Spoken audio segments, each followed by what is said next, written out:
Hi y'all, disclaimer, fair use act, education purpose use only. All rights, image, and music clip belong to their prospective owner, and we do not claim ownership. All right, I'm gonna wait till a couple of people get up in here before I start spilling this tea. Cause Trey ain't finna hit him hard with this one, Jack. Trey ain't finna hit him hard with this one. Now look, when I say man, this finna go down, this finna go down. When I tell you, look, these people really out here selling their souls. These people really got some evil type stuff going on, bro.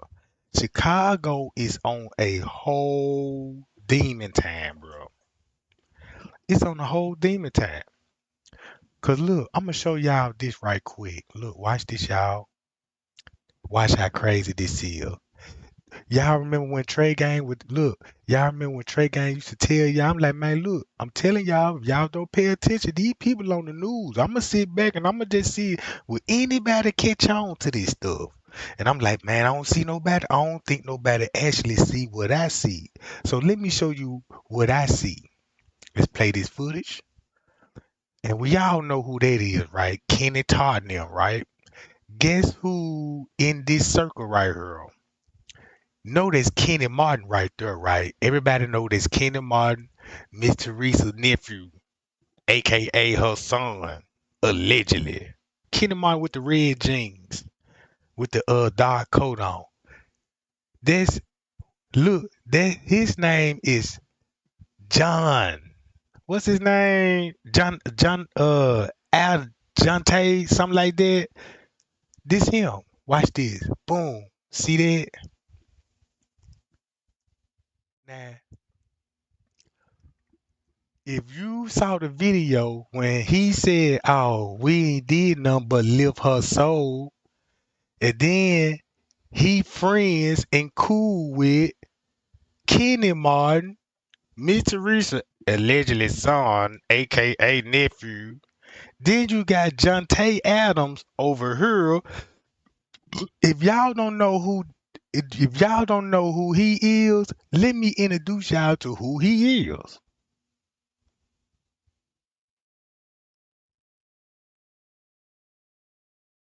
Remember this story? Continuing their search for the gunman who killed 7-year-old Jaslyn Adams.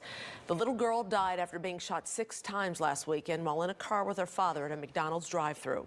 Her father suffered a gunshot wound and was with others tonight for a vigil to remember her. And WGN's Gaynor Hall is on the west side tonight and joins us with more. Gaynor?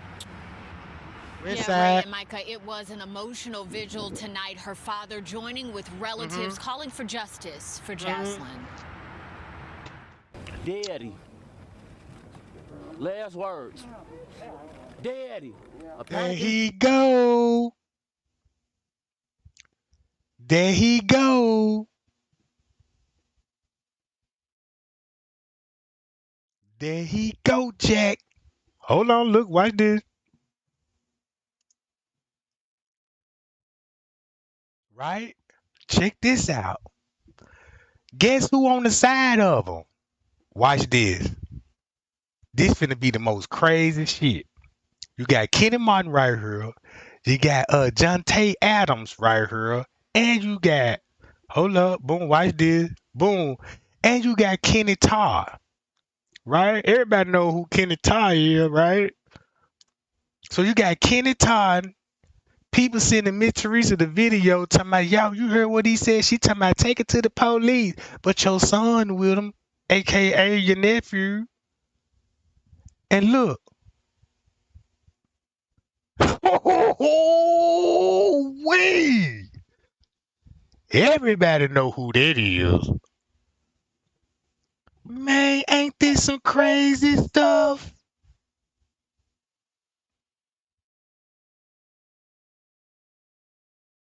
Hmm.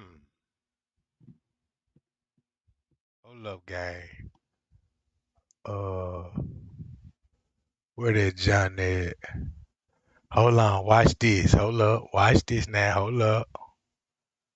All right, I need to go to a Kenny Todd John. All right. I did go to my history. Hold on, wait a minute. Did I just see it? I don't feel like typing that John in. No, yeah, right here or something. I think it's right here. Hold up.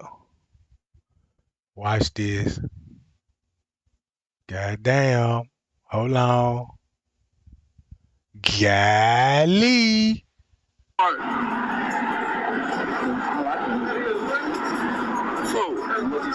Yes. So,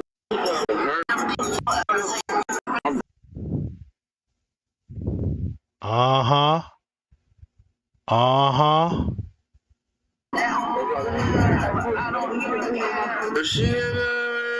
I'm dead ass. Told you. Got him again. Look at him, y'all. I told y'all these people be on these news, bro. They doing something, man. I swear to God, bro. It's like when I tell y'all, bro, these people could be working. Man, I believe these people working with the law enforcement. They into this Illuminati, bro. The Illuminati is in the gangs now, bro. Look, look at his eyes right there. Dead giveaway. Those eyes, boom, right there.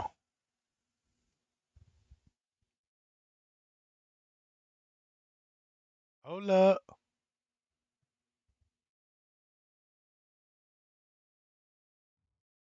Let's go right back to her.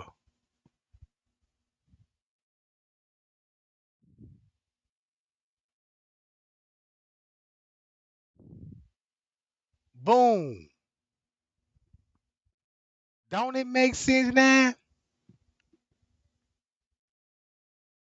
All right, let's play this video. Look at them. Just check out both of them. Daddy. I see my daughter face down in my car.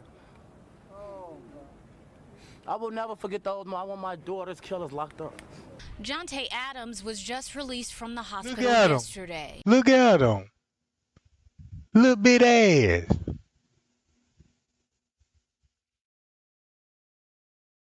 Still have a bullet in my spine. Like my left leg temporarily probably paralyzed. I'm in a lot of pain. On top of watching my daughter take her last breath. He's heartbroken over the loss of his daughter and angry over reports he says are assaulting his character as a father. It seems like it's more press on me than the people who killed my baby. That's even making me hurt more. What do we want? Relatives and friends gathered for another vigil tonight for 7-year-old Jaslyn. Hey.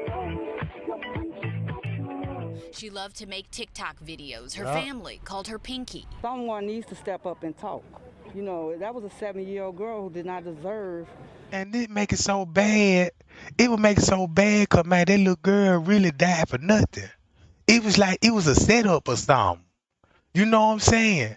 It was like it was a setup, bro. Look, watch this. All those bullets in her little body. It's just sad. It's very sad. The girl and her father. Man, look, they ran. They weren't even trying to shoot him. Bro, they went straight on the side where the girl is. Look what they shooting at, right at the target. She right here in the back seat. Look. Boom, boom, boom, boom, boom, boom, boom, boom, boom, boom. All right here, look. Bam, bam, boom, boom, boom. Who you think was the target? Man, he just caught a bullet in the back.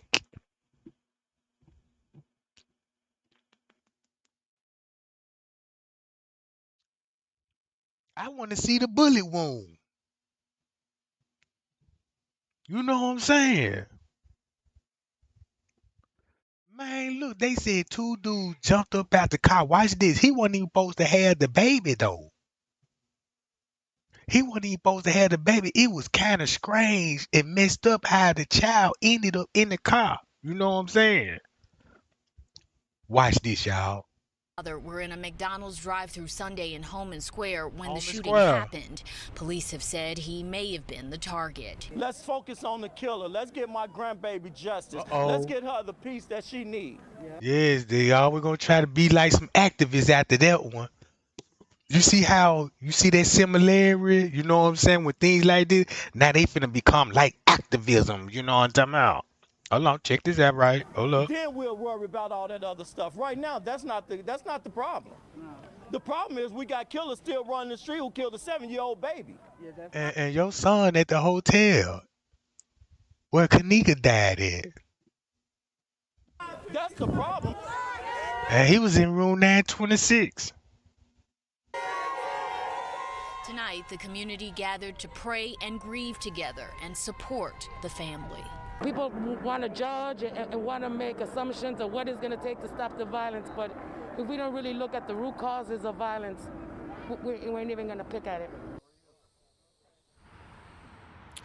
Detectives continue to investigate. So far, no one is in custody, and the family is hoping that changes soon.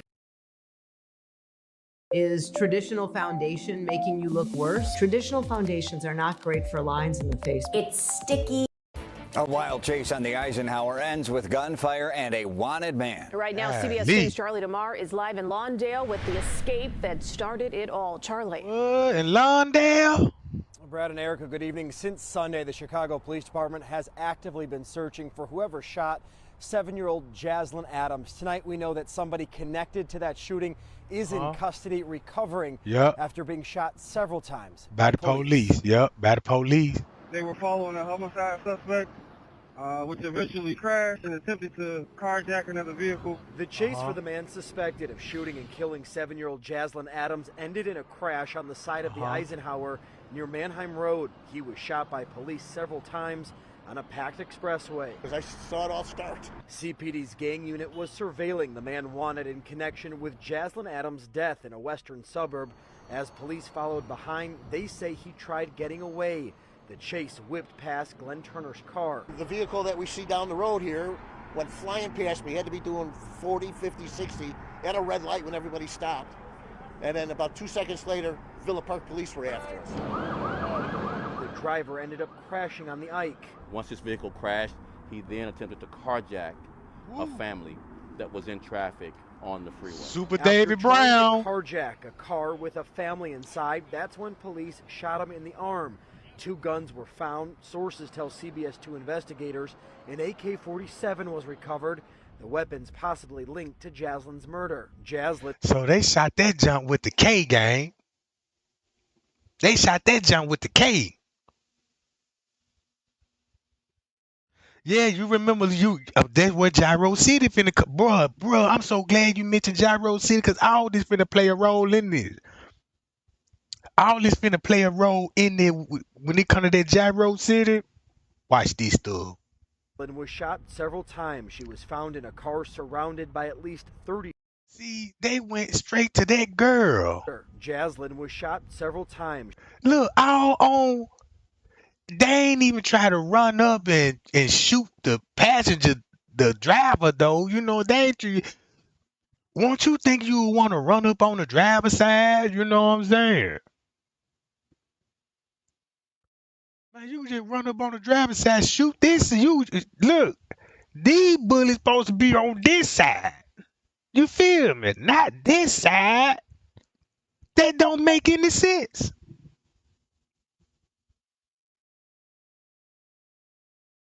And then I want y'all to look at these bullet holes. And this where the girl was sitting at, right? And I want y'all to listen to him when he get to talking. She was found in a car surrounded by at least 30 shell casings, parked at a McDonald's drive-thru in the Homan Square neighborhood Sunday. Her father, Jontae Adams, was also in the car and shot. He survived. Is this believed to be retaliation? We'll update things on our media. Don't know. Okay. The investigation backed traffic up for miles. Drivers stuck in a standstill. Some resorted to turning around, driving the wrong way on the Eisenhower. I'm glad I'm not in it. It's a mess. Now, the man shot by police tonight, he is expected to survive. Now look, y'all see that Wes Harrison? Check this out, bro. Y'all know, what's that dude name? They got shot on, hold on, what's his name? Hold on, I'm finna find it now. Man, bro. What's that dude name? Man gets shot on Facebook Live. What's that dude? What's his name, man? Look, if you go to this right, viewed nearly 2 million times on Facebook as he was killed in the middle of his Facebook Live. In that video, you can see him getting out of his car before hearing a single gunshot fired, happening mere blocks away from this police station here in South Austin. Get into it with y'all, because y'all ain't got no respect. What's up, bro? What's up? Kevin Watson's final moments captured on Facebook Live as gunfire rang out in this parking lot Wednesday evening on Madison near LeClaire Avenue in Chicago's South Austin. y'all know that's in that same area, right? You know what I'm saying? Right? Y'all know it's bro, this stuff so crazy. Cause I'm like, yeah, Kevin Watson, that's his name, right? That's his name. All right, let's get back to this. Top story, charges filed in the murder of 7-year-old Jaslyn Adams, the young girl killed last weekend while waiting in a McDonald's drive-thru with her father. Nate Rogers has been following this story and joins us live with the latest developments. Nate? That's right, Natalie. Chicago police have arrested and charged one man in this case. Superintendent David Brown says even more suspects will soon be brought forward. Yeah. You can run, but you can't hide. Yeah, you can run, but you can't hide neither, because I got some tea on you. I be on your ass too, you know what I'm saying? I be on your ass, little Captain Brown, whatever your name is, Super David. You know what I'm gonna call him, Super Dave. You know what I'm talking about? 18-year-old Marion Lewis now facing more than a dozen felony charges in the death of 7-year-old Jaslyn Adams. There were 2 guns recovered from AK when he was arrested on 290, and one of them was an AK-47, like pistol grip sort of pistol. Both those weapons that were on his person that were recovered, they did test positive to the murder weapons used at the scene to kill Jaslyn. Right. Chicago police shot Lewis on Thursday along 290 near Mannheim. Police say Lewis crashed a vehicle, then attempted to carjack a family as officers tried to arrest him. So I want to know that vehicle that he would put the police chase. I want to know that John was stolen and who it registered to. You see what I'm saying? 18-year-old, you know what I'm talking about, rad track house or something like that, ain't it? Yeah, you might want to look into there, you know what I'm talking about. Young Jaslyn was shot and killed last Sunday while inside a West Side McDonald's drive-thru. Then they shooting all in her door. Come on, man. Look, they had to run up on this junk, bro, and boom. Man, they hit it hurl. Know what I'm saying? And these bullets going straight through, bro. A shot will hit right here. Boom. A shot will hit right here. Let me look at the bullet wounds. So they was standing right here. It ain't like he was standing from a distance, because you could tell the way you could look at the car, right? Let's study this right quick. This look like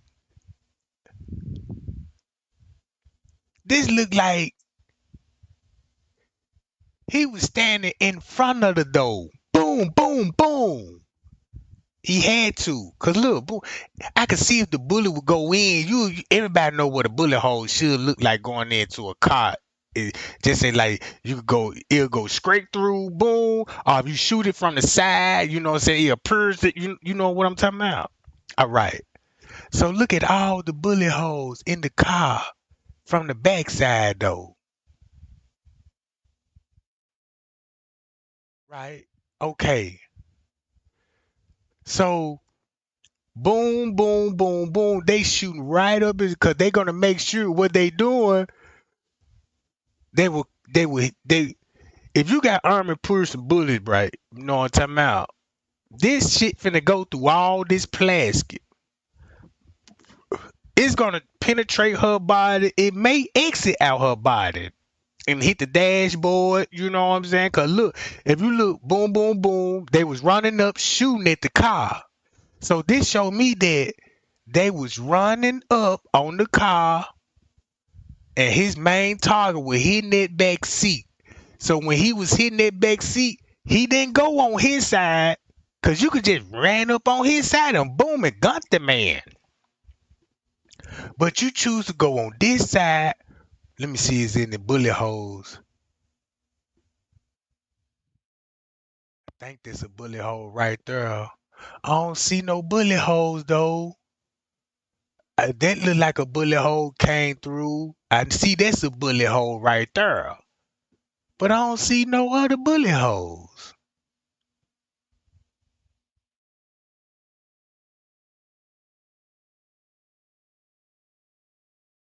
So inside a West Side.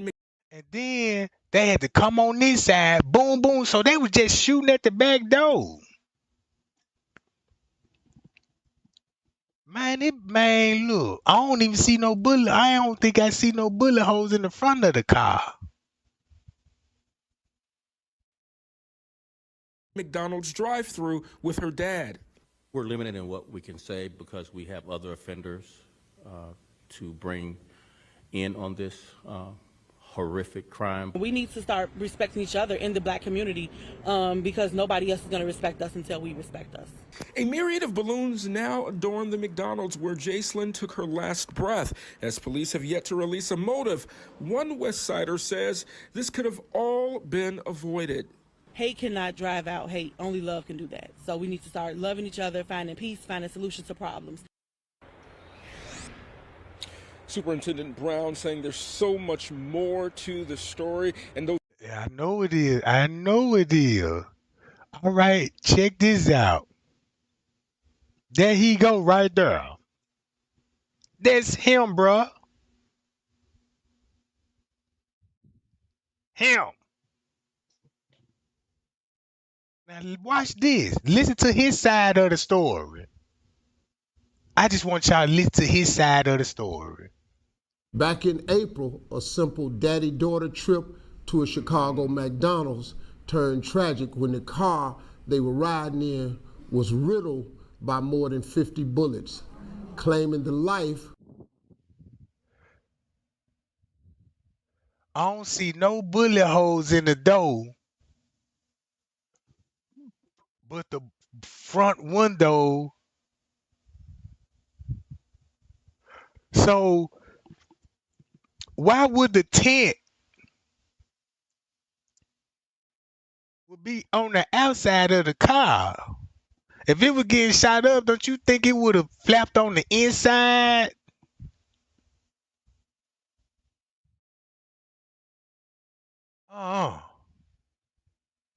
So when he was shooting the car, boom, boom, he came to a complete stop. They said the gunners got back in the car but jumped back out the car while the jump and came and shot it up again. So that means they were running up, boom, boom, boom. The car slowly hit the curb while they running back to the car, and then they double back. So that's when they had to shoot this side up. Boom, boom, boom. They went straight to that back door. Bam, bam, bam. Man, something up with this, bro.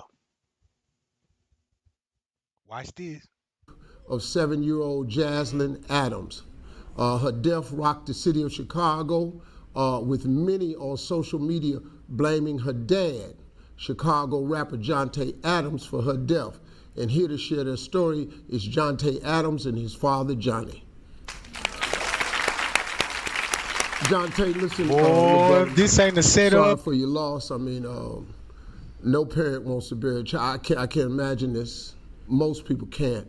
And so, can you tell me about your daughter and what happened that day? First, my daughter named Jaslyn Adams. She's a very energetic girl. She loves TikToks and make a TikTok video and stuff. So, on April 18th, I had got a text from her asking me to come get her and take her to McDonald's. So when I left out the crib, I went to go get her.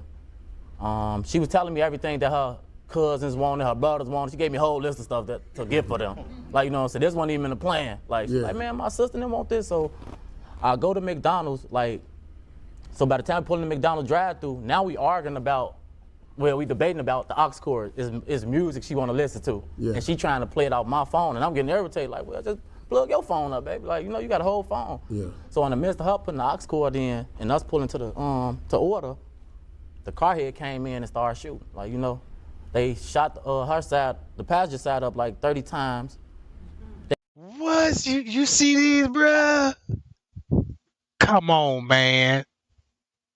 Listen to the story real carefully now.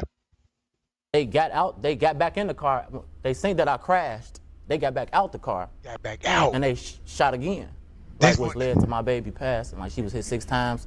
I was hit once in the back. In the back. In the back. So. And she got hit multiple times. You only got hit one time. Man, I don't know if this, you know what I'm saying? I don't know if it was. And then this what they do. You had the elites would give you a platform, try to paint you as a super dad. Like, you know, they gonna flash pictures of you and your daughter, you know what I'm talking about, you know what I'm saying? I'm telling y'all, this what I see. Johnny, now you're his dad. Okay, what was your reaction when your son called to tell you that your granddaughter was gone? My immediate reaction when I got the call was, it was like a shock, and it hurt. Because at first I didn't get the information that my grandbaby had passed. I just thought that my son had got shot. When I'm getting closer, you know, I get another phone call and say, your grandbaby, you know, is the granddaughter, she didn't make it.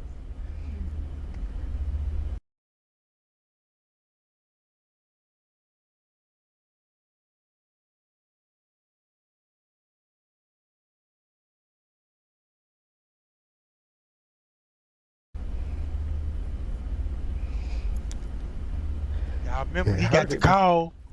Look, he said he got the call when he said first, you know, he thought his son was shot. So he on the way. Then before he make it there, he get another call saying, man, this your grandbaby. Right? So he on the way. All right? Keep those 2 phone calls in mind. Because my son, this is my son. Yes, that's my grandchild, but that's my son's baby. It's no greater love. You know, we all talk about how, you know, the grandbabies always love their grandparents. And, you know, we treat them just so good, you know. Yeah. And just to hear those voices of granddaddy, you know, and for me to know that that wasn't gonna be no more, you know, it shook me to a point that I said, something has to be done. Something has to change. We have to change the narrative. And I was thinking about my son, and I was like, hey. Change what? Yeah. You said you had to change what? Something has to change. We have to change the narrative. And I was. Yeah, we have to change the narrative. That's what I thought you said. Something got to change, because you know how much his son was getting backlash for his daughter death, right? Thinking about my son, and I was like, hey, he has to change his lifestyle. God's not going to continue to give you opportunity after opportunity to get the thing right. You know, sometimes God has to strip us from everything that we love. Listen what I'm saying. He has to strip us from everything that we love to get our focus solely on him. And I was just praying. I'm like, my wife is like, babe, we're going to make it through this. My wife is like, this. And when I pull up, just to see my other kids, his sisters and brothers, he's in the hospital still. He don't know yet that my grandbaby has passed. I don't think they had gave him the information yet. And my other. What you mean? He said he last saw her, took her last breath. My grandbaby has passed. I don't think they had gave him the information yet. He don't know yet that my grandbaby has passed. I don't think they had gave him the information yet. He said he watched her, took her last breath. And that was her last word to him. Daddy, daddy, daddy. 3 times. Something ain't right, gang. Look. And my other grandkids, when they came and they ran and they hugged me, I'm just like, how can we change the neighborhood? So how did y'all find out? Like, so if he was shot, boom, boom, boom. So who got the call? Like, you know what I'm saying? Then you got other family members there too. Man, then y'all in the hood, shot at the hood McDonald's. How can we change the narrative of the thoughts of the young black males? How can we talk to them and get them to understand that every action that they take, every move that they make, doesn't just affect them? That's right. It affects everybody, Steve, that we are connected to. Yeah. You know, if we get selfish, God will make us realize that. You know, we can't get selfish with life. We can't get selfish because God give it, God take it away. Did we ever find out who's responsible? Oh, yes. All three of us, everybody involved in the case is locked up. Everybody. My baby actually got justice, like it's being served like the right way, legally. Like the police actually did That's the the job. key, the right way. The right way. Because see, I understand street justice and the way it works, but like your dad was saying, we I'm trying to throw that street justice in there. You just called it, yeah, the police did it the right way. Meaning I took it as, hey man, if you beefing with these people, bro, and you kill one of them, the police finna hunt you down. But if they kill one of you, oh man, they can't find nobody. They don't know nobody. They just got a last description of a car leaving the scene, and that's it. Boy, this is just con game at its finest, bro. Steve is from Chicago. Man, I done seen pimps get on Steve ass. What's that pimp name in Chicago name? Damn, I forgot his name. He pimping. And he called out Steve Harvey like, yeah, you ain't no pimp, you know what I'm talking about? Because I guess one time Steve want to call himself like he supposed to be a pimp or something. But he switches since he, you know what I'm saying, like, yeah, you know what I'm saying, I'm a married man now, you know, everything about Marjorie, you know what I'm about. To change, and we have to teach our young men that there's another way. So let me ask you this now, Jontae, you got a lot of backlash on social media, I understand. The social media was blaming you for your daughter's death. How was that, you think? You know, it's just the way I live, the people I associated myself with. The way you live, you see that shit? Yeah, look at the way you living. Look, you at the hotel, they putting people in freezers and everything. A rapper, some of the things I said, like, I trigger people. Rapper. Like, you know what I'm saying? I could agree to that. I could take accountability for that. You know what I'm saying? Like, it's the thing that I said that people took an offense. It's like, you know what I'm saying? Tell me a little about, you know, I mean, you say it's like the life I live, the lifestyle. Tell me a little bit about it. I was in the streets. I was in the streets, honestly. I was associated with gang members and stuff like that. Like, Miss Teresa family, the BDs. I was being selfish, like, honestly. Like, you know what I'm saying? Like he's saying. I didn't realize that I couldn't be up until I lost my baby. And that's my world. Like, that little girl's my world. Like, but when I lost her, I didn't realize that I couldn't do both. Like, you know what I'm saying? I thought my way was working because it was working for so long until God came in the picture and, oh, you see what I'm saying? Let me see how you gonna move if I take, because this is all I'm out here for. That little girl was the only thing that kept me going. And then he took it, like, and I learned, like, you know what? It wasn't gonna work anyway. You was still being a street dude, no matter. Okay, I take my baby to McDonald's. I take her to Disneyland, but then I drop off in the house. But when I drop off in the house and I come back outside, I'm a whole gang, remember? I couldn't live like that. It wasn't no way that it could work. You could either be a daddy or you could be a street dude. And like, which one you is? I was playing a fence and God came in. Let me ask something. God came in. What do you think it is? Like you said, you didn't know at the time that you could do both. Be a daddy and then get out here and be banging. So now, if you had to explain yourself and the way you thinking now to another banger, but nobody ain't, look, the news, look, these people's not finna get on them and be like, man, you supposed to get on this, man, you gang bang, you got a child, you know what I'm saying? And all this, man, you trying to soften it up, make him like he just out here lost. Like, man, this man don't give a fuck about nothing, bro. Man, that man don't give a fuck about none of this shit that Steve's saying. Steve don't give a fuck about none of this shit. But we do. And look how they wrap your emotions around this shit, bruh. Look.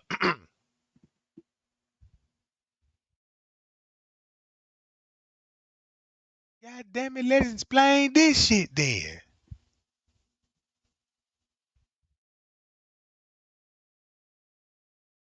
A lot of these cats got kids. What do you say to that dude? Put your child first. Anything else is like. Hold on, but nobody ain't never said, why would these dudes was after you? What was the whole beef about? Why would you ride around with her in the car and you had this going on? None of that, bruh. None of that, bruh. Beating around the bush.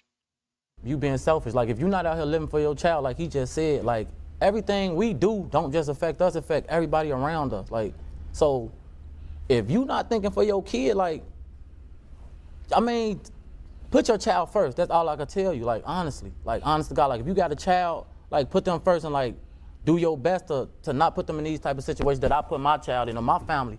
Like, because right now I'm going, like, I don't even want my mama going to stores because it don't hit social media so big, like, you know what I'm saying? And that's all me. That's my fault. Everything that's going on is my fault. I take full accountability for.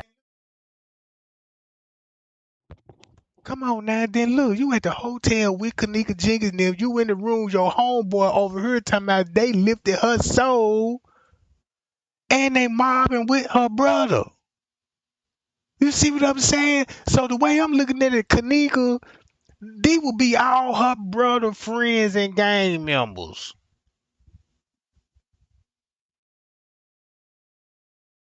Look. Everything, you know what I'm saying? For him, his grieving, my baby. I take full accountability into anybody who living how I was living or think they want to live how I was living. It's not the way, honest to God, because especially if you have a child, because I haven't felt no love that I felt that little girl gave me since she's been gone. What do you say to this though? I talk to these cats, right? So I got these kids, I got this girl, I got to do what I got to do. See that I got to do what I got to do. That's a dangerous statement. And that's a statement that permeates through the hood. If we're going to change the narrative, we got to have more cats like you out here on the front line that's going to say. Shit, hell no, Steve. Hell no, Steve. We need more cats out here like this. Pie-yow. So let's put him back in the algorithm. Like, hey man, you on the footage at the hotel with the brother.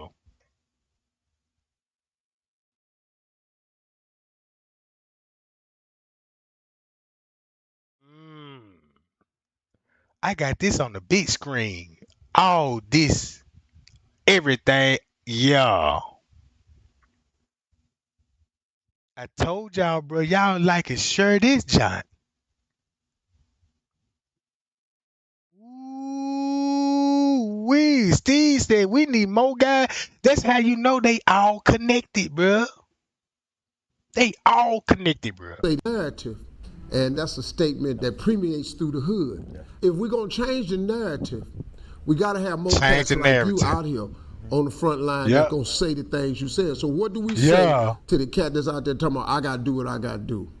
Me doing what I gotta do, that's a selfish statement. To me. So tell me this, Jontae. Tell me about your relationship with your father. How were y'all growing up? How are y'all today? I walked his shoes. Like, and that's what we up here for time generation. Ooh, you walked his shoes. I'm looking at the daddy now, like, man, you look like one of them sugar daddies. You know, you look like an old sugar daddy, you know what I'm talking about. Yeah, he'll be in the he'll be at the grocery store, you know what I'm talking about, on aisle 4 and shit. Where you at? You know what I'm talking about? Ain't trying to buy nothing but some look. Curses. Like my father walked the same block I walked. So Johnny. Yes. Johnny look like you was with the shit too now, you know what I'm saying? You know what I'm saying? I'm looking at Johnny could be one of them OG daddies, you know what I'm saying? His daddy look like he got game. Where he wearing that suit. hmm It seems like when his daddy come around, you got to hide your chick. Come on here, boo. We get ready to go. But boo, we just got here. Nah, never mind. Time to go. The devil is arrived. You know what I'm talking about? When you hear your son say he walked them same streets you walk, how does that make you feel? It makes me feel like I lost the battle, you know, within this son. Because I walked those streets. I was into the gangs. I was into the drug dealers. I was incarcerated for 5.5 years. That's 5.5 years that I lost of his life when he was little. Because I didn't teach them that way. They was brought up in the church. I didn't want them to know that way. You know, but yet and still, it goes back to how we as parents don't realize the things, we think they don't see us.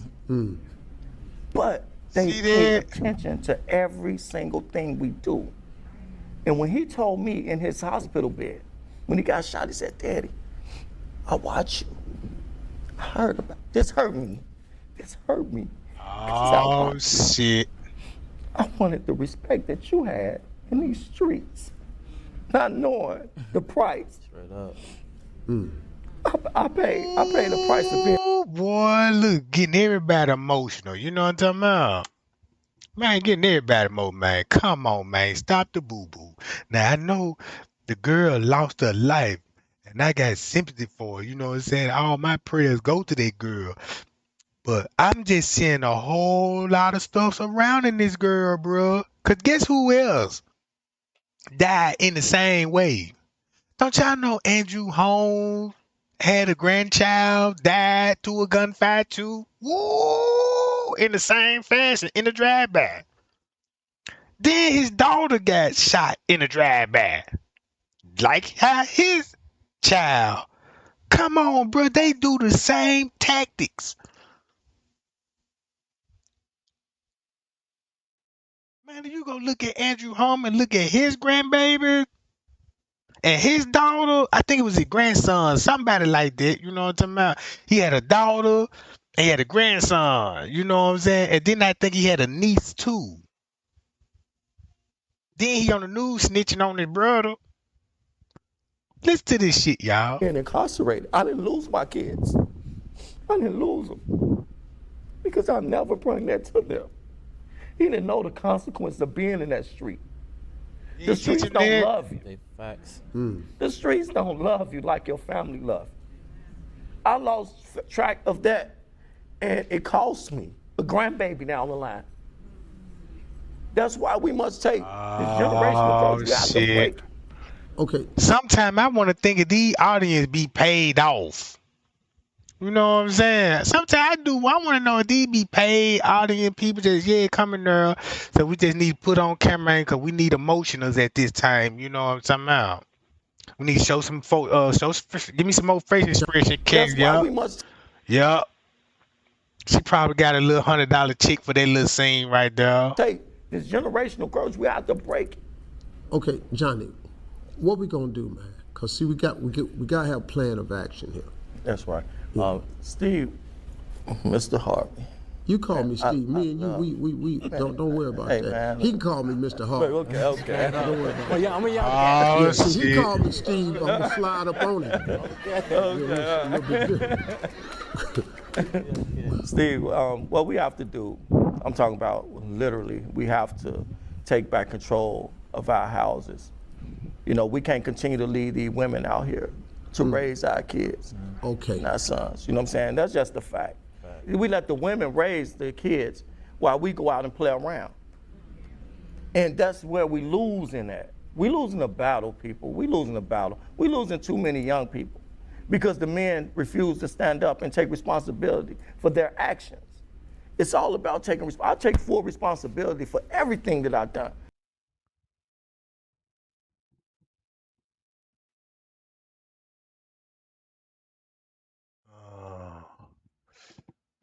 Then you got your hand. Ooh-wee. So you got your hand over your left breast That's what a Freemason do. Ain't that what those Freemason be doing? Hold on. Freemasonry, hands to the chest.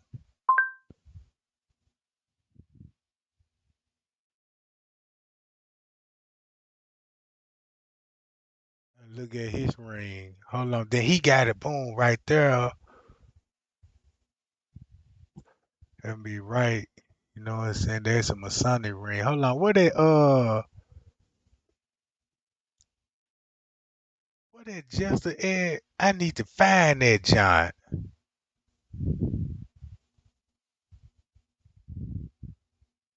Hold on. Let me do Freemasonry hand gestures. All right. I know about this one. Boom, this with him when he got it, you know what I'm talking about. You put your look. See how he got the horns, you know what I'm talking about? All of this right. Hold up. Boo yow! It's all I want to see right there is this. What this mean? Cause he keep doing it.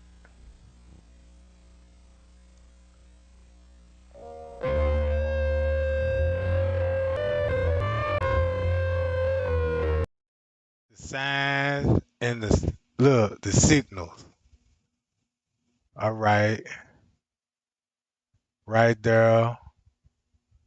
Exposed to ooh, this getting scary. Exposed to left breast.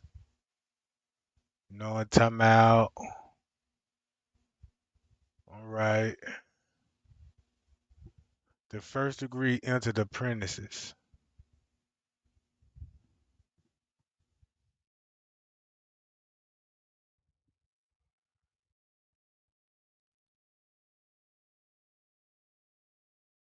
Man, who would want to do all that, bro? Man, if I would have walked in a random church and see all this going on, man, I swear I would have ran up out that giant. Cause you know what? Cause this the way. Just say, what if they don't accept you in, and they decided now we can't be a member, and they do a ceremony. You think you get initiated, and that's when your murder finna happen. They'll tie that noose around your neck and strangle you to death, bro. You see what I'm saying?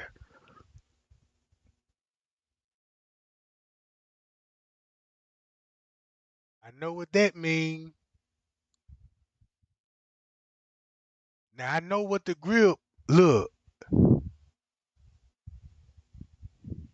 I know about that grip. I read that in the Bible, bro. See that grip? Boom. That's the grip. Check this out. This in the Bible. If you go back to the lion's den, bro. If you go back to the lion's den, bro. I read this in the Masonic Bible. That's how the angels, you know, it's like the fallen angels, like, you know what I'm saying? He was like, man, they gave him the lion's grip, the lion's paw. You know what I'm talking about? This how like that lock is firm. That means you man, it's so deep, but this in the Bible. It's about the lion's den. Remember he was in lion den and the angels had to come and save him and he was in the flame, you know, and in all these old and the tigers didn't the tigers didn't even uh let me what this is.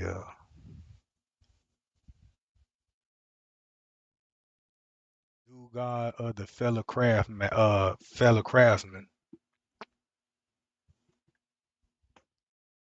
know what that means.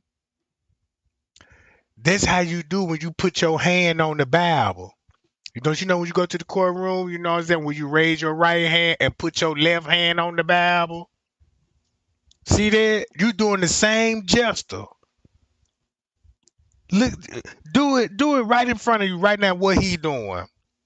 You swear the truth, tell the truth. You know what I'm saying? And swear the truth, you tell the whole truth, and nothing but the truth. Swear to God. Yup. Why you gotta put your left hand on the Bible with your right hand up? With your, you know what I'm saying? All right.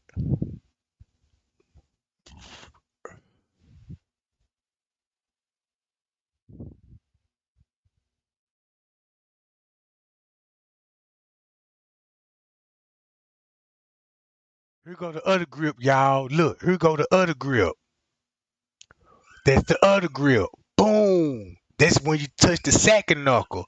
Now look, if you a 33-degree masonry, they gonna hit the third finger right here. That's only 33 degrees get that's how you supposed to hit a first degree, second degree, the lion paw, then it's a few more other handshakes. That's how they identify each other. You know what I'm talking about? When you look at Donald Trump and them, look how Donald Trump really actually shake hands in front of everybody. You know what I'm talking about? Look what it symbolize. Look what it look. Third degree Master Mason.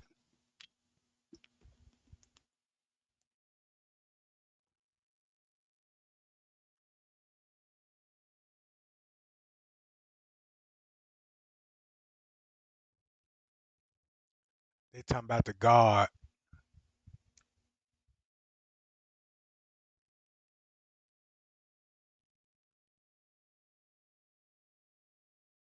Now let's get back to this.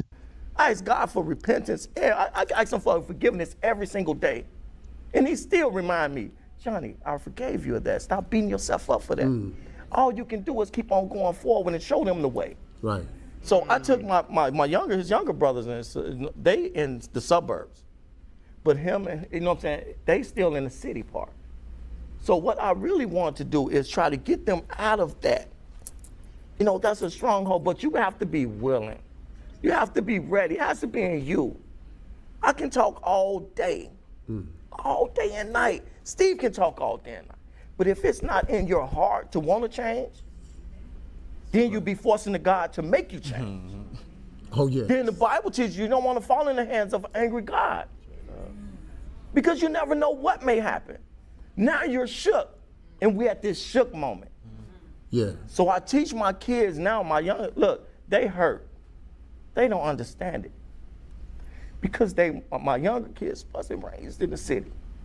They wasn't raised in the city, so they don't understand how we can lose a 7-year-old to gun violence because they never been around it. Hey, man, can I tell you something? See, let me help you with a piece.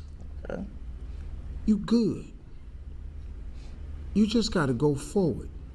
You've been forgiven. You're doing the right thing.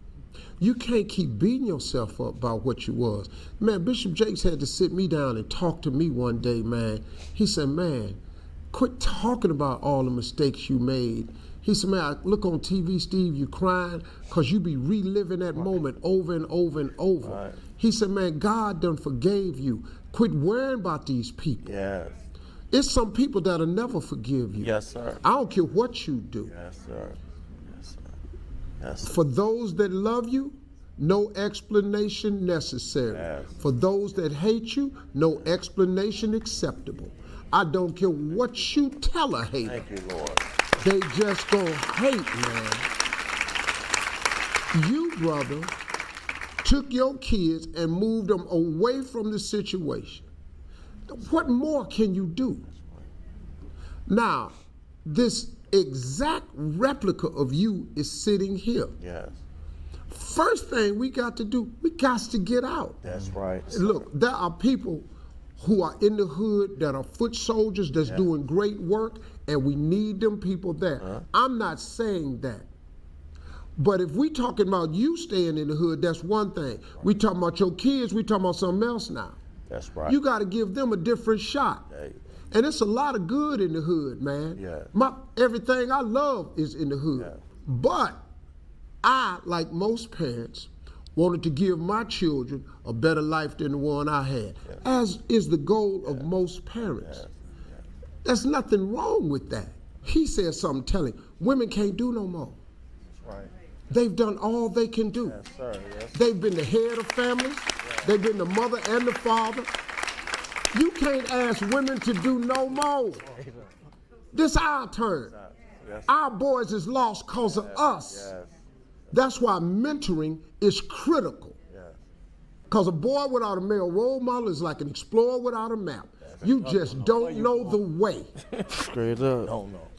And they're going to follow one of us. That's right. I'm telling you right now. Right. They're going to follow the minister or they're going to follow the gangster. That's right. But we're going to be one of them men. Ain't no middle. I ain't no in the middle. Ain't no middle. Get involved in 100 Black Men. Get involved in Big Brother Sisters organization. Get involved in mentoring.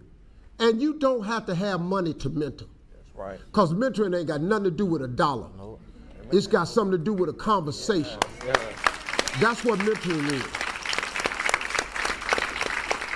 Look, we've been talking about a lot, but first of all, I appreciate this father and son for sharing. Because it takes a lot of courage to come on here, man. But then it takes a lot of love to come on here, too. Yeah. Yes. He love you, man. Oh, yeah, I know. This is my guy. But guess what, though? You got some people you got to pass that love on to. Right. That's right.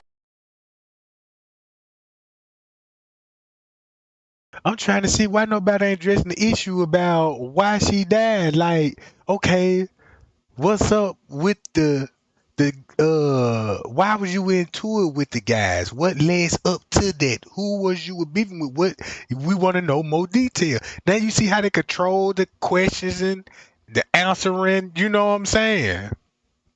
They done turn her death all about them. I need to be a better dad. Yeah, I need to be a better dad too, you know.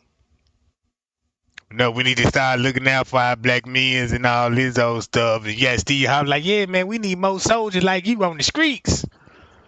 Really, Steve? Really though. Let's see what the baby mama said about him. 107.5 WGCI, the size number one. Ooh, there go the news station again. Kendra G, Larry Rogers, and Kyle. Hip hop and R&B. It's the morning show with the Destin legend Leon Rogers, the beautiful Kendra G, myself, Kyle.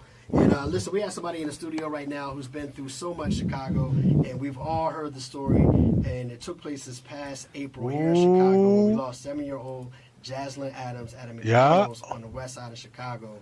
And today, here to share her side of the story, speak with us today, and just kind of, get some things off of her chest. Yeah, tell us about this dude. Walker, Jaslyn's mother, to the show. Good morning to you. Good morning. Thank you for being here today.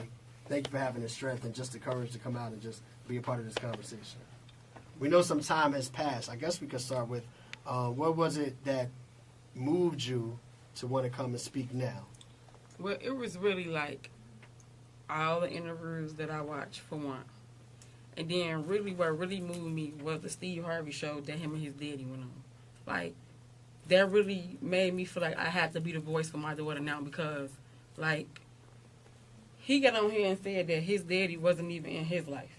Just to be clear, you're speaking of Jontae. Yes. And doing some interviews in the past with Steve Harvey and some other people. Yes, I seen that him and his dad went on the Steve Harvey show. And that really, it really touched me because, I understand his daddy want to be behind his son 100%, support him in all type of ways. I have no problem with that at all. But, what can you get on the Steve Harvey show and say? You was not active in my daughter's life. He was barely active. He got on here and said that he took care of her. He did not take care of her. He did not, he got on here and said the funeral was paid for. When he got on here and said that the funeral was paid for, the funeral was not paid for at all. Let's go back because we actually did an interview with Jaslyn's father the week after she passed away. And I know at that time we were in communication, but you were a mother who had just lost her child, rightfully so, was not in the position to speak. Everybody understood that. So he has been, up until this moment, this is actually your first interview, been the voice of, for what happened. So she had enough of her baby daddy. You know what I'm saying? All on check this out. Tricking a lot of people now, cause it's a lot of people were getting on this ass in the beginning, like, man, bro, you wrong. You know, you had that girl in the car, then you was already beefing with dudes. It was like you were predicting it. It was like you were predicting that it was gonna lead up to that. Now watch how watch how the daughter finna end up in the car with him. I want to just go back to that day before I get to that interview. Your daughter's death touched me so much. I wasn't even in Chicago, and I was on Instagram, and I learned about your daughter's death, and I was like messed up from that moment moving forward. And I think because it was at a McDonald's where you think of joy usually with children and just such an innocent dynamic of being in a drive-through with your father, you know, and then it seems like targeted. It just was so hideous to the point where you can't even imagine it happening. Where were you the moment when you found out what had occurred?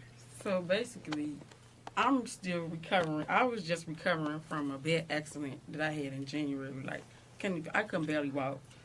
I was all discombobulated at the time. I was at home. Like, I didn't even get the call. My boyfriend got the call from his mama. Somebody called her. Nobody didn't even call me. I didn't even know she was with him. She had no permission being in his car. Where was she supposed to? Ooh, wait a minute now. Do this sound like it's something fishy with this girl death, bruh? It's something fishy about this girl death, bruh. You see what I'm saying? Watch this. She's supposed to be at my aunt's house. Oh. She was at my aunt's house, but you know, all the kids got their own phone, so that's how she was communicating with him. My aunt, when I called her, she was like, "How, Nisha? How?" She out like because they was playing in the park. She was getting ready to bring. She didn't know. We didn't know that my baby was in the car with him. Wow. That brings a whole another dynamic to this conversation. As a father, that was one of the toughest interviews I've ever had to do when we spoke to her father. I feel your whole face.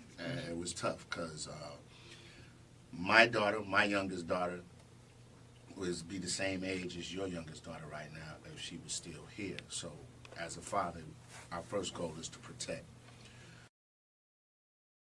Damn, you had a daughter die too? Man, I might need to look into that. Shit, cause when King Rob was telling everybody, like, man, these people be sacrificing their own family members, bro. That's the only way they getting their money, sacrifice their own family member. I want you to let the people of Chicago out there know from your eyes, from a mother's loving eyes, because it's always mama's baby, daddy's maybe. Bottom line. Who was Pinky? Who was Jaslyn? Like, what was she? You describe her to everyone from your eyes. She was 3 years old. She told me she don't want to be my daughter. She want to be my mama. Old soul. She want to be my mama. She was the mama. She didn't know. She knew. No, her mama wouldn't let nobody touch her. She was the mama. She ran everything. Like, she could do whatever she know her limit, but she was able to do whatever she wanted to do. She was the mama. She ran everybody. Everybody loved her. Like, everybody. From the kids to the adult, everybody loved her. Like, she was the mama. She said she didn't want to be my daughter. She wanted to be my mama. Wow. Obviously, losing her is very tragic. Nobody could really imagine what you're going through. What has been the most difficult part about losing Jaslyn? Like, it's really the kids. Like, it touched all. Like, that's the kids. Like I can't break. Like, it's touched these kids so much. It's just the stuff they say. You don't even think. No, 9, 10, 7. I got a 4-year-old niece. Like, the stuff she come up to me and say, TT, like, that stuff. They shouldn't even be. I don't feel like they shouldn't even be experiencing this right now. Like, because that's affected them and their thinking. So now they're saying things that they shouldn't even have to deal with at their age. Yeah, like, they thinking, they watching, they listening. They all open ears. They got everything. Like, my 4-year-old niece, she know about everything. Like, ain't no way. Growing up too fast. Yeah. Ain't no way she should even know this. Ain't no even way she should even know your name. You not even, like, ain't no way. Like, but it's sad. It's just so sad. Like, it's just so sad. Like, this, I don't know. It's just like, and then all the stuff like YouTube, TikTok, everything that's going on made it to TikTok. Right. Everything that went on made it to TikTok. From who said what to everything. So what do you mean when you say that everything made it to TikTok? So basically, like, when Jontae had made a post or something, I mean, like a live, and he said, I die for the gas, but I won't die for my baby. Baby, yeah, I remember that. Them kids came to me. And that's what he did. The man went live with like, I die for my nigga them. You know what I'm saying? I ain't dying for my kids. My nigga them is all I care about. That's all he was screaming. That's why everybody was getting on his ass like, bro, what the fuck? Your daughter just died, bro. You been in the shoot. The fuck? Then watch this. And told me everything he said, and he put that on Facebook. Yeah. So how do they even how's they even knowing what's going on? Like, yeah, how do they see that? How do they process that? Now they gotta live knowing that. Yeah, like my son gotta live with you. My son gotta live. My other 3 kids got to live with knowing that this already your fault. One, and knowing that you said that you would die for your guys and not my baby. Right. Like, I wanted to bring that up because one of the reasons why he was willing to do the interview with us, because when your daughter was murdered, he did get a lot of blame. A lot of people blamed him and said that, you know, he was responsible, and he was adamant that he wasn't responsible. One thing I remember him saying in our interview is he was being a father that day. He was being a father, and he doesn't regret being a father that day. You just told us for the first time he wasn't even supposed to have Jaslyn. So did you know there was something potentially harmful happening in his life? Is that why you didn't want your daughter with him? 2020, July 4th, my daughter and my son seen him get shot up. He got shot up in front of my kids before. Whatever he got going on, he know. They just didn't we just finna wire it up wherever Roosevelt, and they just didn't do that. Come on now. No, that's not. He knew whatever he had going on, he knew he had it going on before he put my daughter in his car. He knew that. He made a post the day before and said he won't be surprised if the ops, not the day before, the day to be exact, if the ops waiting for him. He knew what he had going on. He knew he had no business putting that baby in his car at all, period. Me personally, how I feel he knew what he was doing. She texted him everything that they wanted from McDonald's. Even if he came from his house, wherever he came from, he passed that McDonald's to go pick her up. So why would you put her in the car? Like, he can't. I'm like. So he passed the McDonald's. The daughter texting him, and he like, yeah, she texted me, you know. So I'm like, yeah, I'm finna come, and they telling me what they want and all this, right? So he passed McDonald's to pick her up to bring her to McDonald's. He could have just stopped by there with the food, you know, just stop bam, you know, like that, you know. But I don't see nothing wrong with it picking up too, but it's the way he did it. If he didn't even have permission, because now I see why she never kept them away from, kept the child away from her, but she know what type of dude she was. She like, nah, you got to have permission. Because she know what type of dude she was messing with, bruh. She already know, man, look. She already know this man probably done killed somebody before. Probably got a couple of bodies up on this belt. You know what I'm saying? Man, don't know what this man do at nighttime and Demo, because what I see on the footage, he roaming the halls. Listen to what this lady said. I don't even blame her. Whatever I'm saying, I'm making it up on my own. I'm putting pieces together on my own. He still haven't came to me and sat down and said, Nisha, well, this what happened. Like, you haven't spoken? Like, he tried to tell me something. I'm like, and I asked him a question, and he got mad. I'm not finna, and I hung up. I don't got the energy to argue with him or nothing. But like, he never came to me as a man saying all this, because I want to know, like, why did you go pick up my baby? Like, what was your reason? Like, and then why wouldn't you call me? Like, you acting like this something you do. This ain't nothing you do. You have to have permission to get my baby. Like, you know that. Like, this something you do. You call me. If she was at my house, you know you wouldn't have came to my house and picked her up. Right. So I want to be perfectly fair. I heard everything you just said about the young man, and like I said, that was one of the toughest interviews ever. But I have to ask you a question. He didn't just start doing this stuff overnight, like you said. He knows what he's always been about. So why, some might ask the question, why would a young lady of your stature deal with a brother like that, knowing that, let's be honest, when you met him, you can't say that he wasn't involved. You ain't heard none of that in the Steve Harvey show. None of this shit. Was he involved in all that kind of stuff? I was dealing with him since I was 16 years old. I was 16 years old. I was young. Like, he don't know the new me. Like, he went around saying he took care of my baby. I've been taking care of him from 16 till he was probably like 24. So he didn't take care of her. He babysitted. But I was young when I first met him. Like, I was 16 years old. Like, it was... He wasn't even like that. He wasn't nowhere near when we were 16. He wasn't deep in the game. He wasn't nothing like that at all, period. Like, he changed, and when he got the change, and I changed with him, and when I got enough to know what's going on, I got up out of there. So you matured. You basically matured and moved on. And I got up out of there. Okay. And told you. She said when she, you know what I'm saying, when he started changing all this and finding out what the fuck he got going on, that girl said, I got up out of there. Now you see why, check this out, now you see why, like, man, look, you need permission, you know what I'm saying? Man, you got to tell me, you know what I'm saying, where you going, where you going to be at, because this, you know what I'm saying? I ain't trying to keep you from your daughter, but, man, look at the life you living. Man, look, check this out. And it's been, like, how many years... we ain't been together in how many years? Like, I don't deal with him. Like, we could co-parent. Yeah, we've been co-parenting. Yeah, he called. Yep.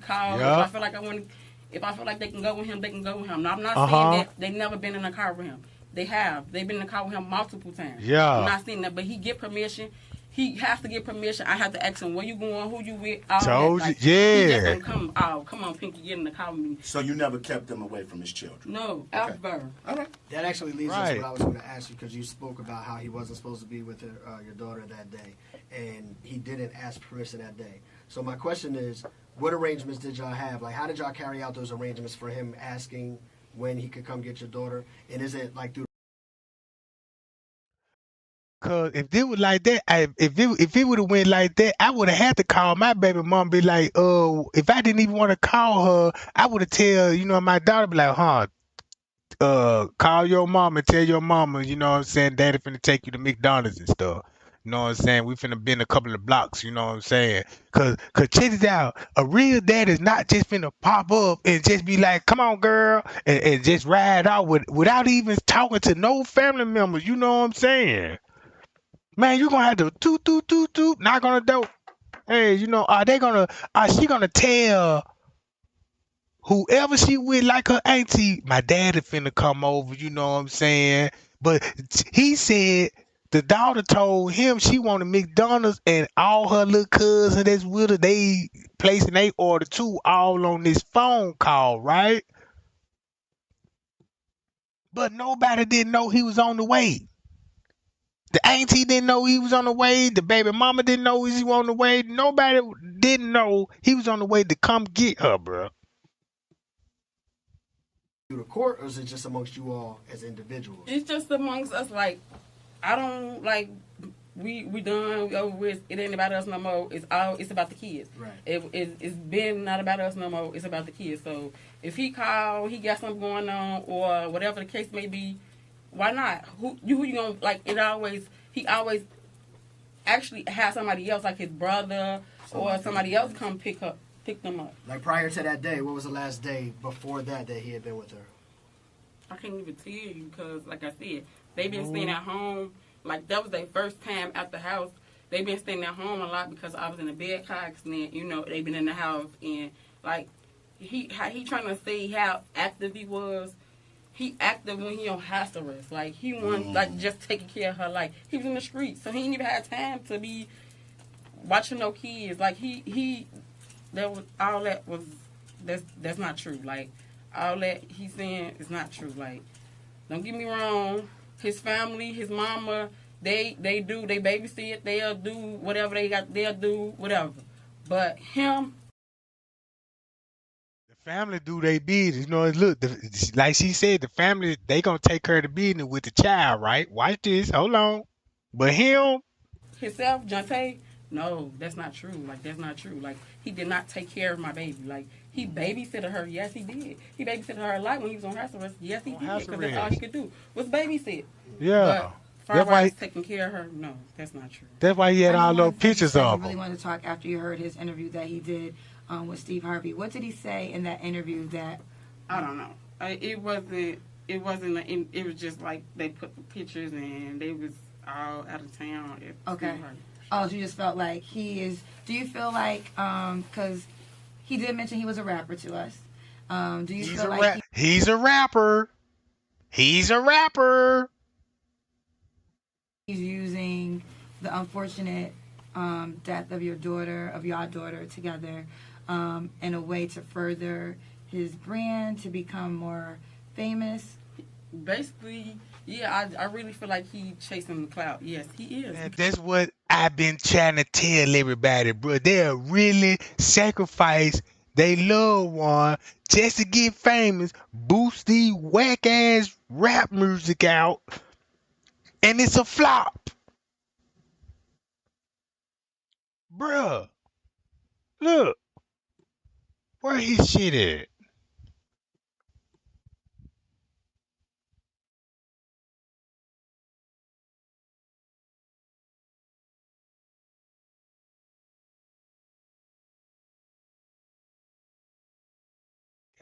Golly, where did John at, bro? Oh, this is John right here. This his channel. Look, go to the oldest video 4 years ago. Rich Way Telly, right? Boom, boom, boom. Oh, promoting his music. Promoting his music. Music, bruh. Hot in here.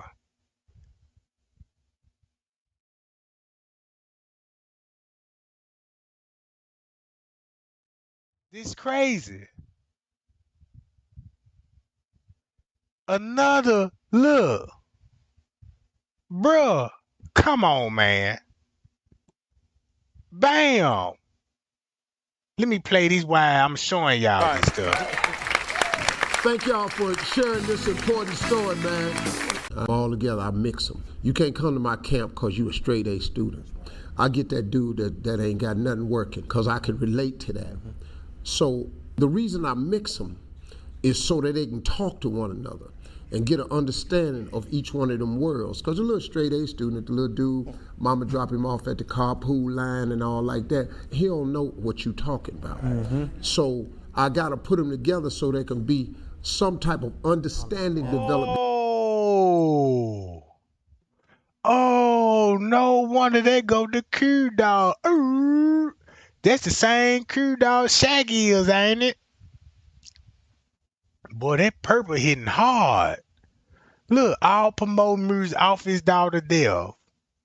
So he gonna play, man, I was a victim in the streets. Bullets were meant for me. They got my daughter. You know what I'm saying? I want to change my life around.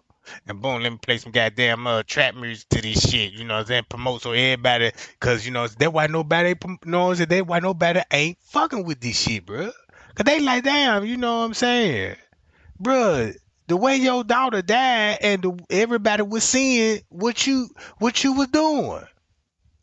I started this channel to build a legacy for my daughter.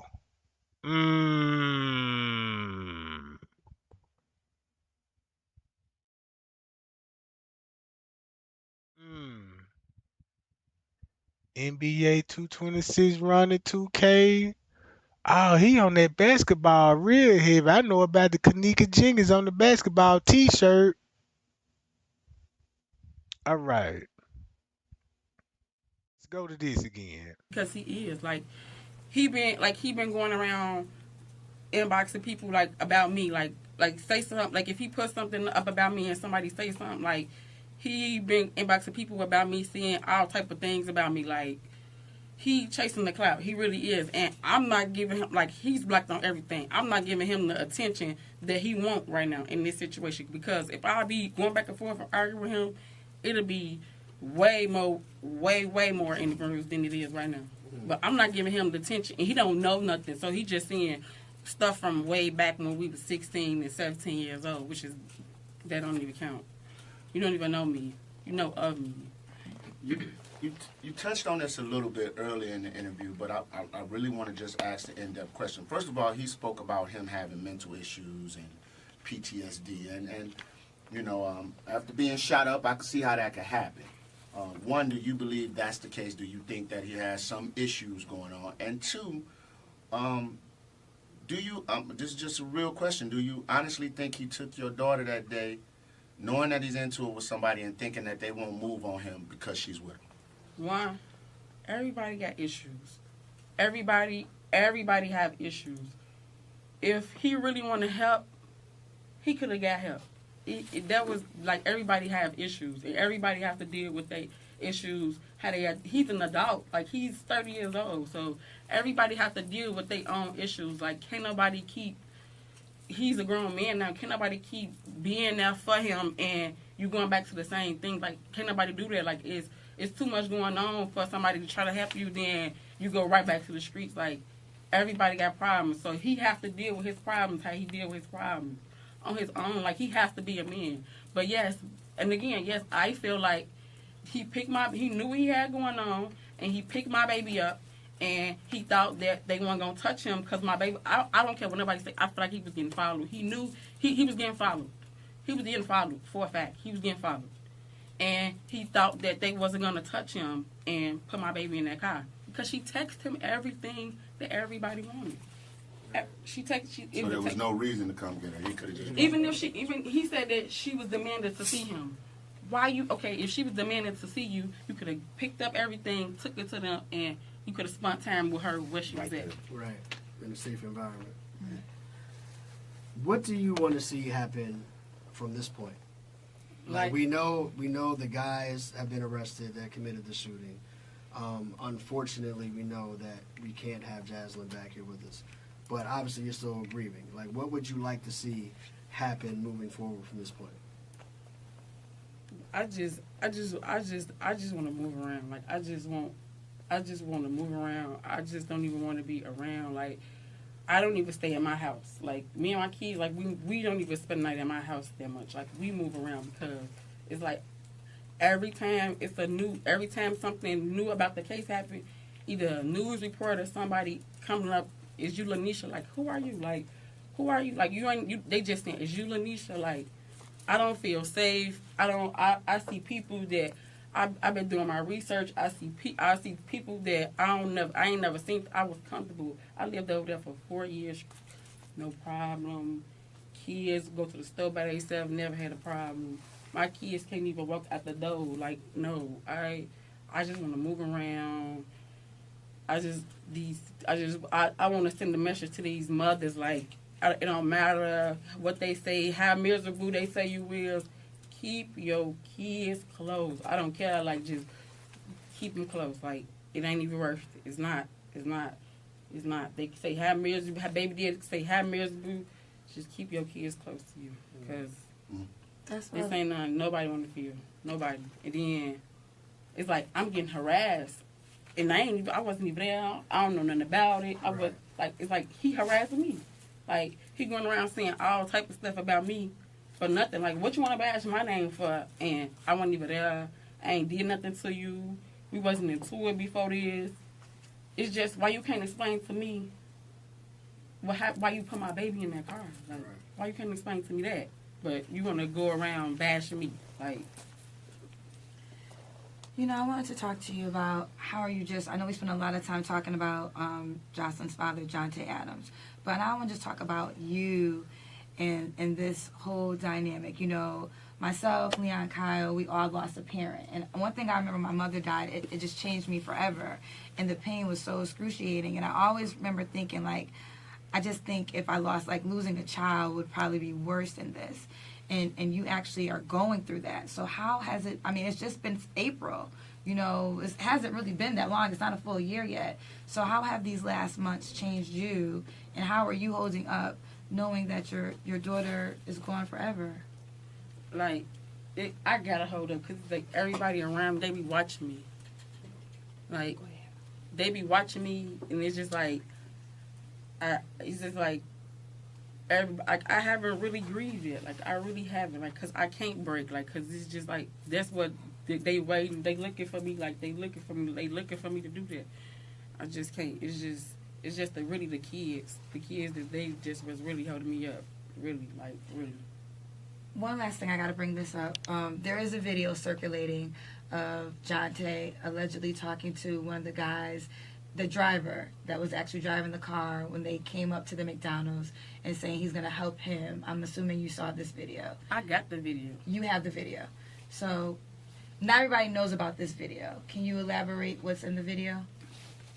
So basically, the driver calling him, telling him his lawyer want to talk to him. He's saying that Jontae did say that he don't feel comfortable with talking to him, but he told him that if he know how to beat the system, he got a better chance of coming home. Like, after that, I don't even want to talk to him. And nothing he can say, like, he told me something, he love my baby, this, that, and the third. It doesn't matter how you talking to him. Yes, it's a whole video of him telling the man he could come home. Like, he could beat the system. So basically, he's trying to help the driver get out of jail. Basically, it's so many words. That's crazy. If you telling him he can beat the system and he's trying to help him get out of jail, he offered to talk to the lawyer. He offered to give the lawyer his phone number for the lawyer to talk to him. So he can holler at him. Yeah. That's crazy. Shoot. You got the video. That's crazy. This is a lot to unpack. Yes. For me, my final question to you is, can there ever be any closure between you and the man that you created this child with? Because I don't want to say father, I don't want to say dad, because I feel like I'd be disrespecting a lot of fathers and dads like myself and Cal who are out here in our children's lives who literally, I couldn't see myself giving interviews a week after my child's death. Like, I wouldn't be able to talk to anybody. Like I said live on the radio, I'll be out here dressed up like Blade, looking for the people who did it.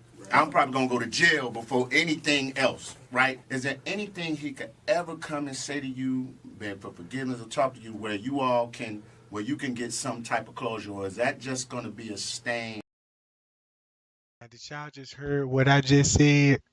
I won't sound crazy when I say, man, I tell y'all, man, these lawyers be working with these people.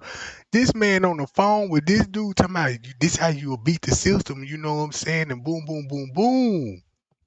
No wonder why they shot the car up and got rid of the baby. You see what I'm saying? I hope that don't fly over nobody's head at this point. That lady just said, what this sound like? And one thing I remember, my mother died. It just changed. Listen to this shit again. It was so excruciating, and I always remember thinking, like, I just think if I lost, like, losing. Do this sound like a setup? Do it sound like dude was already predicting what was about to happen, and it actually happened, and he on the phone with the dudes, and the lawyer wanna, bro, and it's on video. And then that's why she said a lot of people don't know nothing about that video because they so into content creators, bruh. Dude on the phone with dude and he telling him how to beat the system and you can come home. A child would probably be worse than this. Set up. You actually are going through that. So how has it, I mean, it's just been April. You know, it hasn't really been that long. It's not a full year yet. So how have these last months changed you? And how are you holding up knowing that your daughter is gone forever? Like, I just like this. Circulating of Jontae allegedly talking to one of the guys, the driver that was actually driving the car when they came up to the McDonald's, and saying he's gonna help him. I'm assuming you saw this video. I got the video. She got the video. So Not everybody knows about this video. Can you elaborate what's in the video? Basically, the driver calling him, telling him his lawyer want to talk to him. His lawyer want to talk to him. He's saying that Jontae did say that he don't feel comfortable with talking to him, but he told him that if he know how to beat the system, he got a better chance of coming home. Like, after that, I don't even want to talk to him. And nothing he can say. Like he love my baby, this, that, and the third. It doesn't matter how you talking to him. Yes, it's a whole video of him telling the man he could come home. Like he could come home. He could beat the system. He could beat it. He's trying to help the driver get out of jail. Yeah. Basically, it's so many words. It's crazy. You telling him he could beat the system and he's trying to help him get out of jail. He offered him what? To talk to the lawyer. He offered to give the lawyer his phone number for the lawyer to talk to him. So he can holler at him. Yeah.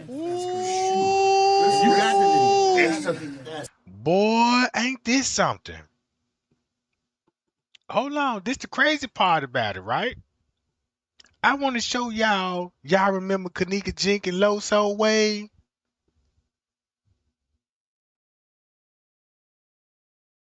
Hold on.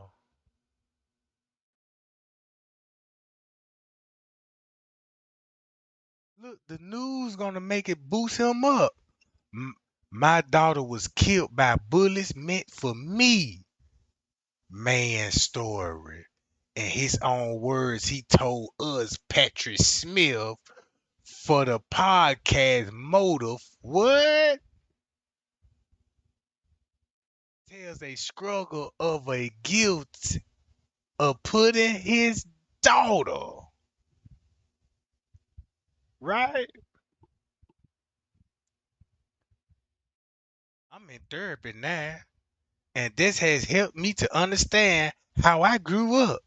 These things I miss out on. This look, bro. Who writing these people scripts?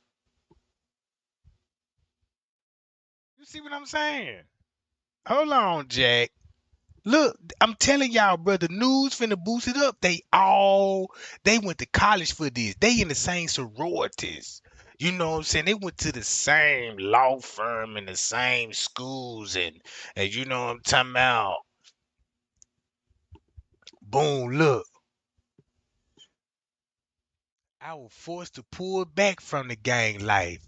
I was shot in the neck, in the arm, and injured so bad, I lost function in my arm. I slowed down. I stopped getting arrested and stuff. And I was around a lot more for Jaslyn early years. That's when you was on probation. When you was on probation. Then you know she on TikTok. So boom. Ooh, sometimes it hurts to be her. Jaslyn taught me how to be a dad. I miss how outspoken she was, the way she bossed me around and put me in my place. Same thing like her mama said. She said, I'm the mommy. But you see how the news finna boost it up. So just think about all the people, you know what I'm saying, different types of people, you know, they don't know none about what's going on in this man's personal life, and just could just read an ad in the paper, be like, oh man, I feel so sorry for him. I'm glad he got his life back together. Oh man, I hope that be a lesson to him. Oh yeah, right. Yeah, ain't no lesson to him. All right, you go to this, right? Boom, look at him. Yes, give us a one of those little poses, like, you know, look, you see how they got them pose? Yeah, give me the chin, you know what I'm saying? Put your fist up, yeah, right there. Hold on, hunch your shoulder down a little bit, you know what I'm saying? Give me some little small little facial expression. Give me some like some concern look, like, yeah, you know what I'm saying? This is my struggle, you know what I'm saying? I'm a better person now. No, you just another thunder booty. So you went in and bought you a Pinky jacket. Pinky Records. Cause that's a Pinky Records jacket. I got one. You know what I'm talking about? Yeah. All right. You know he ain't got it. He don't even shave. He don't even line none of this up. Right? Hold on. All right. All this in Kenneka circle, bruh. Everything what I'm finna show y'all, bruh, finna be in the Kenneka circle. Let me go to Carlo Loso way. Hold on. That's where I need to go to. Hold on. Go to my history, you know. This is gonna be in my history. Look, that's him. You know what I'm talking about? They go Carlo Loso way right there, right? We have got to the point where literally anybody can build a fully working app without knowing how to code. This is Base 44. Do this shit This hit is a different now? Explain what happened. Why Watch does he this. need Check time this to out. get... Whoa. This what they do, bro. This how they get their money. Base 44. Guys, I'm fighting. Come on now. That's why we looking at you like that, bro. That's why the world looking at you like that. Straight up. Your ass too, you too swole to not stop them from fighting, for one thing. Why would you work them? And then you talking about she got a gun. It was unbelievable, but I was there. And I know for a fact none of that happened, how they just explained it. But my truth will get out here. And it's funny. Y'all remember this Fox News right here? Did Trey Gang show y'all this? Hold on. Hold up. Hold up. Let me go right here. Watch this, y'all. Watch this. Right. Ooh. Ooh. Ooh. Oh. Oh. Oh. Oh. Oh. Oh. Damn, that straight drive right there at 130. That straight drive right there at 130, right? But I need to catch the news anchor guy. Now, you know what? Matter of fact, I could just go to my video. I just go to my video. Now, y'all see what news he on, right? All right. This my video. Trey Gang don't miss. I hit hard every time with this. Boo, y'all.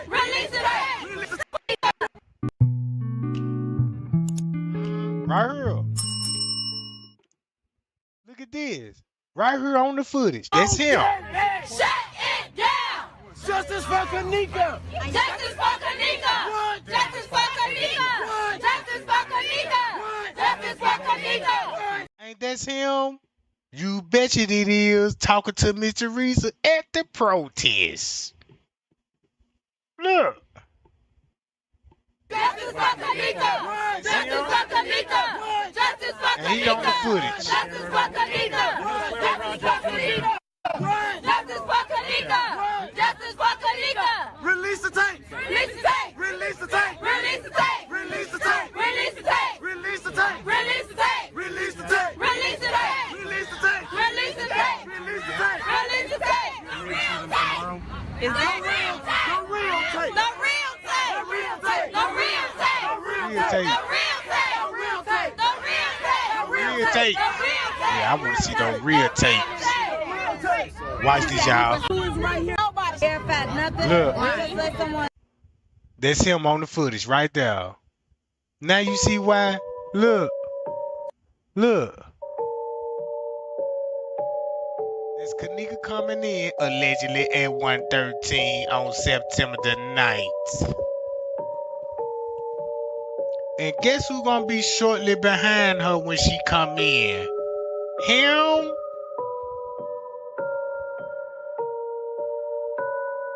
Alright. Watch this. All this truth.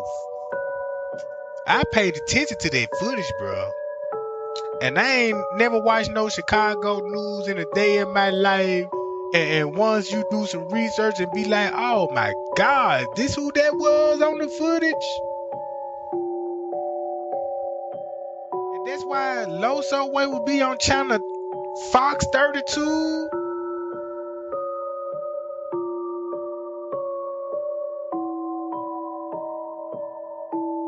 Check them out, y'all. Watch this.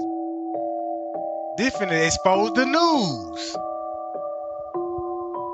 Uh-oh. He finna come in. He finna come in after the group.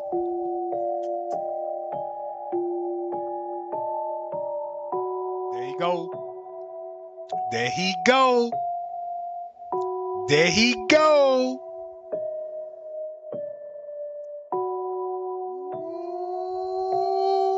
Ooh-wee. That's him. All day long. Got him. On the footage. And this way you finna see. Dane? Yeah, Cassandra Elston has been the township assessor here in Thornton Township for the past 10 years. This morning she got a call from her staff saying something weird was going on at the office. Man, we talked to her about what happened next. Take a look. This was your office? Yes. What happened when you tried to open it? It doesn't work. The lock got changed? Yes. That's right. Thornton Township Assessor Cassandra Elston got locked out of her own office, what appears she believes to be retaliation from Thornton Township Supervisor Tiffany Henyard. Now, both are elected positions, and the assessor says the supervisor has no legal standing to take any action over her office. Elston has been critical of Henyard's actions, including massive spending, as we reported last week, using Township and Village of Dalton employees to benefit a charitable fund that she created last year. And then make it so bad. Watch this. Tiffany Henyard and Andrew Holmes. Remember Andrew Holmes and Tiffany Henyard? Ooh, all them crooked in the seats. Jack. Like and share this shit. You see Andrew Holmes? Now you see how, boom, Fox News, like, look, boom, if you go to Fox News, they try to bail him out much as they can till the old paperwork came out. Boom, so guess what he had to do? Start staging a whole lot of, come here, Jedediah, let's jack it out in front of the camera and make it look good, you know what I'm talking about? Look, y'all. Look. Andrew Holmes, what they say about Andrew Holmes, Bombshell, Tiffany Henyard, Andrew in the new lawsuit. 32 News. Ooh-wee. This digital calendar, lightening my mental load, makes it worth every penny. I wasn't fully convinced the Skylight calendar would be able to. And thank you for joining us tonight. 32 News. And I'm Dawn Hasbrook. More controversy in Dalton. And notice they had tried to keep him off the air. The anchor that's on the news, they try to keep him off the air. You know what I'm saying? Get him a little less time. Because if you watch that footage, it's over with. Time, it involves a well-known activist. Tonight, our Dane Placco off the top with the Dane bombshell Placco. details in a brand new lawsuit. Andrew Holmes has been a familiar face in Chicago for years. Well known. And you friends with Andrew Holmes. You been knowing Andrew Holmes. So when you look at all the news about Andrew Holmes, ooh-wee. Known for his work as a community activist helping crime victims and police. But now Holmes is being accused of a crime himself, sexual assault, in a civil lawsuit filed by a former employee of the Village of Dalton and a Dalton police officer. Whoa.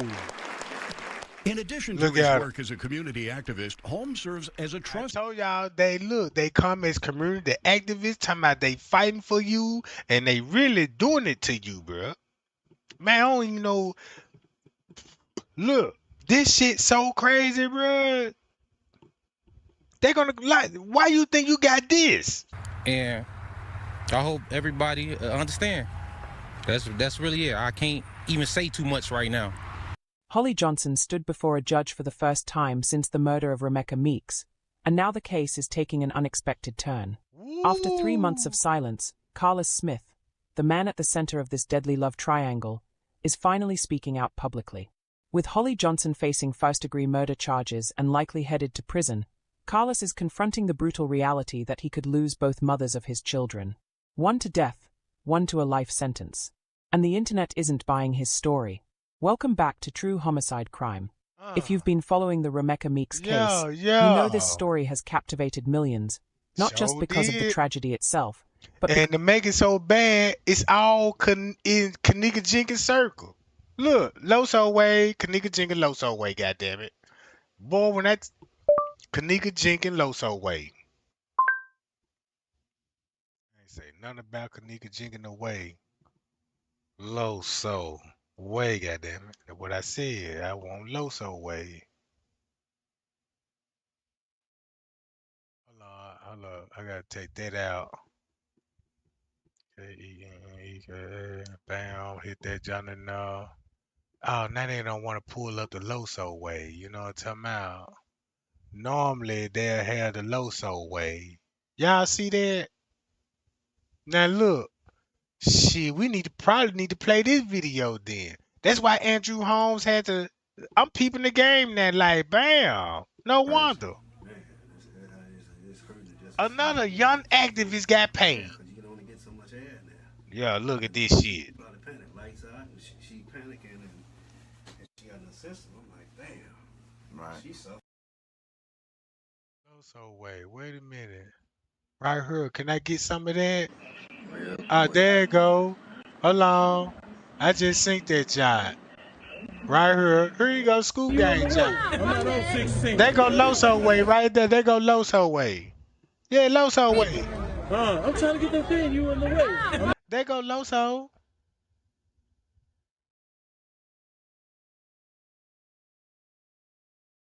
There go Loso Way. And then you got Carlos Smith, aka Loso Way. You know what I'm talking about? Oh yeah. Man, look. Loso Way. Yeah, Loso Way. You know what I'm talking about? Boy, look at this image. Ain't this finna get scary? You see that image, don't it? All right now. Man, look. If you find out how Loso Way got clout, ooh, I looked into all this. It's a lot of things y'all don't know, bro.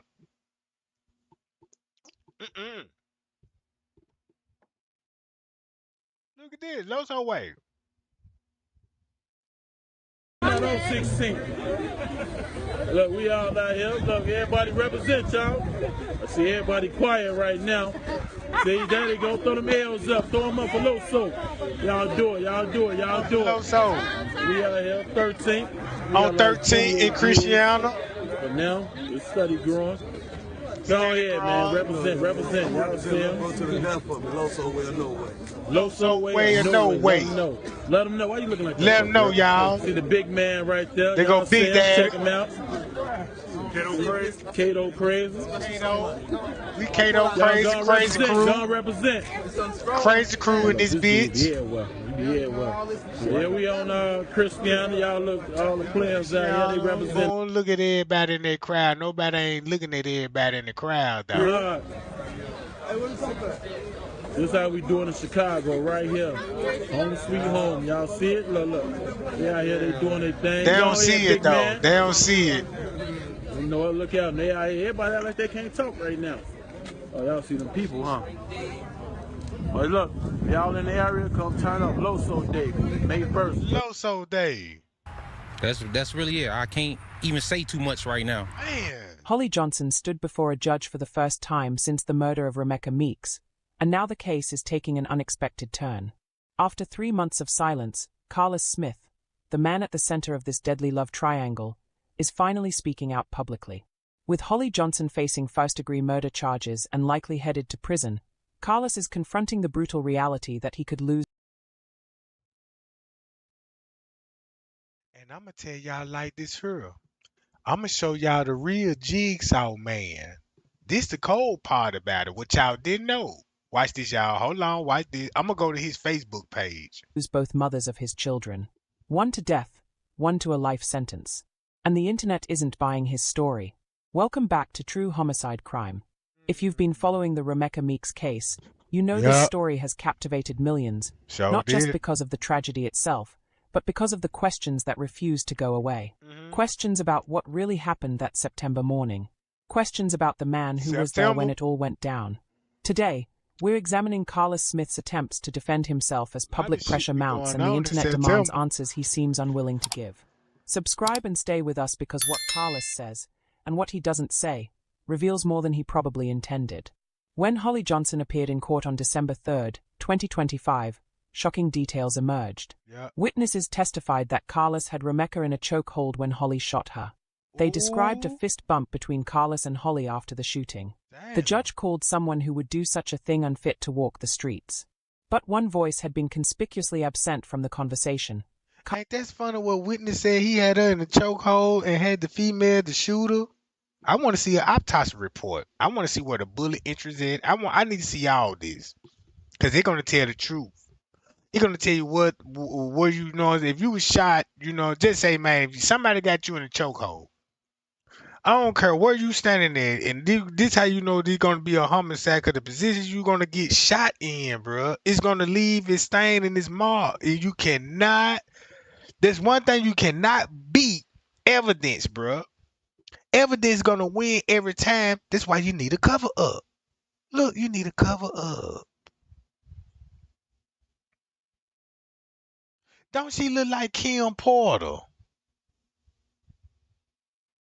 You know what? Cause I sure looked at her. I'm like, damn, she do look like a celebrity to me.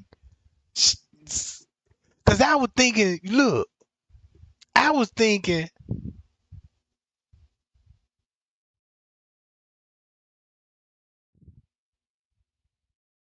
look, check this out. Really look like Kim Porter, bruh.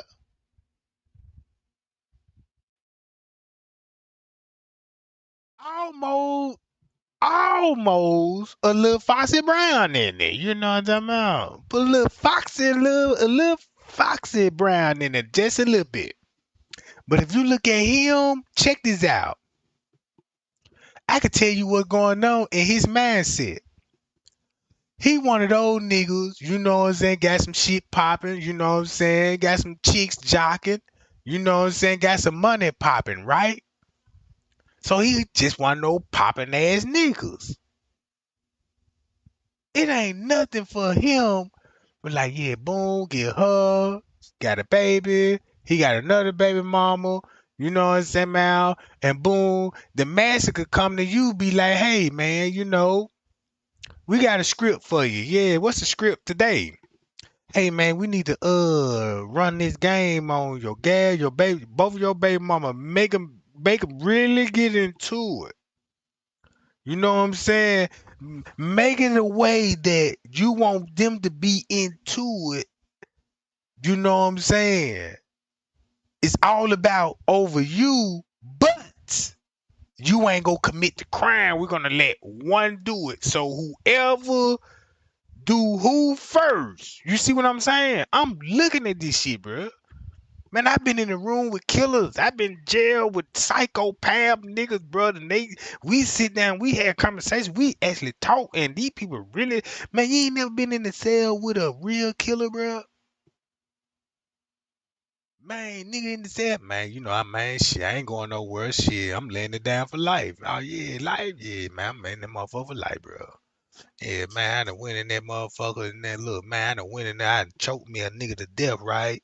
And I cut the bitch in half, and then I went in there, the bitch had babies and shit, and this how they talking, you know, this how they talk. Bitch had a baby, you know what I'm saying? I'm like, shit, fuck, you know what I'm saying? Ain't nobody know I killed the baby anyway. I'm like, damn. Making it sound like it was some cool shit, like, you know what I'm saying? Look. If you look at this man, check this out. This nigga for the streets. Man, that man finna mac on any motherfucker they gonna fall for them. The man gonna charm you. He can't charm every broad. He can't charm every queen. He can't even charm every hoe. He can't even, you know what I'm talking about? Not even a simple female. He could only charm the ones that likes him. He don't chase after females that don't fuck with him. He chase after one that likes him. That make a big difference. Yeah, that make a real big difference. So look, what he did, he played the game with both of the baby mamas and was like, look, make them get very into it. And so when they get tragedy, we could blow you up. We could get you on the news, be like, yeah, you know, we're gonna straighten up all the allegations. Cause it seems like when people watch the news and put people on the news, it's kind of softening everybody's hearts up. Cause he all on the camera like, yeah, you know, playing innocent talking. He ain't talking gangster. He ain't talking from the hood. You know what I'm saying? He don't look like a gang member. You know what I'm talking about? But he really gang after because he Loso way, right? Because you know, if you know about Loso way, them folk treacherous. hmm They treacherous to them peon. But when it come to gang, like my kind, oh man, you nigga get whacked. Man, you nigga would get whacked for real. And this would be easy work like Floyd Mayweather style. Cause I know all what you look like. If I want to take it there. Just say Trey ain't crash out about this Kenneka Jenkins case. And I'm like, man, I'm so fed up. Let me up. You know what I'm saying? And boy, man, check this out. I'ma hit him so quick, hit him so hard, and the whole internet gonna be stirred up. Man, look, check this out. Man, you will hear on the news be like, man, he been attacked by a wild grizzly bear. Man, them folk gonna be like, yeah, what? He was in the woods. Man, we got bite Mars and whoever bit him, you know what I'm saying? Gotta be these bite Mars come from a moose pack, from a wolf pack. You know what I'm talking about? Yeah, then them folk they were like, this thing come from no human. Yeah, you know, if I got the mindset technology, you know what I'm saying? Just say like, man, look, we living in the year 2026, bro. You could do murder. You could get away with murder different ways now. Hey, man, you want to make a body disappear, man? Man, hey, man, you could take a female to a farm, be like, hey, I own my own farm. Yeah, I got my cow, my buffaloes, you know what I'm saying, my horses, you know what I'm saying, my garden, all this. I want you to come and check it out. Yeah, that would be nice. Ride you up there, you know what I'm saying, on the little bull, donkey, a horse, whatever. And this thing, you know, he gets you and put you in the hog pen. And guess what? The hog's finna eat your flesh, your meat, and bones. Ain't nothing left for you. That's how the mob did it. You know what I'm talking about? Man, y'all want me to keep this shit going, bruh? Share this video. Watch this. Check this out. This is the reason why you need to share this video. I showed y'all this here. Look, watch this. Hold up. Wait a minute. Boom, boom, boom. There go Kenneka. And he with him. Rich Way Telly. You know what I'm talking about, right? Check this out. Hold up. Wait a minute.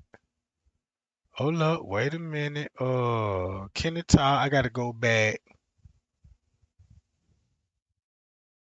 Well, I ain't gotta go back to the food court hall because y'all already synced it, right? Check this out. Masonic had a free site, be like, yeah, we y'all look. We y'all a part of the sorority. You know, this what we do. Woo! You know, that's why, you know, don't you, man, you want to know why purple is, you know what I'm talking about? Hold on, wait a minute. Let me, what I got to do? Let me finish this narrative. That's crazy. This is a lot to unpack. Yes. Yep. For me, my final question to you is, can there ever be any closure between you and the man that you created this child with? Because I don't want to say father, I don't want to say dad, because I feel like I say no, goddamn. Hell no. Dads like myself and hell Kyle no. Out here in our children's hell lives, no. Literally, it's nothing. It's nothing. It's nothing. Giving interviews it's a nothing. week after my child's death. Like, I wouldn't be able to talk to anybody. Like I said live on the radio, I'll be out here dressed up like Blade, looking for the people who did it. I'm probably going to go to jail before anything else, right? Yeah, because we ain't got time to do no interviews, be out on the camera and shit. Because the minute I get a hot tip, I'm on the way, Jack. You see what I'm saying? I'm on the way by mine, bro. Man, look, man, if something ever happened to me or anybody in my motherfucking family, bro, man, don't you know, man, Trey ain't on the move, man. I'm like, what Trey ain't there? Trey ain't quiet in the motherfucker. And this thing, you know, you get that dun dun dun dun dun dun. Hey, welcome to Action 8 News, and we just found the body over here in the ditch in a shallow grave with a note on that motherfucker that said, yeah, next victim. No name game, you know what I'm talking about? Next victim, you know what I'm talking about? And hit that next victim, make the police figure who gonna be the next victim. You'll know, you'll get the 911 call. 911, what's your state of emergency? Oh, fuck! Fuck, man, I was in the fucking woods, man. I'm trying to shoot deers and I'm going hunting, man. And I see a fucking head over here, man. And I don't know if it's a man or a woman. Send the sheriffs off. They gonna come to the crime scene. Man, them motherfuckers gonna be spooked. The fuck is this? Got to be the goddamn devil's work. Nah, ain't the devil's work. Hell no. The way these days go, I might, goddamn it, you know, don't make me catch a body. I know how to get rid of you, alright. Cut you up in nugget-sized pieces, bite-sized pieces. You know what I'm talking about? Put you in a bowl of hot boiling water, season it down with some boil. You know what I'm talking about? Seasonings and boil you like shrimp. Everybody gonna be like, damn, Trey Gang, what this is? You know, this my special payal season. You know what I'm talking about? Yeah, what is called payal season? You ain't never had no snook meat before? Snook meat? I ain't never heard of snook meat. Yeah, it's just like a wild creature in the jungle. You know, it think it's bad. You know what I'm about? It would hiss, it bark at you, but when you put that Draco on his ass and gun his ass down, you know what I'm about? Real talk. Uh-oh. Uh-oh. They coming in, y'all. They coming in. Appreciate the love, gang. Appreciate the love, and I appreciate the likes. Now look at this. Look. Listen to what the baby mama said about this nigga. And keep this in mind. When they come to this news station, don't you know they only cover murder cases that be covered up? And give them a platform to keep spreading the narrative and the lies. Yeah, go to Kiara Cole, same shit. Go to Kenneka Jenkins, same shit.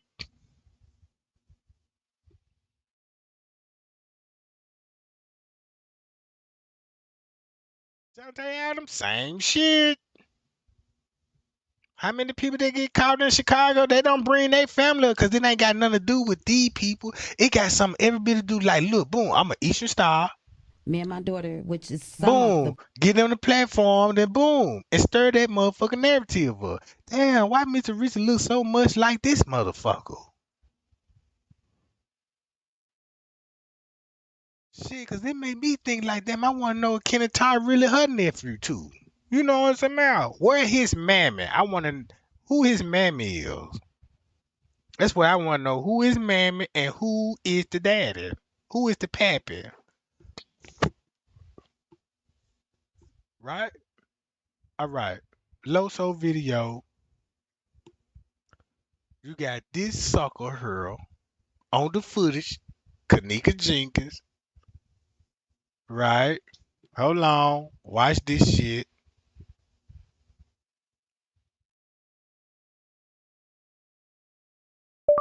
P. Rico, Kenneka Jenkins. Now look. There go his people. Look, they all look alike, bro. Remember him, the activist? Tell, ooh, this finna expose them some more. This finna expose them some more. Hold on, man. P. Rico, the activist. P. Rico give his thoughts and knew the release of autopsy of Kenneka Jenkins. Purple flag, purple flag, purple flag. You know what I'm talking about? No, we'll say red flag, but we like, nah, purple flag. Let's go to Rico. Oh, yeah, they go Rico right there, right? All right, there go Rico right there. Boom. Hold on, wait a minute. Does Rico look just like who? Huh? And shot in Rosemont at the bowling lane. God damn. Whoa, whoa, whoa, whoa. What is I'm getting myself into right now? Some tea, hot water. Yeah, I'm in that hot water. I soak in hot water, goddamn it. You know what I'm talking about? Yeah, you know what I'm saying? Put me some cucumbers on my eyes.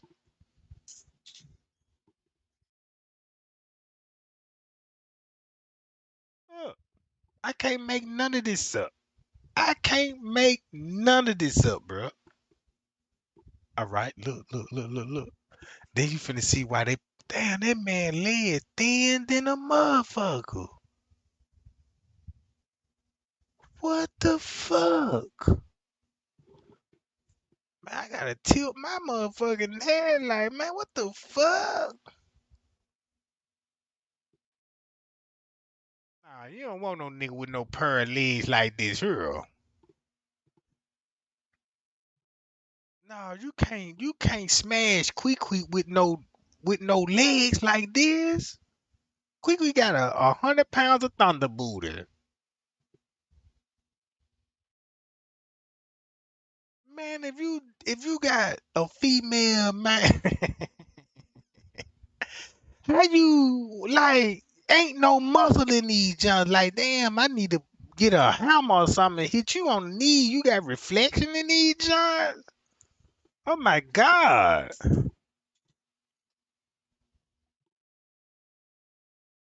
Shit. Man, them damn perks killing these niggas fat. Look, man, them niggas be on that perk, that blow, you know what I'm talking about? And they be on it. And like, damn, nigga, look at your legs. Shit, I could do a commercial with these, John. Be like, yeah, we need to feed the needies. We got Rico over here. Look, you know I ain't lying. His legs is thin. He ain't ate a pork chop sandwich in a while. You know what I'm saying? He just been drinking out the creek. You know what I'm talking about? Surviving. You know what I'm talking about? He been eating mushrooms. You know what I'm saying? Look at this shit, bro. Man, we better not never get in a fight. Cause I'm throwing leg shots. Yeah, I'm finna break these joints. You better not fall. You know what I'm talking about? Man, I'm finna put you in a four-legged, what they call that, John? A leg lock. The finger fold, goddamn it, and break these joints.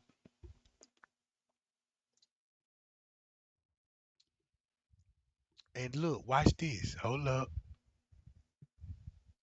Let's keep this shit going. Getting hard and getting turned on are not the same thing. That is why. See, you know what? Why are you showing me this stuff? Why you want to get you out of here? Because that was real disrespectful. You got white chicks on there talking about I need to take a Bluetooth. And I ain't got no, I don't have those type of problems. So I don't know where they got their information from. Let's do it. Get out here. You like you want to say something? Go ahead, shorty. Go ahead. Go ahead. Oh, y'all don't got nothing to say right now. Y'all. That's what I said, cause I'm like, damn, when these niggas be shooting at each other, I see why they missing.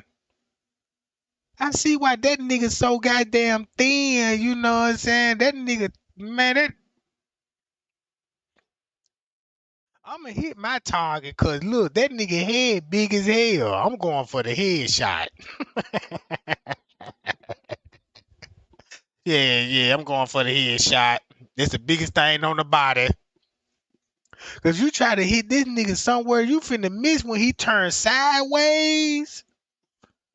Man, they just trying to hit a credit card. You know what I'm saying? I'm like, God damn. I'm just saying, man. I'm a kung fu master, bro. I'm a kung fu master, man. I really do got my black belt. I got my purple belt, my black belt. You know what I'm saying? My white belt. How when I started off, I really do this shit, bro. They call me, you know what I'm talking about, the real Bruce Lee.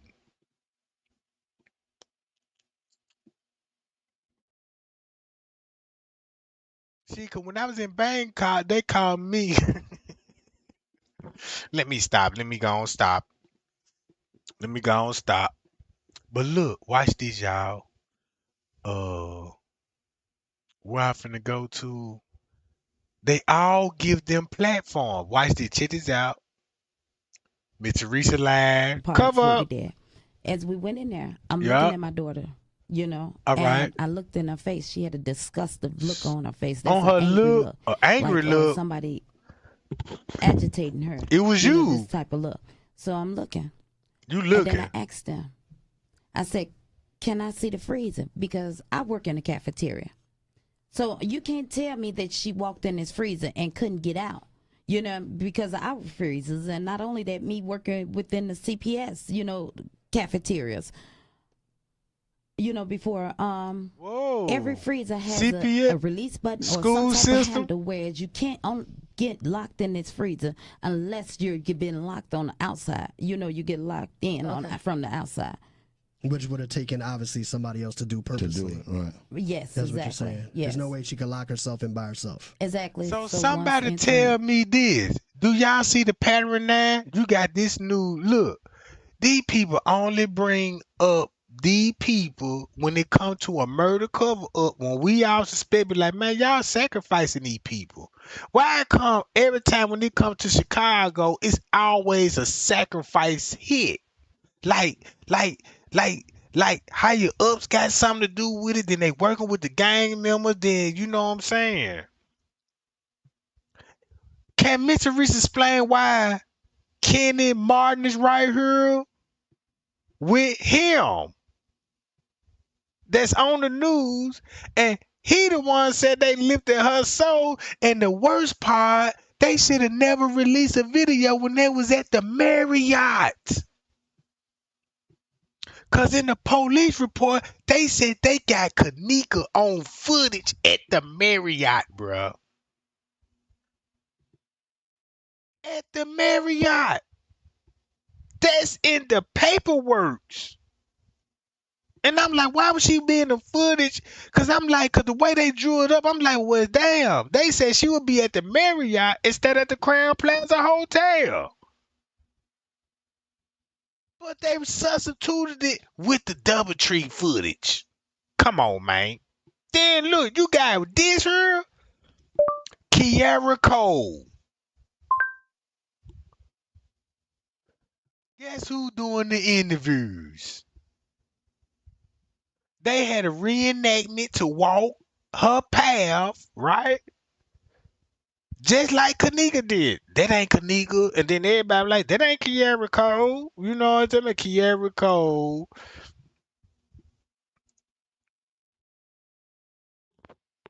In Chicago, from the same neighborhood where King Rob and them stay at. In Kenneka Circle 32 News again. And y'all, look, watch this. Please come and do a well-being. And then once you go to this shit,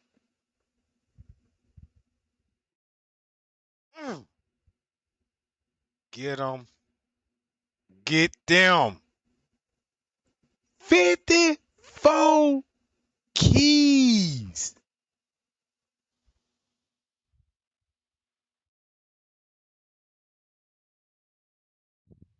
Video. Go to video. Go to the oldest. Hold up. Watch this. Watch this. I ain't gotta make none of this up. Man, people could take this how the way they want it. But man, I ain't here to lighten up. I'm here to tighten up, god damn it. I ain't here to lighten up. I'm here to tighten up, god damn it. Man, let these folk keep playing with me, bro. Right here. Man, you finna see it for your face. So when you look at it, be like, damn, Trey ain't one line when he said, man, look, these people could do some shit, pull it off. And they could give you news, media play. Look, check this out, right? Look. 12 a.m., Jelani was caught on camera again in different clinical session with a patient later that afternoon and called her repeatedly the day before. He was going. Now look, once you go to Jelani Day, he was a college student, bruh. The college kids had something to do with his murder. The same field that he was studying in is you know what I'm saying, a forensic, a pathologist, right? So he gonna become a autopsy person, you know, determine how you died and all of this, how the body behaved when it died. You could catch criminals. You see what I'm saying? So look, what if somebody in the system, in the school, man, y'all just don't understand, bruh, how deep this shit go, bruh. Hold on, watch this. Matter of fact, watch this. Watch this. Barbara Evans.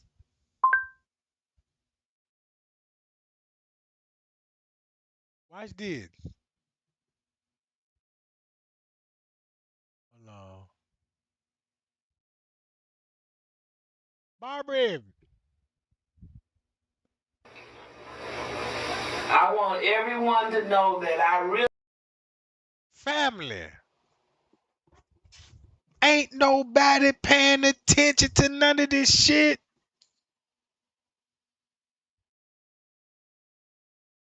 Family, bruh. Barbara Evans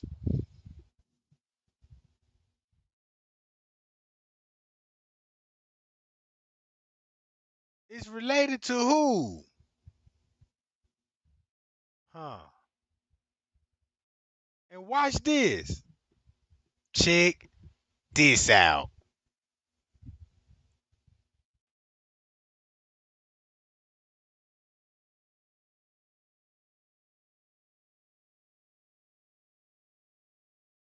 Hey, wait a minute, bro.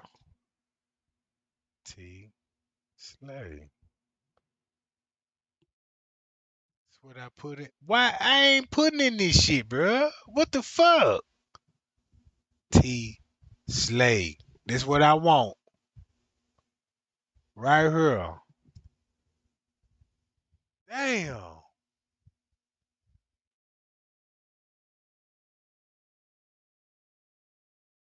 I need her picture. I need her picture, bro. She gonna have her camera Hey turned guys. off.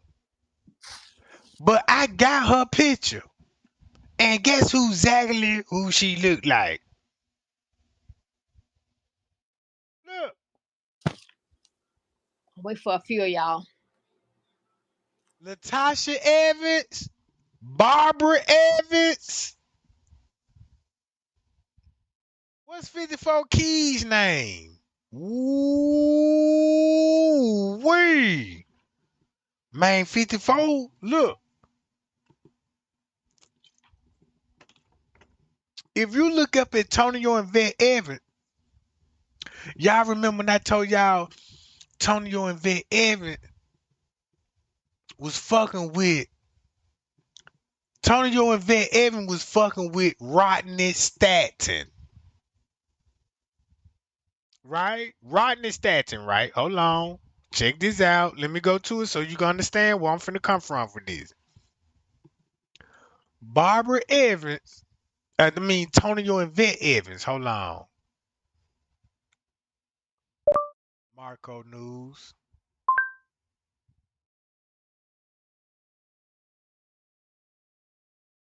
Let me go to Marco. Right here. But like I was saying, this guy was supposed to be named Rodney Stanton, supposed to be killed. Antoinette Evans, which is Miss Barbara's daughter. But y'all. Ooh, big statement. Big statement. So when you add all this together, what you finna get? Then you finna see like, damn, that's why Latasha Evans. Right here, Latasha Evans. This Latasha Evans right here. Latasha Evans. Barbara Evans. Right? Let's go T-Slave video. Kenneka jinga, Kenneka jinga, Kenneka jinga, Kenneka jinga, Kenneka jinga, Kenneka jinga, Kenneka jinga, Kenneka jinga, Kenneka jinga, Kenneka jinga. Go live video. She ain't gonna show that face. She is not gonna show that face. But she showed it to me. And once she showed it to me, and I'm like, this all I just need. I just need your little, you know what I'm saying, mongoose ass face, and I'm gonna go on and put that on out there, you know what I'm talking about. Look, look, look, look. See that? Why you think, and I trace her son back down to Lil Wayne. Long Lil Wayne.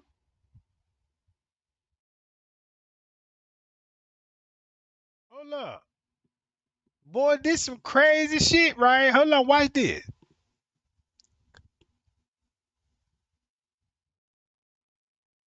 54 key. Let me look, watch this.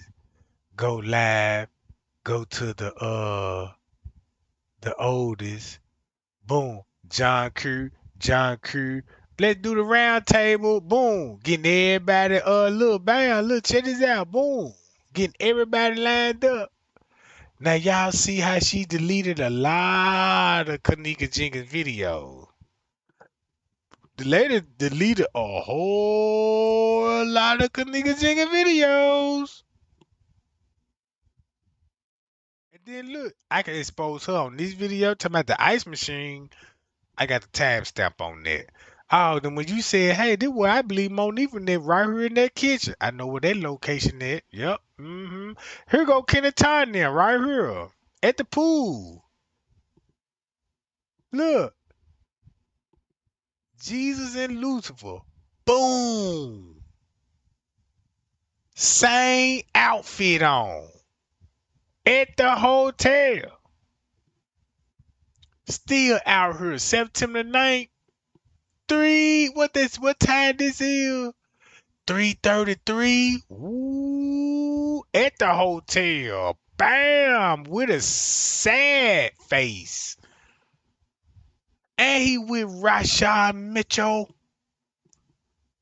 Let's get this shit right. Whoa, this one he said, let's lift her soul. Out. Yeah. Like, damn, nigga, did you go to bed, nigga? All right, let's do this like this then, goddamn it. I can go to that food court hall, you know, of my history, right? And go to this video right here. When I was showing everybody this right down, you know, him. Yeah, look, him. Who I'm exposing him. That's with him. Do this expose 54 real bad when she talking like this and she know. Like, you right back up. Okay, then. But this is here we go. From the beginning, man, I just, this nigga was always suspect as hell to me. I see why. So I want to go over some shit about him. I see why. And his motherfucking Facebook page. Yeah, I see why. Shit that he put up. But first, I want to start with that live that he did outside of a hotel. Yeah. Marriott. Oh, that bitch connected inside too? This bitch presidential, boy. Presidential. Boy George, gang. Ooh. Got a lot of fuck me right. Rambo. These the niggas that he with. This nigga right here. This nigga right here and that straight drop news exposing them. They call Rambo. And this nigga right here in this dark blue hoodie with that Nike sign on the front of the motherfucker. Hell yeah. And this nigga, this high yellow pretty boy Ricky ass nigga. And then they caught two niggas over here in the corner. What the fuck they was doing? I know what they were doing. As hell. Yeah, and all that shit was caught in his live. All these niggas was at the hotel, and I know motherfuckers was like, oh, nah, that was a different night and all that shit. And it's not. If you look at his Facebook posts and shit like that, these niggas wearing the same motherfucking clothes. This the same night. And this is what he says at the beginning of his night. He like hotel lit, inbox for location, and then out capping. They want everybody to motherfucking know that they got pills for sale and shit. Nah, they said out capping. You know what I'm talking about? They out capping for real, but they on their drugs. Don't let 54, you know what I'm talking about? Cause you could trick a lot of people that ain't from the hood. You could trick a lot of people that from the hood if you advance enough. You know what I'm talking about? Just like you got different people from the hood. You got the most advanced people in the hood, like on some hood shit. You know what I'm saying? Just say like a person that smoke crack and got a drug addiction could be the most advanced person in the hood. Cause they the one that goddamn it charges you this money. Like, yeah, I fix your brakes, you know what I'm talking about? And then you paying these people, you know what I'm talking about? That just got a drug problem. You know what I'm talking about? That don't mean, that they on drugs, Man, them folk, bro, I done seen a crackhead. If you take your car to the shop, these folks said, man, look, this gonna generate at least 8 to 15 hours of labor, and we got to charge at least 35 to 40, maybe 5,000 for the job that you trying to do. And you get a goddamn junk, and that motherfucker do that shit down there in about an hour or two. Bam, bam. Show him the rock. That motherfucker, I drop that bitch 30 minutes and be running. Man, I swear, man, I seen a crackhead fix the girl Toyota Corolla, goddamn, and that motherfucker sound like a Hellcat. That motherfucker had wine, torque. You know what I'm talking about?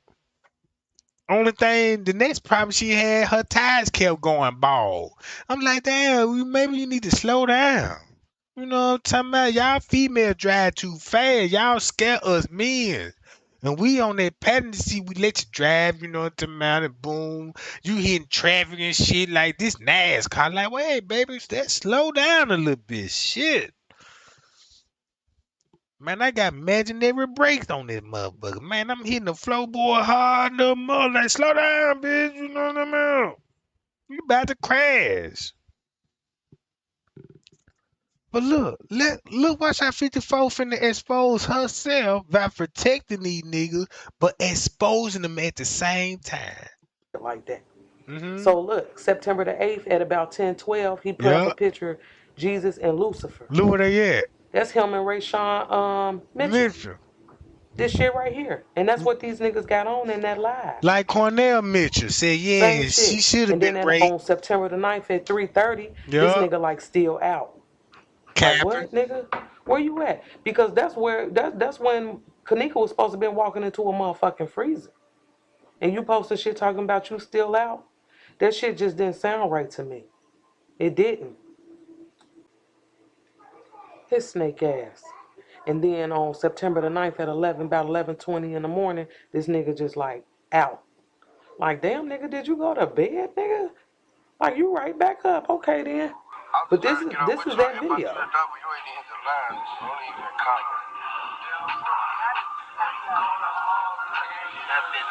You see, they asked him, did y'all kill that little girl? And it's September the 9th. Who is that slut? Yeah, we want at 11:27. On her face, nut, yeah. Nah, we live in the soul, not your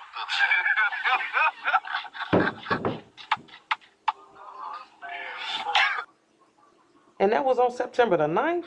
They ain't found her after the 10th, right? So they knew ahead of time that this girl was dead. Somebody did. And we know them niggas was there. Look at what they got on. Same shit. Same shit. And he was with this nigga right here. Rayshawn Mitchell. That's that other nigga in the red hoodie. His little bitty ass, every time you look up, he with Kenneth. And look what he posts. He say, and this is to Monique for Shelton. I love you, homie. He said, I don't do something. But basically he don't snitch, he's still with her. You know what I mean? And that made motherfuckers feel like, well, damn. I mean, you more mad about how motherfuckers feel about Monifa than you do anything else. And then he put out this shit right here like, I'm scared of hoes. Y'all nice on the setup side. Like, nigga, what the fuck that supposed to mean?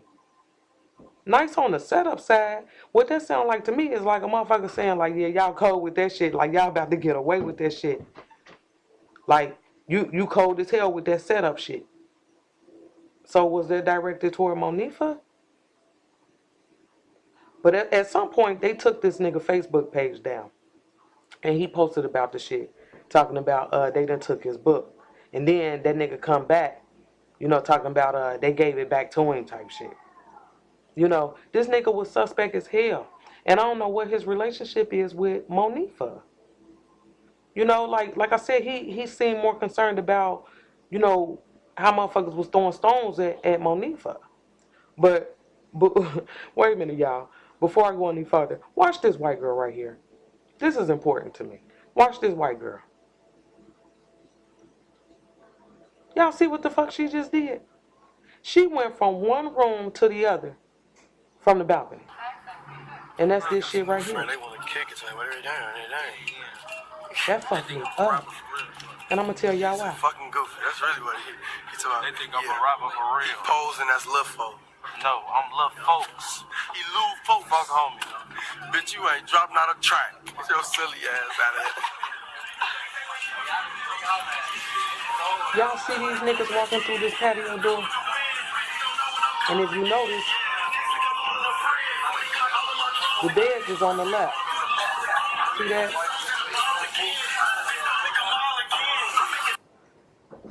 Yeah. So if you look at the way they just came in, if you look straight ahead, you see the door leading into the hallway, and then with the bathroom right there. That's looking straight ahead. So remember Taz Live? This is Taz Live right here. If you're looking, remember them two girls that was sitting in the chair? If you coming in from that way, you're looking straight at the bathroom and the door leading into the hallway. The beds are on the left. In his live, the bed is on the left.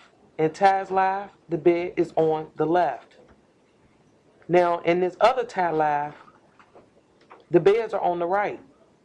And I know it was a lot of debate about, you know, 2 different rooms and all that shit. There was 2 different rooms. Because look here, if they go to the door leading into the hallway, the beds are on the right.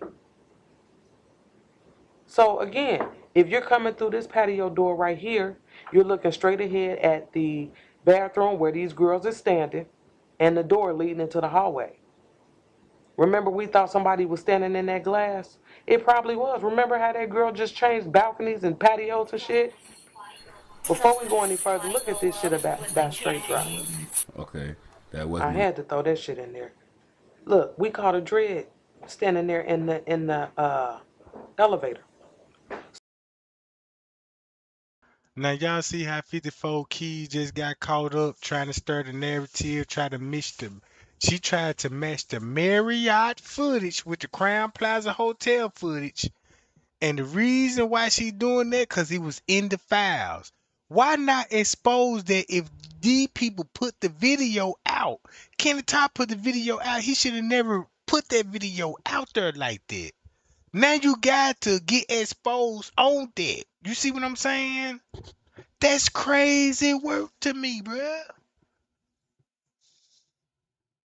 They got the white girl. You want to know what this proved? Don't you want to know what this proved? They got the timestamp on there when they was at the Marriott. Once you go back to the footage, bruh. So it was 2 things that caught my attention. Yeah. Remember, Straight Drop was trying to figure out the reflection, that white shirt. But I think it's that this dude over here on the right-hand side in that white and black shirt. And then we caught the dude with the dreads. If you look to your right, there's a couple niggas there with dreads. So I want to know why you say with a couple niggas with dread. And you said this gang was in the kitchen. And you know the gang was in the kitchen. Because guess who Trey Gang was showing you?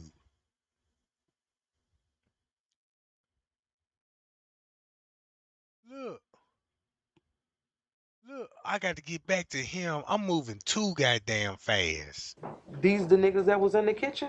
Yeah, that was in the kitchen. I mean, somebody need to ask Monique for this shit. Not that time. Nobody don't need to ask. Going back to this, but this was in that message that Monifa sent to Irene, and I kept saying, y'all, that this kitchen footage means a whole lot to this case. Oh, dude. And as we was looking at the And video, boom, look where they you know, going motherfuckers to. started taking screenshots. We started catching motherfuckers in the screenshots. And I got some of those in my other videos. Because they released the video. And the public gonna be like, damn, they in the kitchen. Then look what they showing you. They like, damn, you got these people in the kitchen.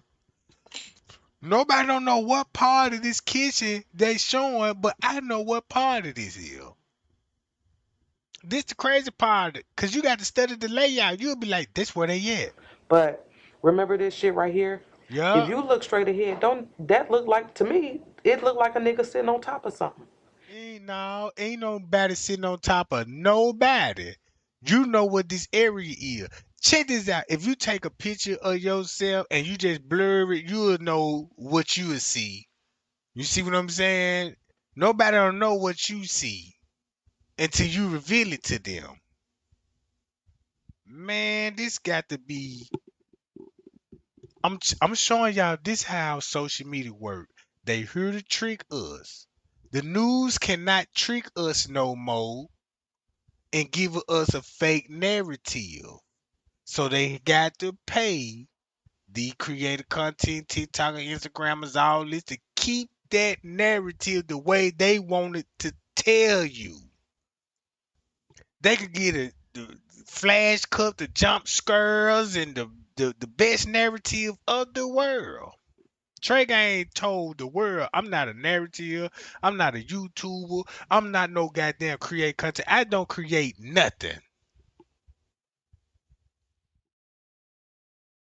You see what I'm saying? You cannot jump on the news platform and be like, hey, like you could do on my channel. You could freely type in the chat and I can answer them, John. Any YouTuber, any creator, they can answer them, John. But the news don't do that. Guess who? Instead of they don't want to hear from you, they'll bring their own expert, another corrupt motherfucker. Like, yeah, yeah, Snoop will hit in the chest 4 times. In the chest. But the bullets, you know what I'm saying? If he was, so you say the bullets entered the chest, or did it enter the back out the chest? Now it entered the chest. So why is gunshots on the back of the car then? So was he dead? Was he already shot 4 times in the chest, then placed in the car and staged the shooting? Like in the West Side, the West what's that dude name? YSL Melly, you know what I'm talking about?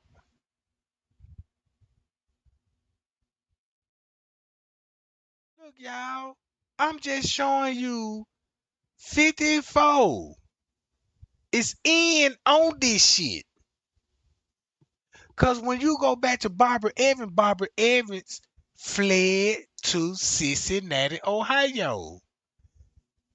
54 in Milton, Ohio. But Barbara Evans fled. I mean, not Barbara Evans. Antonio and Vet Evans fled because they did a hit with him. Oh, check this out. Yeah. Check this out. And I want y'all to Cincinnati, know, Ohio, let me they know killed the quickly GD. once I start playing this video, that if y'all can't hear it, let me know quickly so I can get it right, because this got to get out. Now, watch this. I'm sitting back at home, glance at the TV, and this guy's face come on the news. Right off the bat, I'm like, damn, this guy look familiar. So I listened to the story on why they were showing this guy's face. Check this out. Look. Remember I just said they went and found the guy who had natural life and used his face with a different name to throw us off. Yeah. The whole entire time, they went and found the guy who had natural life at the time. But y'all, this guy pops up on the news today. He's finna be released from prison today. Yeah. He was convicted on bogus charges. They forced him into confession back in 1990. 90 so now. When these clowns thought that this guy was gonna never get out, look how God do it. God dropped a bombshell in my face. I wasn't even looking. Y'all think I'm bullshitting? Look, check this out. Man had a night to life sentence and beat it. Watch how the news.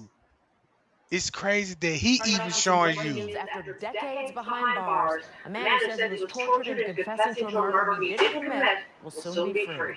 You see how it look? Watch this. Check this out. His name is Gerard Reed. Y'all know they gave him a fake name, right? Check this out. Man, this finna be the most bizarre shit ever. I know who he related to. Bro.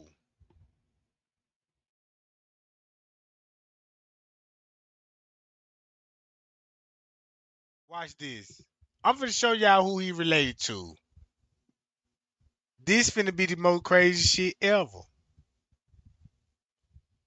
And that's why I be like, man, look, I'm gonna put it on. I'm gonna put this shit out here. Hold on, wait a minute. In Slime We Trust. Let's go to In Slime We Trust. Watch this game. I just want to read the title. Let's go. He just normally don't drop video. He'll go live and do some shit like. Y'all remember that last name? Y'all remember that last name? Hold on, where is it? Hold on, where is it? God damn it, I need to find that John. Let me take my time. Hold on, let me take my time with this one. Hold on, where you see how they like to talk about Lil Dirt, right? And I already told everybody who he related to, right? Do I need to go to the security guard that worked for Rosemont? Okay. Hold on. I had seen the video, the name on that John. Hold on. Break silent. Johnny Brown. OTL rumor. Hold on. Give me 1 second, y'all. Hold on, y'all. I got to find that last name. I got to. No, no. It's got to be a live video. Kenneka Jenkins first Facebook page. Not this one, not this one. Hold up. Damn.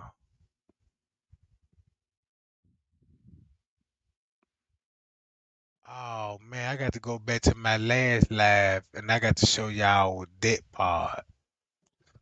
Damn. But I can show y'all this one though. Hold on, wait a minute. Hold on, wait a minute, y'all. Not this one, nope, nope. Nope, not this one. Right here. Y'all remember this last name right here.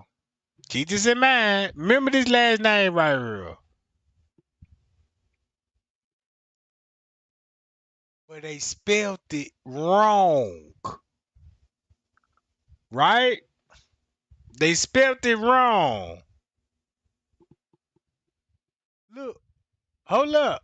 You say, ooh, what you say? He look like Kenneka Jenkins' father. Ooh, hold on. Wait a minute now. Let me show y'all this right quick. Hold on.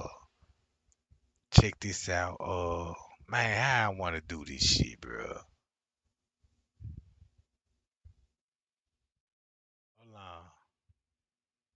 Allegedly, Tara Reid claiming that she was just drugged at the Rosemont Hotel and was unconscious for 8 hours and woke up in the hospital. Woke up in the house. Look, watch this. Check this Pretty out. much the same hotel as Kenneka, but she was at the DoubleTree. Now, those who've been on this case from day one know that Kenneka was also at the DoubleTree. Yup, was, yup. And if she wasn't, they would have never released the docket on the Rosemont site about the I told you it was on the docket. She was seen on the DoubleTree and the Marriott, bruh. You see what I'm saying? Watch this. Check this out, y'all. DoubleTree. But y'all notice we never got to see any real footage from the DoubleTree besides that girl who sold Kenneka the tickets, buying the tickets. Why do we care what that girl did when she's all over Facebook advertising it that she's selling it? I never understood that part of the case with the DoubleTree. Cotton. Like, how would if something happened to her allegedly at the DoubleTree and they brought her to Rosemont? I mean, to the. And where Breonna Cotton worked at the DoubleTree. Breonna Cotton. Yeah, at the DoubleTree. That's where she worked at, right? Hold on, watch this. Hold on, matter of fact. Hot chocolate.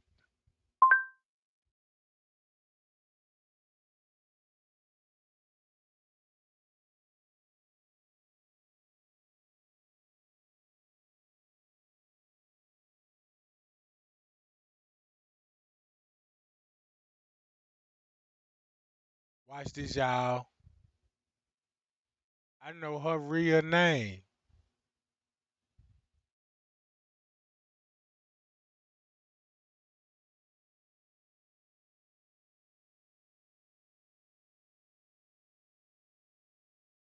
I know her real name. Look.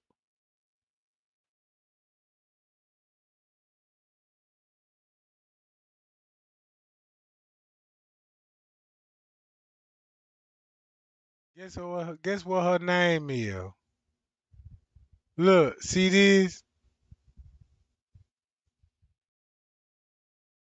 Look, y'all see this, right?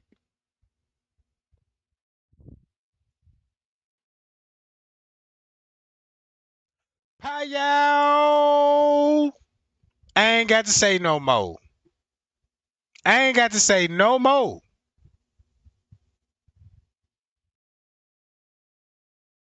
Look.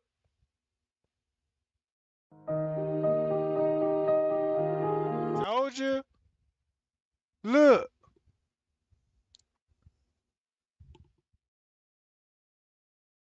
See all those pictures they got? Boo, y'all. Look.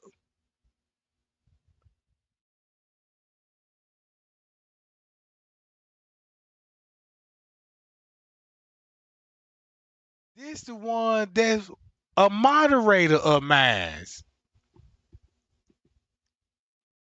This a moderator of mine. And this moderator told me everything about Kawana Bring.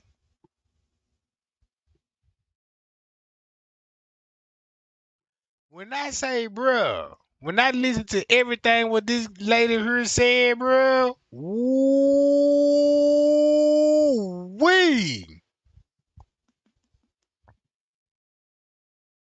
You remember her? All right, you remember her, right? All right. You see her image? Look, check it out.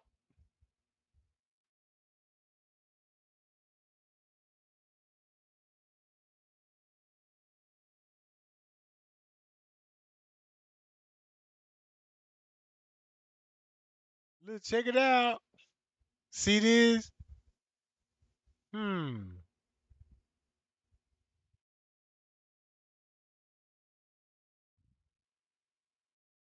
Now, do they look like a foreigner to y'all? Look, check this out. This the crazy part about it.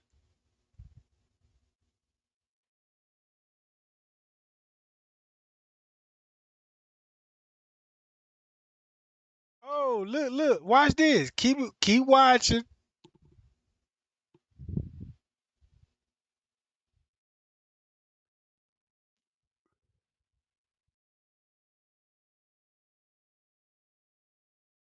Ooh wee.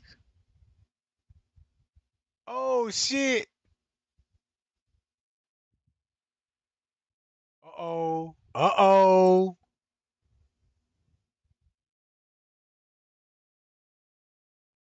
Mm, all right. That's all. Right there.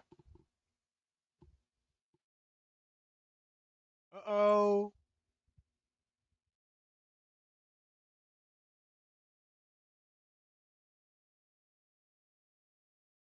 Ooh wee.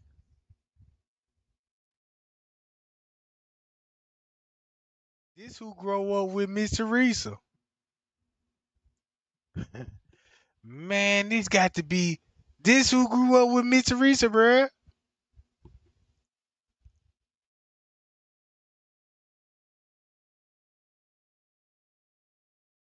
Uh-oh.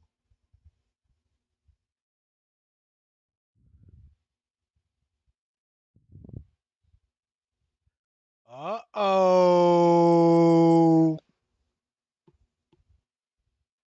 Just imagine. You got a moderator. They all come to you like, man, Tragan, I love you. You know what I'm saying? Justice for Kenneka type shit. And be like, damn, no wonder why you came to the AE. You didn't came out with a good heart. You came with a bad intentions. Uh-oh. Hold on. Think I'm lying? Watch this, y'all. Hold up. Watch this. Check this out. Hold up. Look.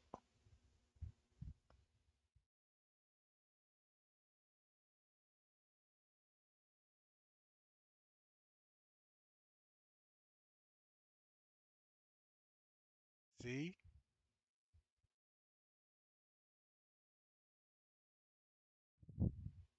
Hold on. Let me see. Can I show y'all the text messages right quick? Cause I be doing this shit here, you know what I'm talking about? I be doing this type shit. I do this type shit. Man, I'm finna really hold on. I should go to my messages. Hold up, where is it? Hold up, where is it? Scroll down to hold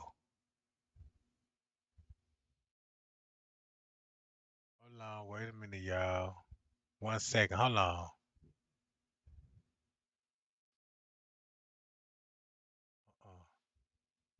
All right here. Hold on, y'all. Let me show y'all this. Hold on, y'all. Let me show y'all this right quick.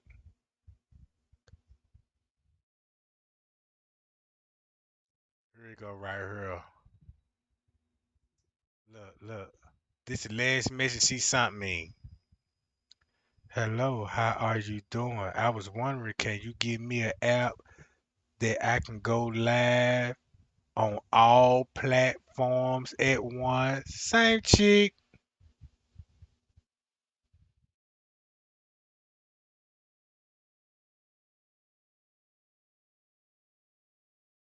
right?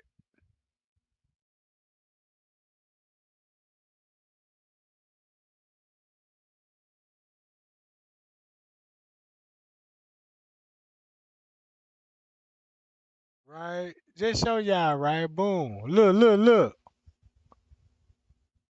See this? See this?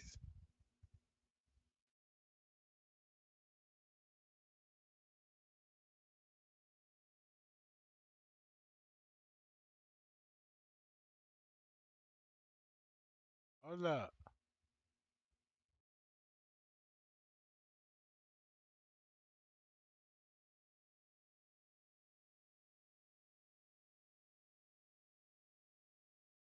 This person told me a whole lot about Chicago. Look, we got so deep. Check this out. She told me what was up with this. Lil Yum Yum. Lil Yummy. Chicago. Bro. Right here. Look, look. This finna be the crazy part, bruh.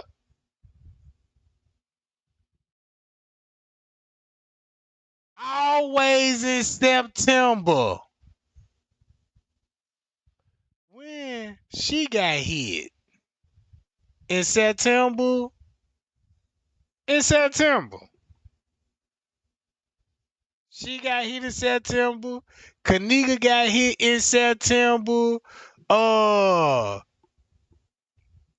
What you call got hit in September? Man, look at in September is really you will only get these videos when it get close to winter time. Dog, that daylight saving time. That's when you get dark. That's when it get dark the quickest. You mean talking about all in Chicago? You mean it's all on the west side, bruh? All these check this out. If you notice, all these viral murders and videos where they be putting on the move always come out the west side. The west side and the south side. Cause the south side is the west side. Just think about all these people grew up on the south side till they knocked down the Quanda Breeze and they had moved to the west side. You see what I'm saying? Look. 32 News. It was unbelievable, but I was there. And I know for a fact none of that happened, how they just explained it. But my truth will get out here, and I hope everybody understand. That's really it. I can't even say too much. He said he was out there. When I heard it, I'm just looking. You know, it was unbelievable, but I was there. And I know for a fact none of that happened, how they just explained it. But my truth will get out. What they say you did? Look. What the witness saw?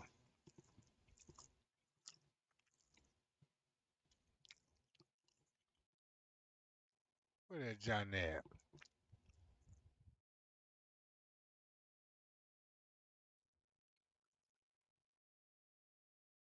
First video I showed to him. It got to be in that video. Yup.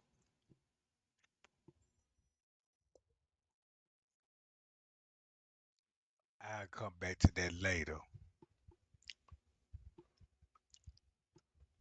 September. This 1994.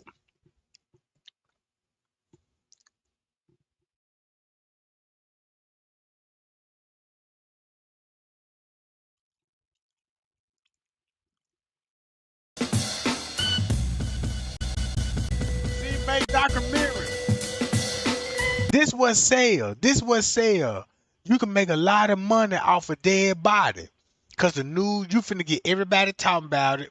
Everybody finna watch the news. It finna generate money so they can flash their news ads and it was like, yeah, we got soap on sale and groceries on sale and you know what I'm talking about. Not only why they showing this shit. This crazy. This is Chicago hustle.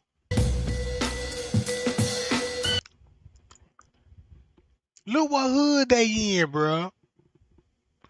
This the crazy part about it, cause you could actually look back at these documentaries. It would hit different. Be like, I want to know what happened to Lil Yami.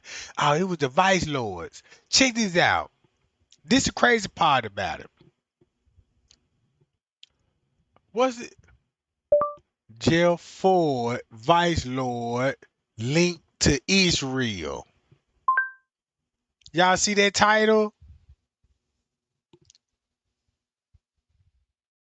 I ain't say shit about Gerald Ford.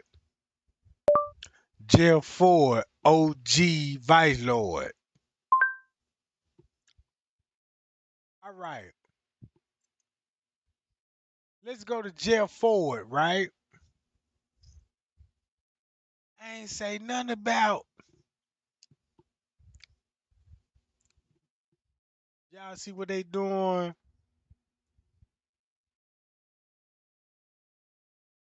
This is jail forward. I want. Right? Hold on, look. Let me see. Can I find it?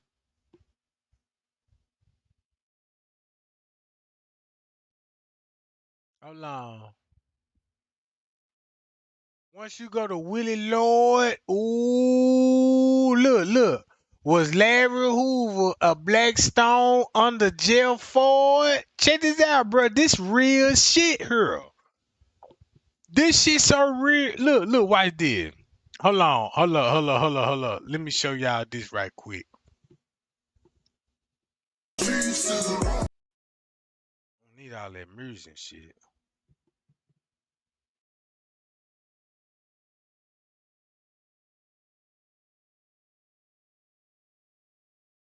Blackstone Rangers.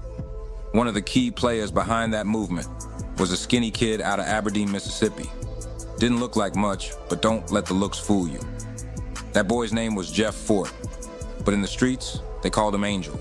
From day one, Angel had a presence, and over the next 2 decades, he wasn't just running the hood, he leveled all the way up. He went from leading a gang in Chicago to moving weight across state lines, and eventually landed himself in the history books for a wild-ass federal case, conspiracy to commit domestic terrorism for the government of Libya. Yeah, you heard that right. But through all that chaos, Jeff Fort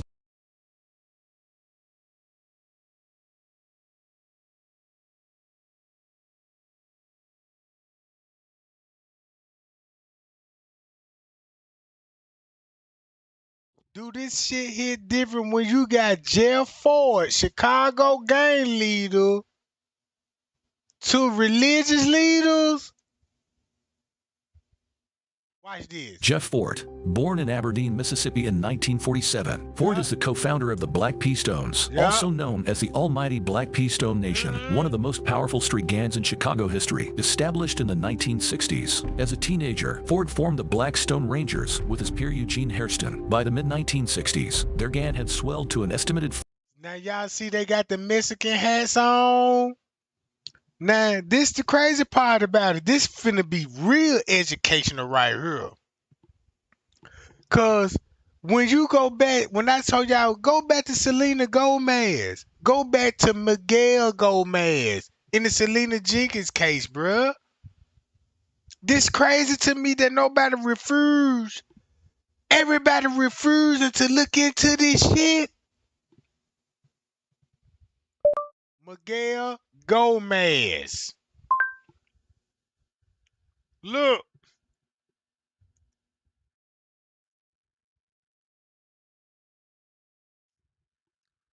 Look.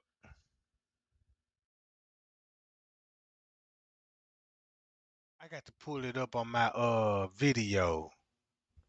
If you look up the Gomez, watch this. I gotta go to 54 for that. Yup. 54 keys.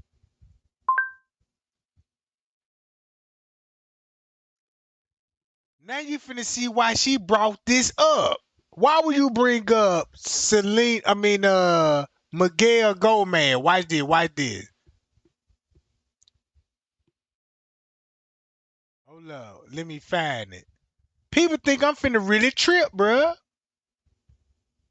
Then once you're not show you this shit, you be like, man, that man ain't even lying. That shit you was sounding, Trey, I ain't gonna lie, that shit was sounding crazy as hell, but man, you showing this shit and this shit spooky. Hold up. Miguel Gomez, bruh. This crazy to me, and I'm showing y'all this device lords. This I know a lot of people ain't street. If you ain't got no history of the Vice Lord, you ain't never, man, bro. If you ain't never been in the hood with Vice Lord, G's, Crips, you won't even understand it. Know how game work. A lot of people gonna finna understand this because everybody in the game, right? Right there. Hold on. I gotta go to the old. I went to the oldest. Miguel, what Miguel at?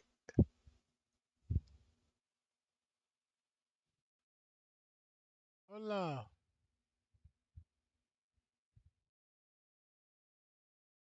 I need the Miguel shot. Hold on, let me show you the Miguel. It's gonna be somewhere up in here. Bam, bam. Y'all ride with me or what? Boom, boom, boom. Right here. The Miguels. This finna be crazy. Man, let's get them. Hey, man, why you showing me this shit? They must heard me over talking like, damn, you know, I'm getting fuzzy on the balls. I need to shave these just now. I'm getting all type of service. Now you got the Miguel, right? Guess who the Miguel gonna be, right?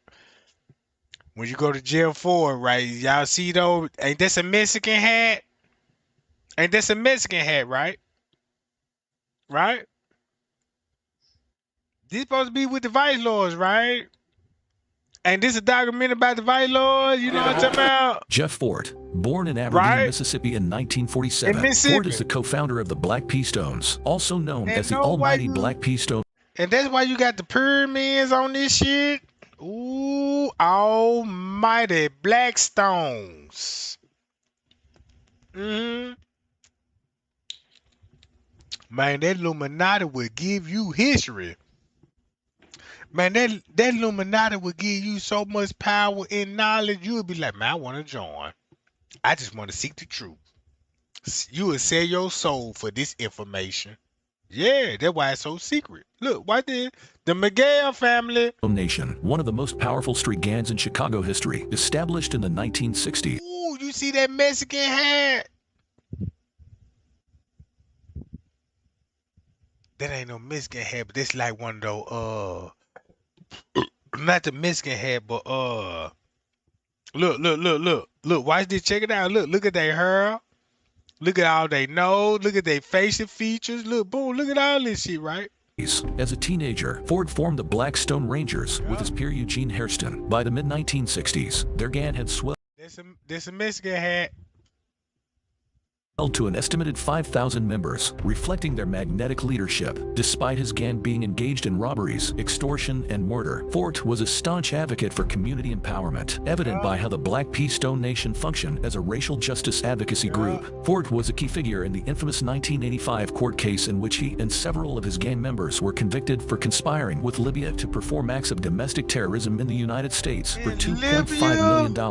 In 1987, while serving time in prison for drug trafficking, Fort was sentenced to an additional 80 years for conspiring to perform acts of domestic terrorism. Back to Libya, ooh, and Israel. And you finna link him back to Israel, right? Israel, right? So if you link him back to the Miguel family, look. Told us that they shit. I did that. Miguel I kind family. of glossed over the beginning of his statement, and I'm gonna read it to you. It says, on September the 28th at approximately 12:30 hours, the lieutenant and the sergeant made contact with Sticks while they were exiting the residence of Miguel. Miguel. Sticks advised he heard they had been looking for him, and the interview was completed. Yep. Okay, so understand what they just told us right here was the fact that when they left that nigga named Miguel house is when they ran into Sticks, and Sticks then walked up on these motherfuckers like, yeah, I heard y'all been looking for me, type shit. And you understand what I mean? And then look, but it raised a couple questions because I'm like, okay, who the fuck is Miguel? And why were they leaving your house? Nigga, what did you tell them? Because I don't have Miguel's statement. There's no statement for him. And this Mr. Risa, check this out. This Mr. Risa brother. This J Money brother.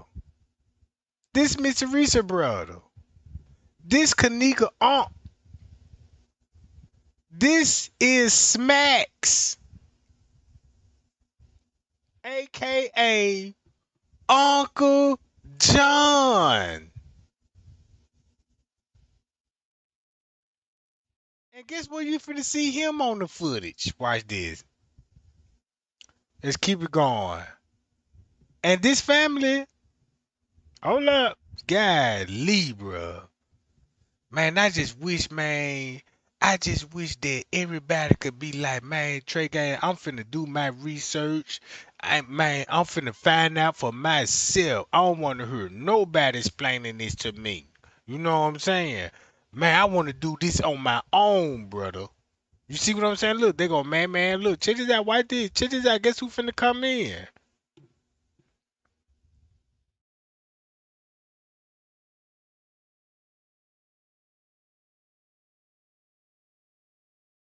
Matter of fact, let me do it like this here. I'll be right back. Be right back. Let me show y'all like this here. Hold on.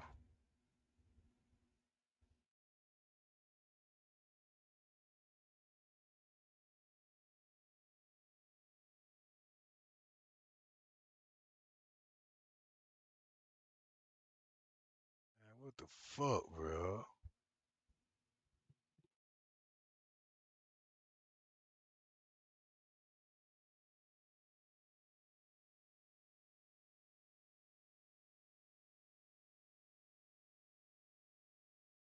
Hold on. Watch this shit. Hold up. Watch this, y'all. I'm finna show y'all where Uncle John at. Kenneka family. Here we go. Let's go back live. Let's go to Uncle John. Cause Uncle John gonna have that same fucking jacket on that he got in this goddamn picture. Right? Uncle John right here. There you go. Right there. Uncle John. That's him.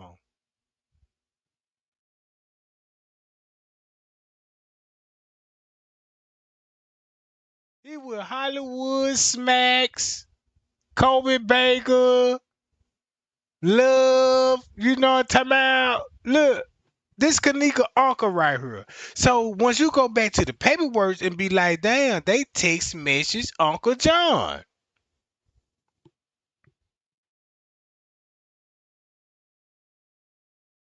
Right? Y'all with me? Who with me on this shit? I could keep this shit going. This shit could get even more fire than what I'm talking about right now. This shit finna get serious, Jack.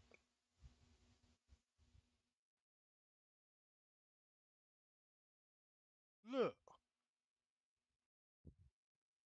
that's Uncle John, Mr. Risa People.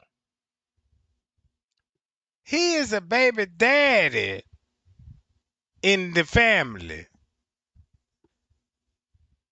He is related to the Martin family. But on the Migo side, he ain't nothing but a light-skinned nigga. Him, they look just alike. And you go to P. Rico. Bro, y'all really would let Kenneka go out like that, bruh? And this who Bree was calling is Smacks girl. This Uncle John, this Smacks. This Smacks and this Uncle John. And when you go to 54 Keys, she finna be like, damn, why they trying to make these two people the same person? But it's actually two individuals because these people are related to Mr. Richard Martin. These will be J Money brothers.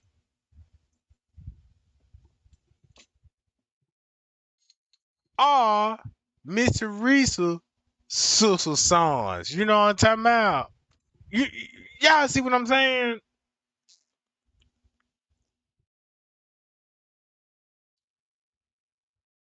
Watch this. If I'm linking this shit to the Gomez, right? When I go to the Gomez and I'm showing y'all on my Facebook, I'm like, look, y'all. Hello, how you doing? I can scroll down my text message. I ain't got nothing to hide. Great live, King. Can I please call you later? I have something to talk about you about. 4 Milwaukee Hotels employee charged with being with a party. Look, they own this shit, bruh. Look, they own this shit. Look, they own it. Boom, look. I don't even want to rap. I know what's going on. I don't want to rap. I do not want to rap, bro. I see what's really going on.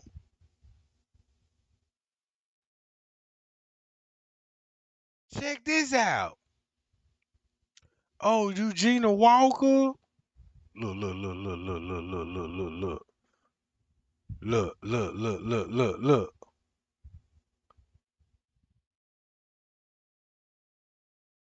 See that? I ain't even responding to none of this shit.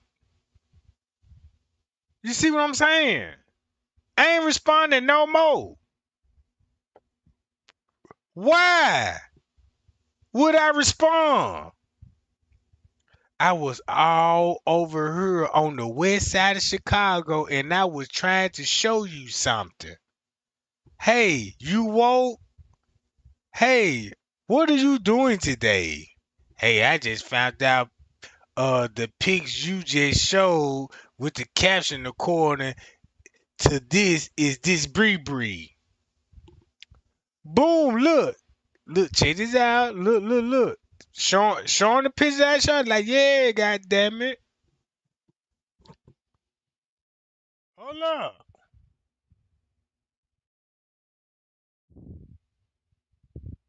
Man, I can go look. I ain't got nothing to hide. Look, y'all see Trey ain't even respond to none of this shit. You a damn fool. Oh, you knocked it out the pod, Jack. It all this information because you gave it to me. You told me about Kawana Breen. You told me about the Merle. That man, when they come back to good times, bro, just imagine that you actually talked to some man when they talked about Lil Yami. Hold up. I get back to Lil Yami. But if you go to the Gomez, they Mexicans, bruh, mixed with black people. Where is it? Where I had it at?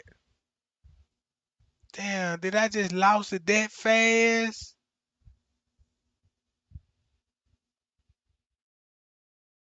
Watch this. If you go back to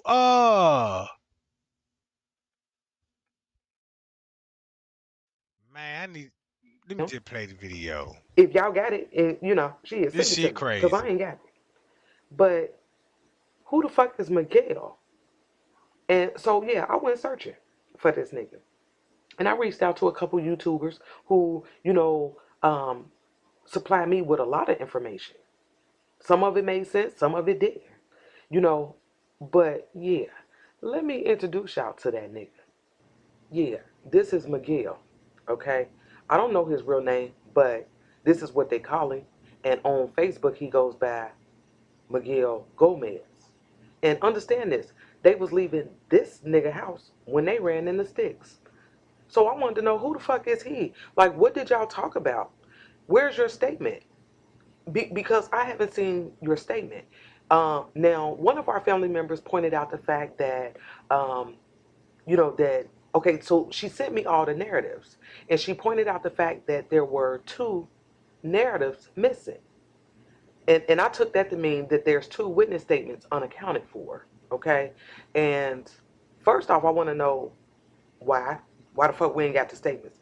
And then, most importantly, too, is who do they belong to? You understand what I'm saying? Now, I would think that we would have a statement from Miguel if y'all was leaving that nigga house. So, I mean, y'all just told us that. So, we know y'all talked to that nigga. Where's his statement? You understand what I mean? But, yeah, so I wanted to know a little bit more about him. So, I went looking for him. And I reached out to a couple other YouTubers. And shout out to Sam, man. And, a couple others that don't want to be mentioned. But they supply me with a lot of information that I'm able to research, check on my own, and it makes sense.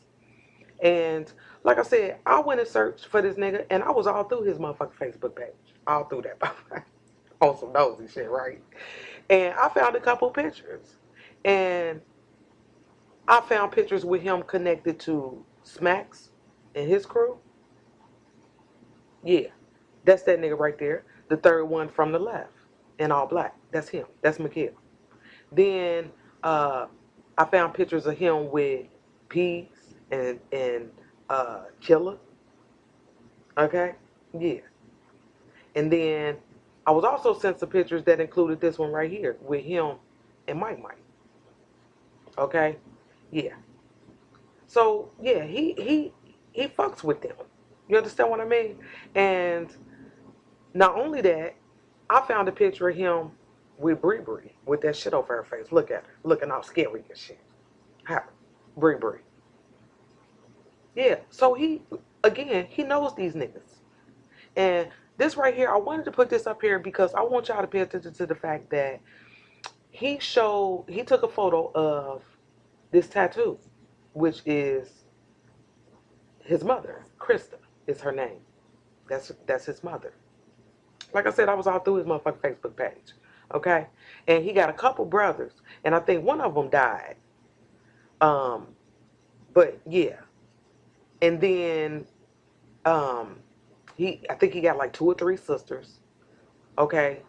But not only that, this motherfucker on his Facebook page got all kind of shit about selling pills. That's what he does. I mean, I'm talking about his motherfucking cell phone number, hit me up. I got the best shit in town, all that. All up on his Facebook page. That shit blows my mind, man, because understand this. And if I got some niggas over here that do that kind of shit, listen, stop that. Stop doing that. That shit don't look good. You understand what I mean? The last thing you should be trying to do on Facebook, nigga, is sell some weed and motherfucking some pills and shit, nigga, just. No, stop doing that. And for my young ladies out here, listen, them the niggas you stay away from. Don't fuck with them. No, and no. You understand what I'm saying? Okay, but anyway, so one of the things that stuck out to me, like I said, excuse me, about Monifa and them taking Bree to go get a pill. Okay, we didn't find out who she bought the pill from. Where did y'all take her? I mean, shit. Did y'all take her to Miguel's house? You understand what I'm saying? Cause I know he the nigga with the pills. Shit, go to his Facebook page. You want to buy some pills? Call that nigga. That kind of thing. Okay. Yeah. So I just wanted to know where the fuck did they take Bree, and if they took Bree to Miguel's house, why don't we have a statement? It's a couple questions that I have, but not only that, let me show y'all this. Y'all remember that video that I put up about the housekeeper, and I think that this statement. So look, check this out. When you go back to the Miguel family, right? That's why I was trying to tell y'all that look, if you go back to H&H Homes, the hotel that were harvesting body parts, they only put H&H Home on blast because he was the owner.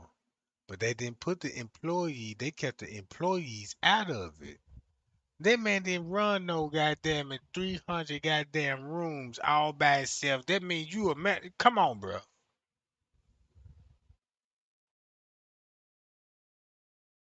This shit so crazy that 54 got everybody looking up to her, and she was the main distraction. Telling you about this, and let's go to Jeff Ford. Jeff Ford, it was connected to Israel, bruh. Fort stayed who he always was. Yeah. An unpredictable, magnetic leader of a secretive, tight-knit organization that moved in silence and stood tall. This isn't just about Fort, though. It's also the story of Woodlawn, that Southside neighborhood he came out of. Southside. And what went down when the people in that community tried to stand up against the very street gangs that were ripping it apart piece by piece. Years have passed, the streets done changed, but that debate still lingers. Folks are still arguing. Could Jeff Fort have been saved? Could Woodlawn have been spared? Could all this have...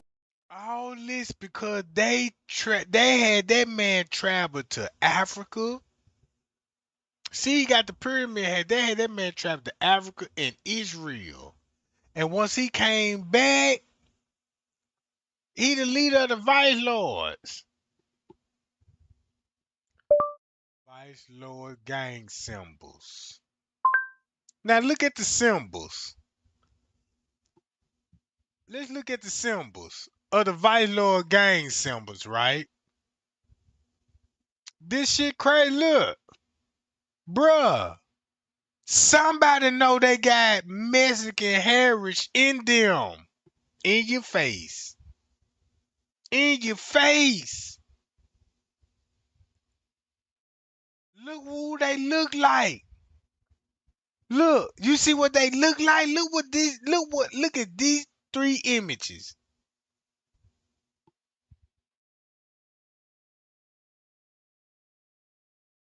Hold up.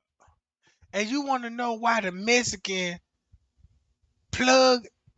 Ooh, we hold up.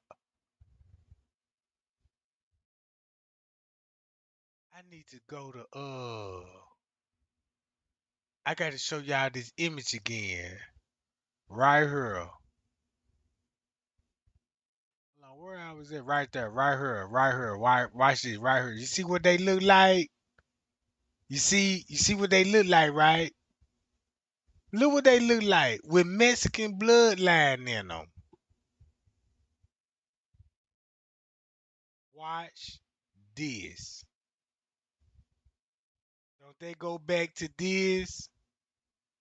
Fort stayed who he always was, an unpredictable, magnetic leader of a secretive, tight-knit organization that moved in silence and stood tall. This isn't just about Fort, though. It's also the story of... Let's go to this. Go to Miguel. Want the fastest Legit like working them GLP-1? Legit like them the folk price, down. Roe now on belongs to this little nigga right here. Y'all remember? Y'all remember that little nigga talking about he ain't want to talk in front of his supervisor? Yeah, him. Yeah. I think this statement belongs to him. And y'all remember in his statement they was asking him about his brother. And I took that to mean that there go Miguel, right? Y'all see what Miguel look like? Look what Miguel look like. Right? Check this out.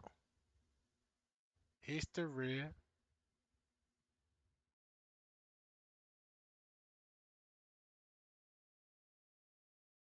Jeff Fort, born in Aberdeen, Mississippi in 1947. Fort is the co-founder of the Black P Stones, also known as the Almighty Black P Stone Nation, one of the most powerful street gangs in Chicago history, established in the 1960s. As a teenager, Fort formed the Black Stone Rangers with his peer Eugene Hairston. By the mid-90s, Ooh, hit close to home, don't it?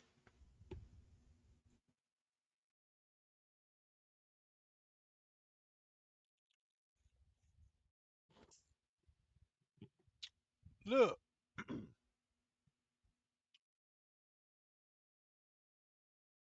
that there's 2 witness statements unaccounted for. Okay, and first off, I want to know why the fuck we ain't got the statements, and then most importantly too, is who do they belong to? You understand what I'm saying? Now, I would think that we would have a statement from Miguel if y'all was leaving that nigga house. So, I mean, y'all just told us that. So, we know y'all talked to that nigga. Where's his statement? You understand what I mean? But, yeah, so I wanted to know a little bit more about him. So, I went looking for him. And I reached out to a couple other YouTubers. And shout out to Sam, man. And, you know, a couple others that you know, don't want to be mentioned. But they supply me with a lot of information that, you know, I'm able to research, check on my own, and it makes sense. And like I said, I went and searched for this nigga, and I was all through his motherfucking Facebook page. All through that. On some nosy shit, right? That's how you know how to find them. Cause if they walking on the footage and they face blurry and it's hard for you to see, but you could pay find the details and find out who these people is, how you know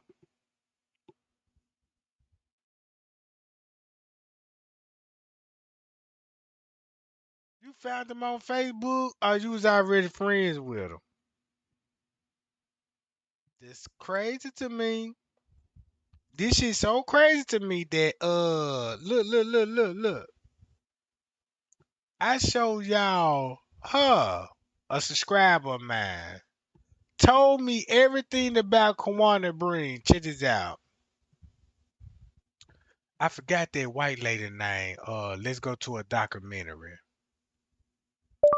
The Kawana Breen, the Mur moves in the projects.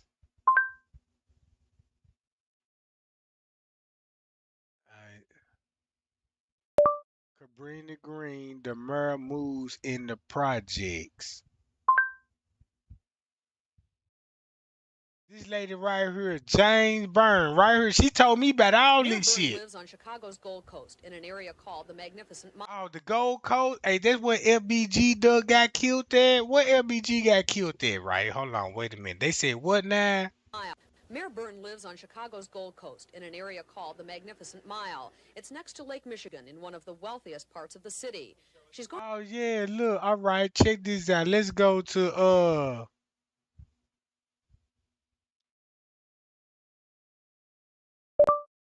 FBG killed at the Gold Coast.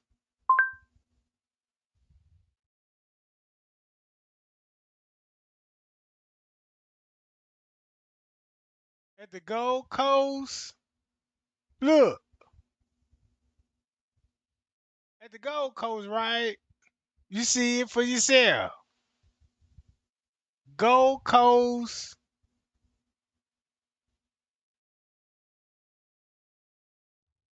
Going to move.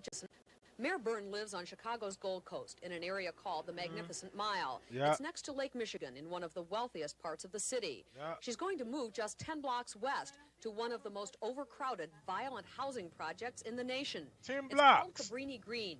14,000 people live here in a 6-block area. In the last. Oh shit. Good times. Cabrini Green. These same projects right here we love.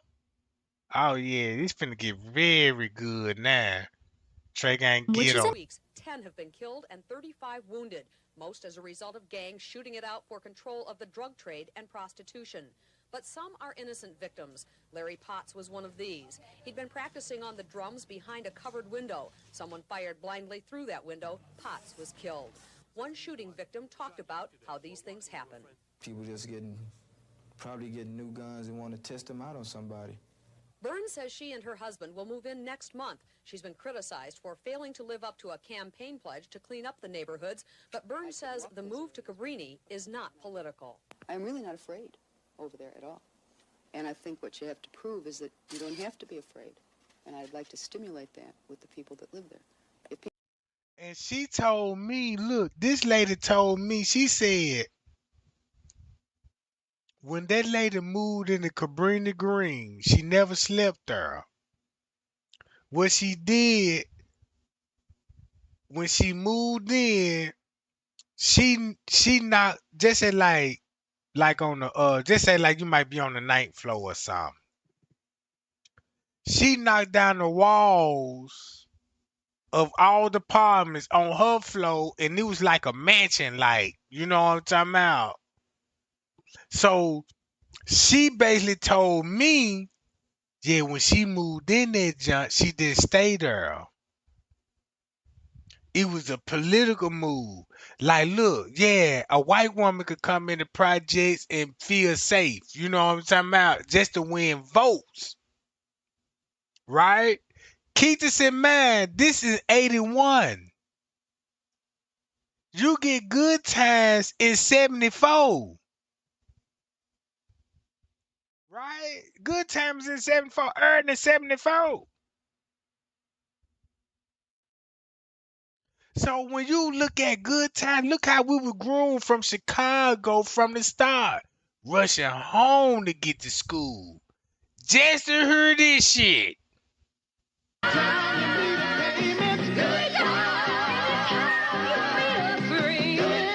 How many of y'all rush home to this after school? Good Time finna come on. And you sat there and you watched Good Time before you did your homework. You watched Good Time. You know you got chores because you know when you come home, you got to clean up all that old stuff. You know what I'm talking about? But you finna catch that Good Time. Look, when that junk come on.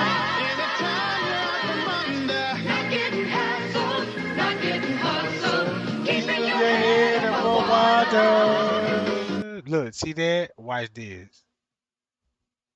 People want to say that it's vote getting or whatever they want to say, then I would suggest that whoever says it take the next department. Cabrini residents have mixed emotions about having the mayor as a neighbor. She can get sniped too. She not no different. She just a different color. The mayor says she'll live in Cabrini as long as it takes to clean it up. Carol Bogart for ABC News. Woo! Y'all heard that? She on the night David Letterman show. Tennessee Volunteers. Look. And now,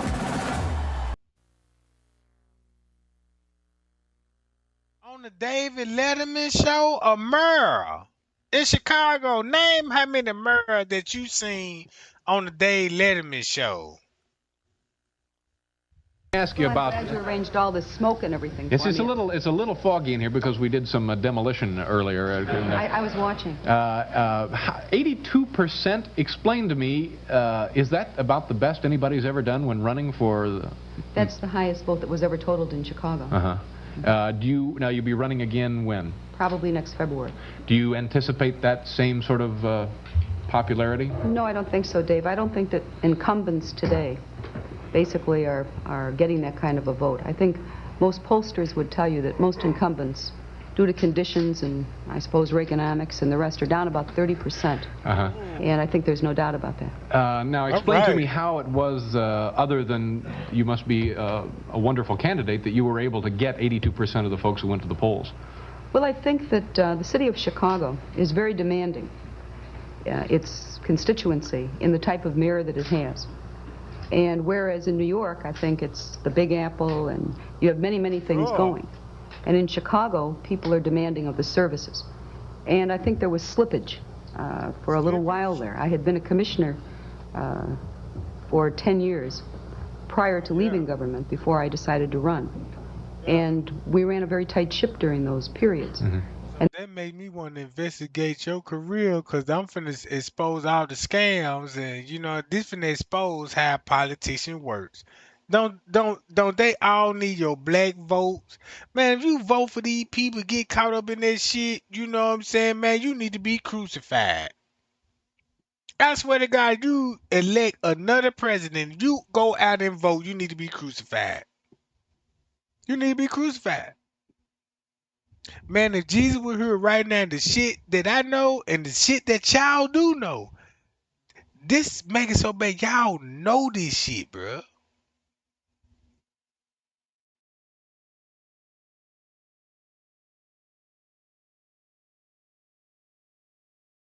Man, how would Jesus feel?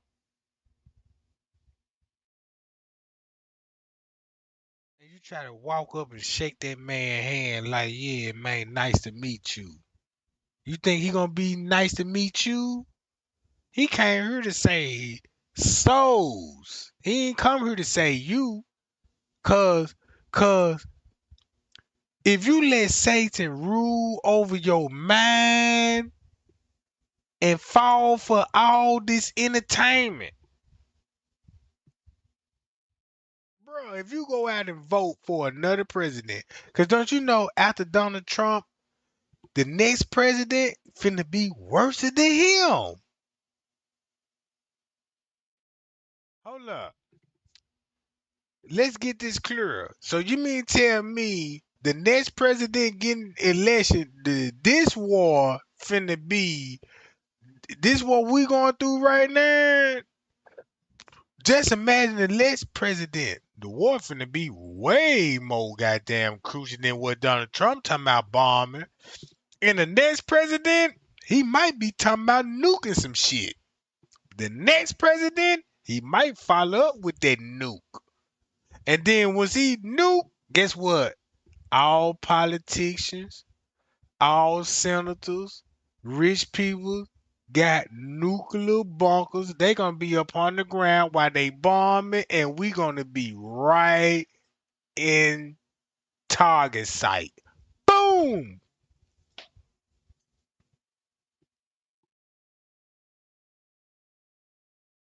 Cause these people know I need to get my money and build me some bunkers, build me an outlet. Oh, they real prepared. Man, check this out. If a new hit right now, you ain't got no underground bunker, where you gonna go? Nowhere. What you gonna run to your car? You gonna run up under your bed, in the closet? When just say like you think Donald Trump's on ice, getting rid of immigrants? Guess what the next set of you never heard it. They be like, yeah, here go another piece of the urn. Be like, damn, what's their name? I'ma just make up a name like the Sasquatch Gang. Sasquatch Gang? What the fuck? That shit sound like crazy. Like, yeah, they worse than ICE. Them the ones they gonna be in your neighborhood playing security guards in your neighborhoods. Man, and I learned this from the Epstein file, bro. Man, if you think I'm lying, bro, go to the Epstein file. Epstein file predicted all of this shit. Epstein was talking about this shit in the 70s, going on the 80s, before he was getting in power, bro. But when it came to the 90s, woo, what I learned, all this was Jeffrey Epstein's idea. Did you know you could profit off a dead body? How? Well, let me explain to you. If you got a news media outlet and you got gang problems in your hood, and you got corrupt police officers, you know what I'm saying? And the world is not hip to that's why the world corrupted, because you got people go to jail, turn informant, and turn snitches, and you know what I'm talking about, and get people locked up. That bring major money to the news. Hey, we just busted El Pablo, got the drugs and all this. Boy, you finna be tuned into that. Yeah, you finna be tuned into that. Look, if you talking about the Simpsons, why did don't you know how everybody when they come to the Simpsons, this will come out of everybody's mouth.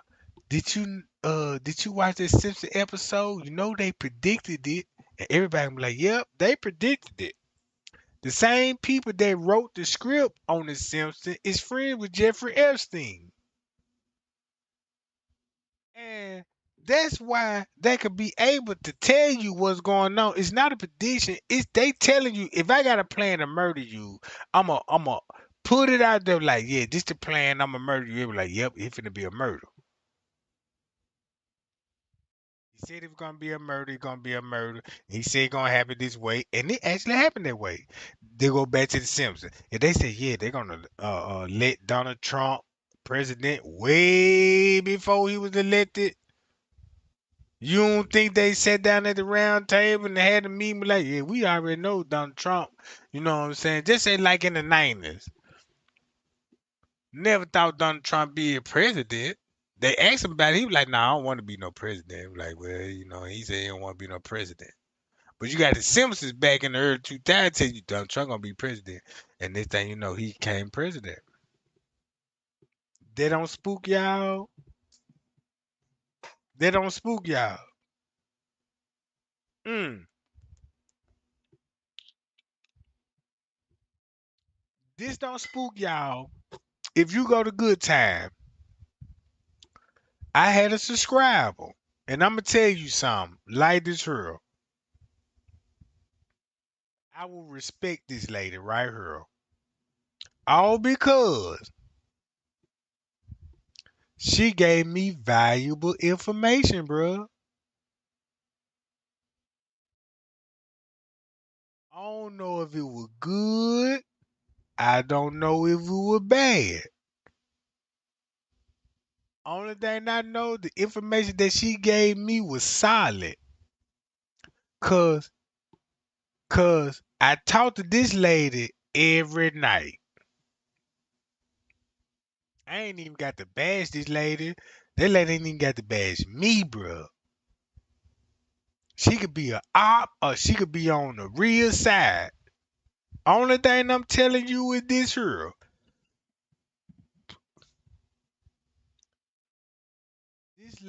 Me and this lady sat down and we chatted. And when that lady was talking to me, bro, this how I know propaganda was real. Good time. JJ joined the warlords. See the gang? You see, look. This digital calendar It's lightening crazy, my right? mental load makes it worth every penny. I wasn't fully convinced the Skylight calendar would be.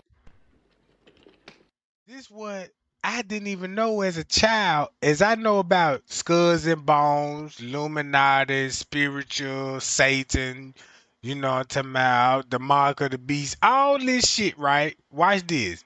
I'm finna show you what to point out. I'm gonna cut the volume out. Boom, right here. 332 skulls and bones. This Illuminati shit, right? All right, let's go to watch this.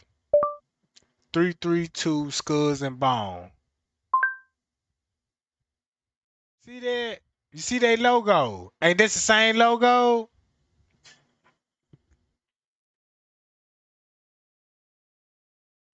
This proof that I'm showing y'all, man, Illuminati is in the gangs, bro.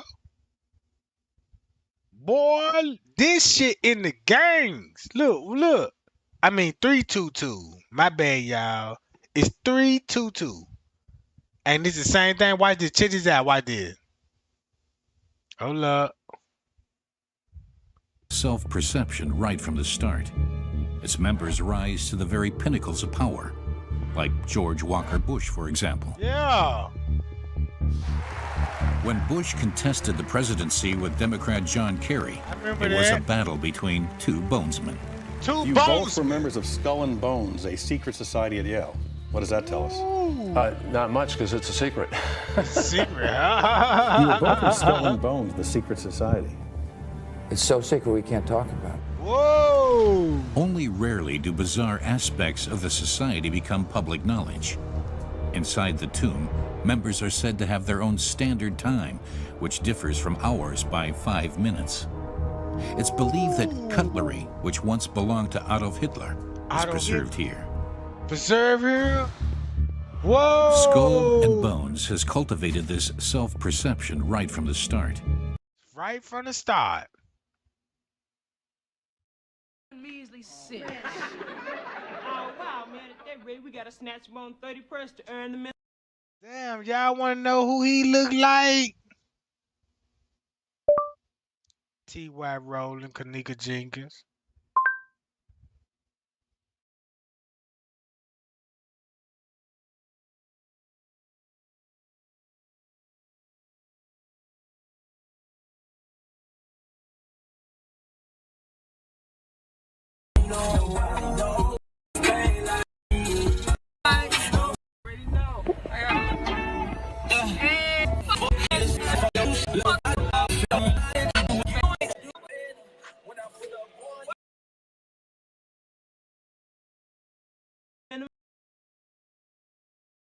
The Junior Warlords. Whoa!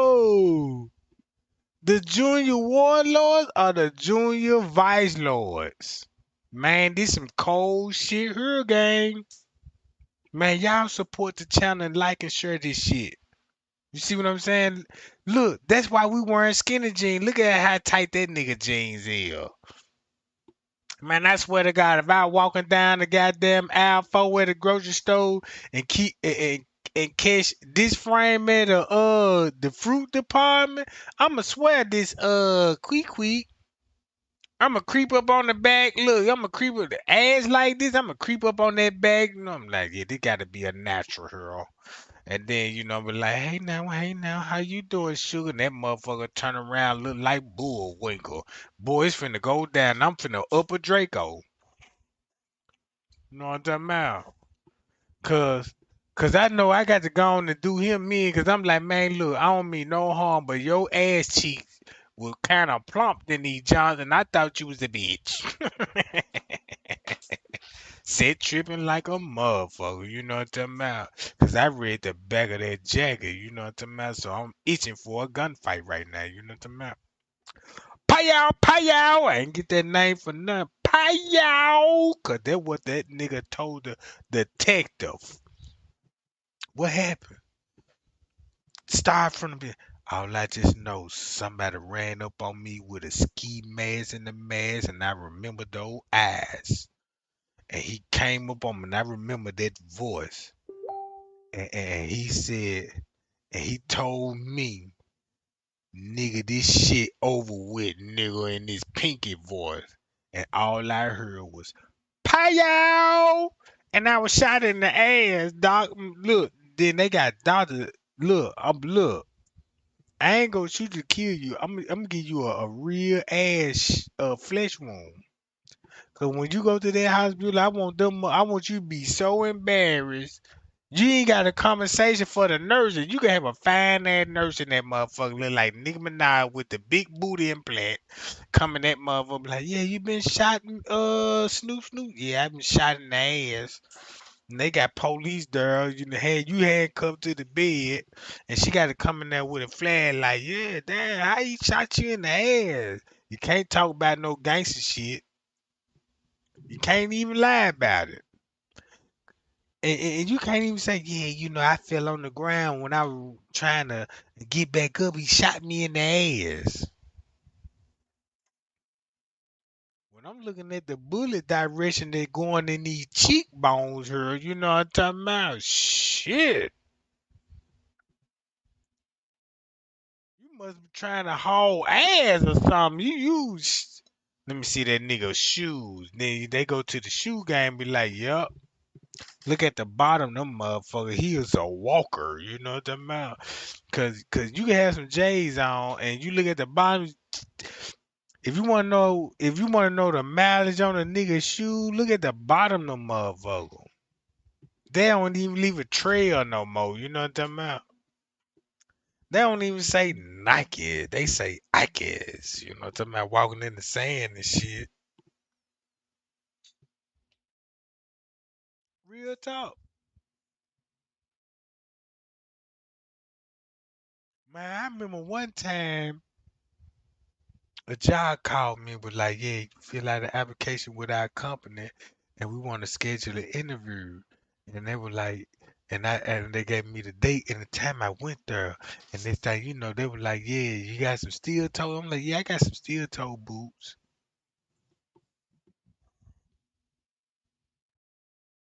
Yeah, I got some steel toe boots.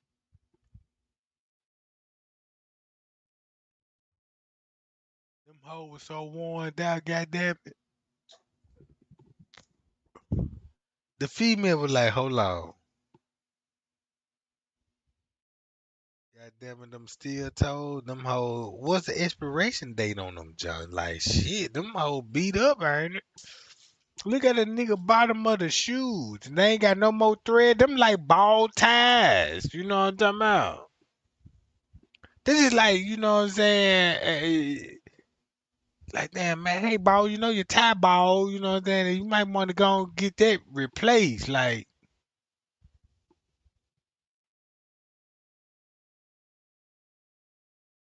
I'm trying not to get a copyright strike. I'm trying to do it the right way, cause man, I could show y'all Trey Gang got over 50 copyright strikes. Bogus copyright strikes. Bogus copyright strike, cause they said, look, we can't show your video in the algorithm cause you up on the review. So let us review this and we'll get back to you later. And I'm like, damn, I just dropped this video 5 minutes ago. By the time y'all review it, it's gonna take about 2, 3 days. And next thing you know, once you upload the video again, everybody on another topic. And I'm like, God damn. This how this shit work? Oh my God. So let me go work harder then, right? Let's expose the junior warlords. There was vice lords. And the Illuminati gave them knowledge. Think about Satan came in but like, man, look, I'm gonna give you the blueprint. I want you to start a gang. A gang? Yeah. I want you to kill each other. What? Kill each other? Man, what the hell you? Now look, we're gonna protect you. We got the money. Look, check this out. If you don't feel comfortable, I'm gonna give you a military machine gun. You like Jordan? Yeah, I like Jordan. I'm gonna give you a pair of J's. So you can have matching outfits. Like you like shoot three, J's, you know what I'm about? Shoot three, well, you can shoot threes with this motherfucker, girl. What? And you could be the most hard gangster motherfucker in the world. Really? Yup. Man, this is what I want. Cause I know you've been bullied before. Yep, I've been bullied. Yeah, we got to fix that. Yeah. Look, here go Chief Thunderbooter right here. Chief Thunderbooter over the police department. Yeah, my name Chief Thunderbooter, and you know what I'm saying? You been to bruising and elementary, yeah. They always slap me around, that my mama couldn't afford a haircut, so she shaved my head off, made me look like a Nazi. Now everybody slapping the back of my goddamn neck. And when I turn around, nobody don't want to claim who snapped the back of my motherfucking neck. I'm tired of this shit. You need to be a police officer in the Fed, because we need to lock those niggas ass up. And this thing you know, you got a system born. Mm-hmm. Yeah, buddy. Mm. This shit deep. Yeah, buddy, this shit is deep. Look, guess what he supposed to be at the movie theater?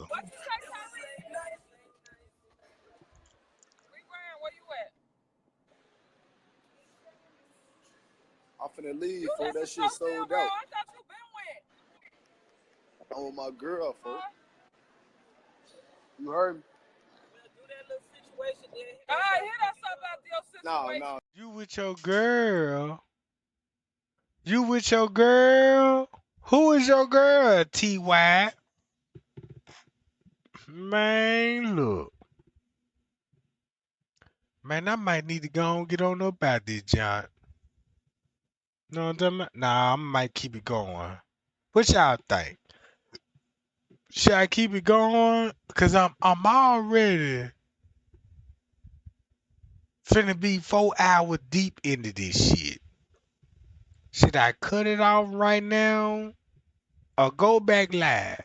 Or should I cut it off, let get some rest, and we'll do it tomorrow? Or I could cut this motherfucker off and instantly go back live and just spill some tea and gospel. What y'all think? I read the chat. You know what I'm talking about? All I just want to show that I'm like, damn, man, Trey Gang came with a cold move here when he showed this shit. I'ma respect him. I'ma respect Trey Gang on this. Look, boom, watch this. Look, everything. When Trey Gang said, man, Trey Gang even aired out his own moderators. Trey Gang aired out his own moderators. All because of this shit. Propaganda. If the FBI and the government make a deal with a family, no wonder why they named them after Florida Evans, Jane Evans, Micah Evans, Thelma Evans. And look who all the evidence look like. That's all I just want to show. Who do the evidence look like? 'Cause when it comes to Hollywood TV show, they're gonna predict after that person. Just like if you were Evans, you finna be predicted out somebody in the Evans family. Why is I'm tracing back GD? I'm cripping to death.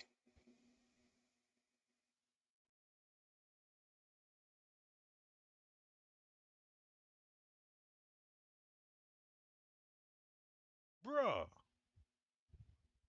I'm affiliated with this real gang shit, bruh. And I don't even talk about gang shit. I got respect for every gang in the world. I just don't have respect for a sucker.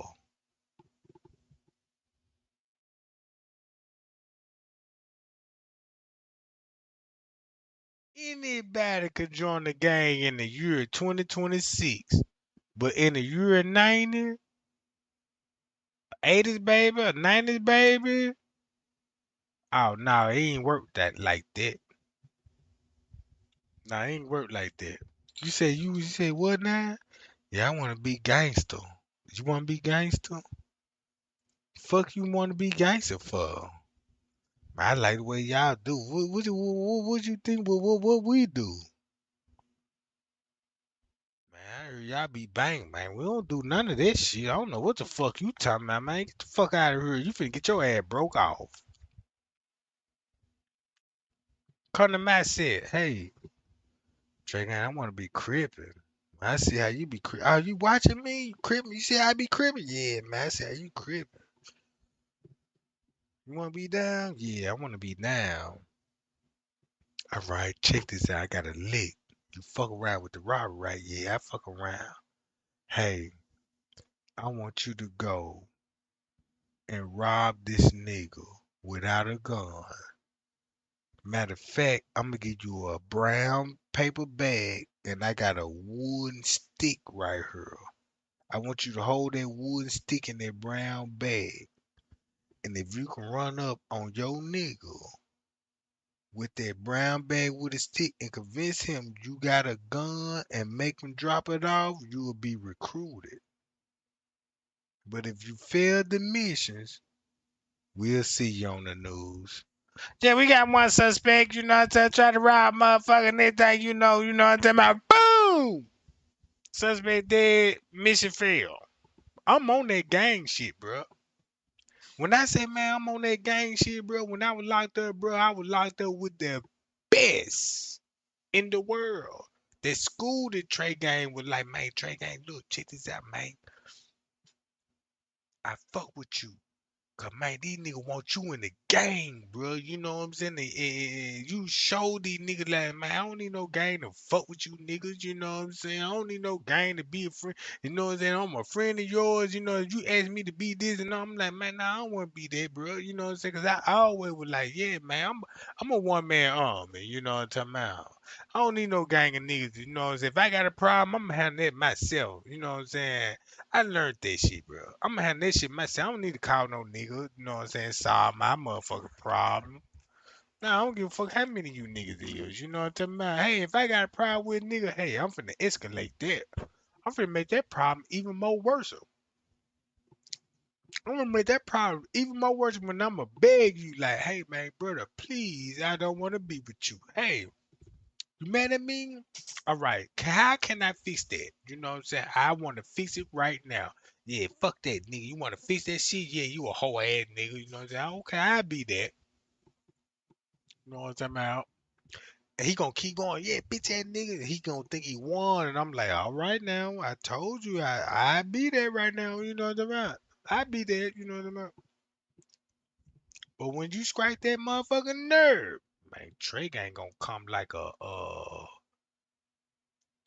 bat or something. You know what I'm talking about? Like, I can't explain my attack mode because you know you can't get your enemy how to work because I can attack with a mind frame. You know what I'm talking about?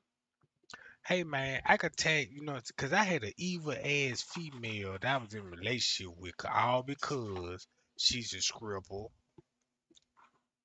Big ass booty. It's a big booty now. It's natural now. Cause she cornbread fed. You know what I'm talking about? But back then, a female ain't thinking about no booty, cause they got booty. They got jewels, you know what I'm talking about? I'm talking about they already fine. They don't need no cosmetic surgery at all. And when I tell you, bro, man, look, I'm 18 years old and brought this motherfucker to the hood.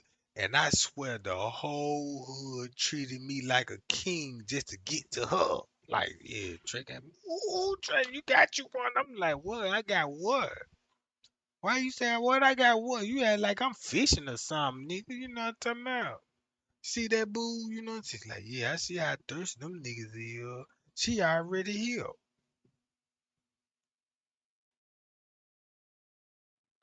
Yeah. Y'all say want me to keep it going? Yeah, I'm finna keep it going. Yeah, I keep it going. You know what? I'm gonna keep it going. I'm finna end this live and finna go back live. Thumb me up if you feel I feel. How many people I got in the chat? 135.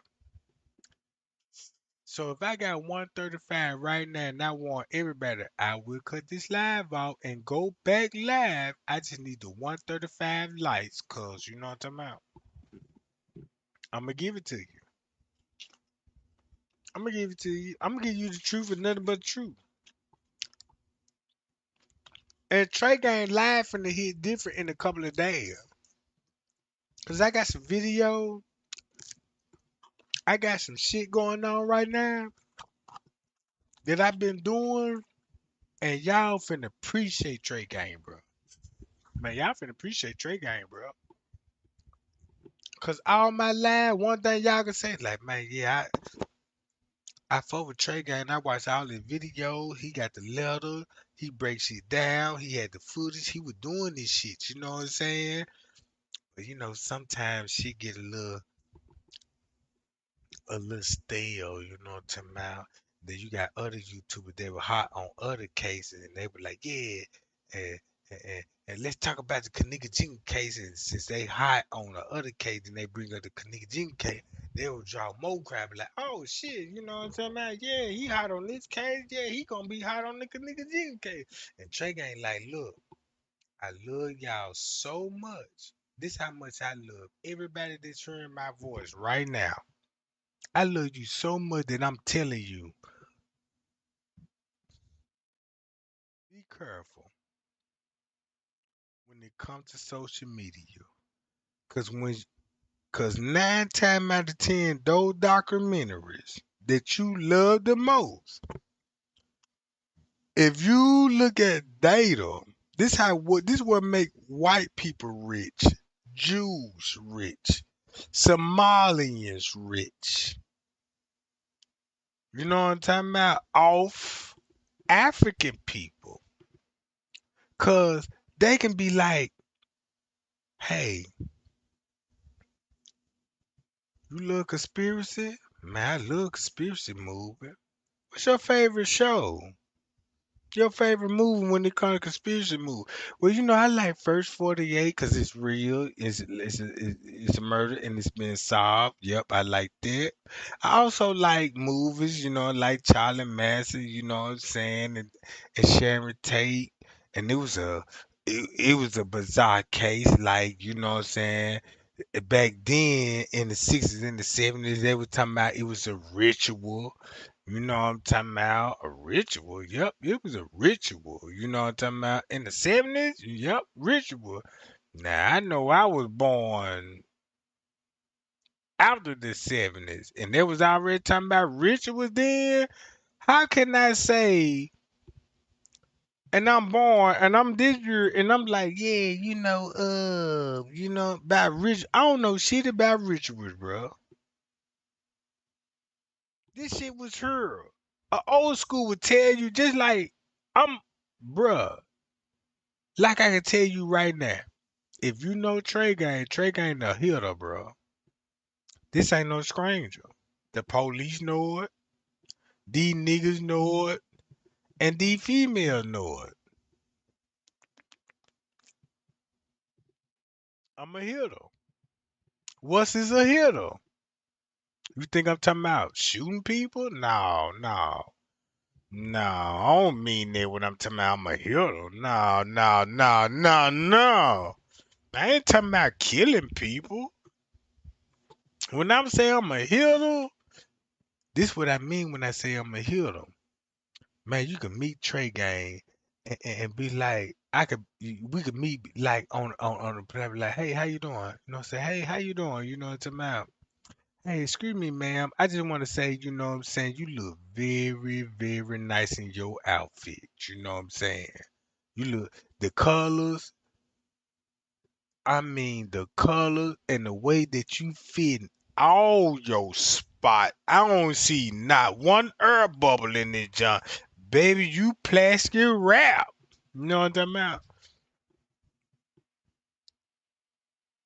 Oh, you know what I'm saying?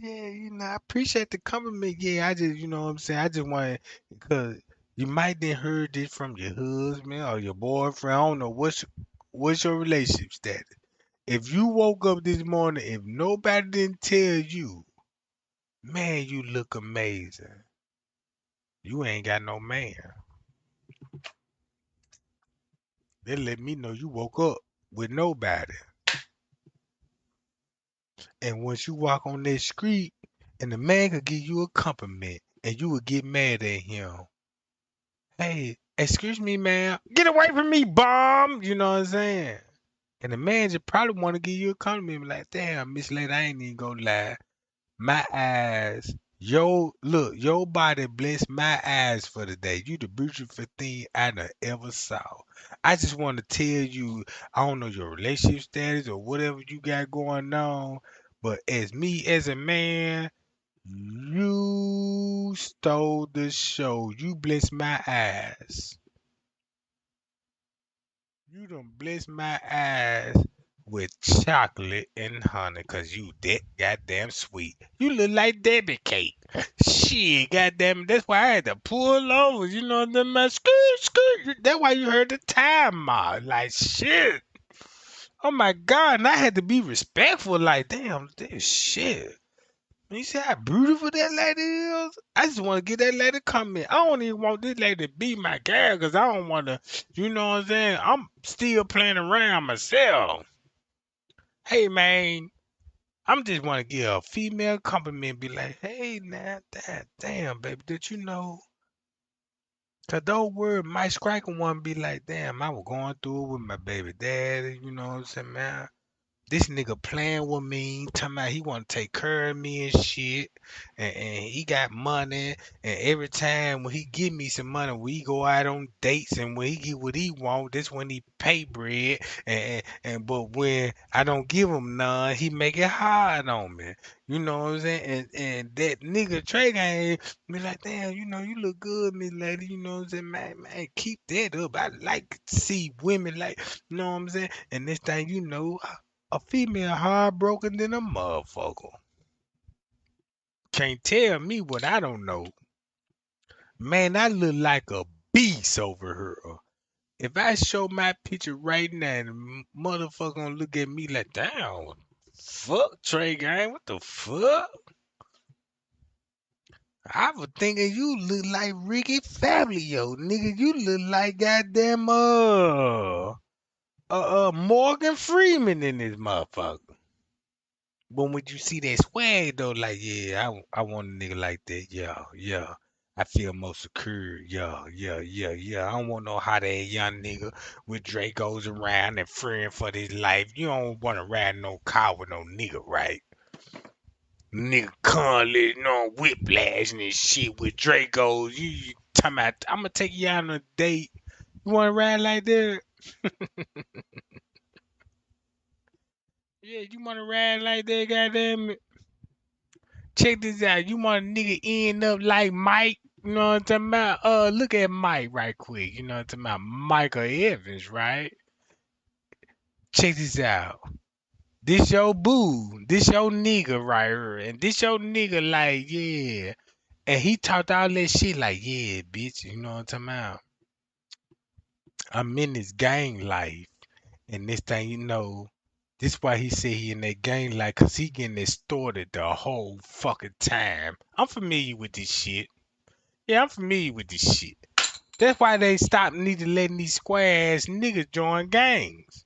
And selling them out like, yeah, cause they're gonna put Dragos in this hand, and that's how you get the system fucked up. Cause he like, they made me do it.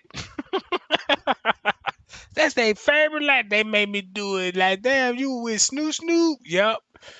Well, they got you on video camera with you with Snoop Snoop at 8:50 p.m. Can you explain this? Yeah, he made me do it. He told me if I don't shoot the plug, they was gonna shoot me. And I had to shoot the plug. I'm sorry, but I was so scared. I was fearing for my life. That's how a Vice Lord sound, a TD Crip or a Vice Lord. Not me.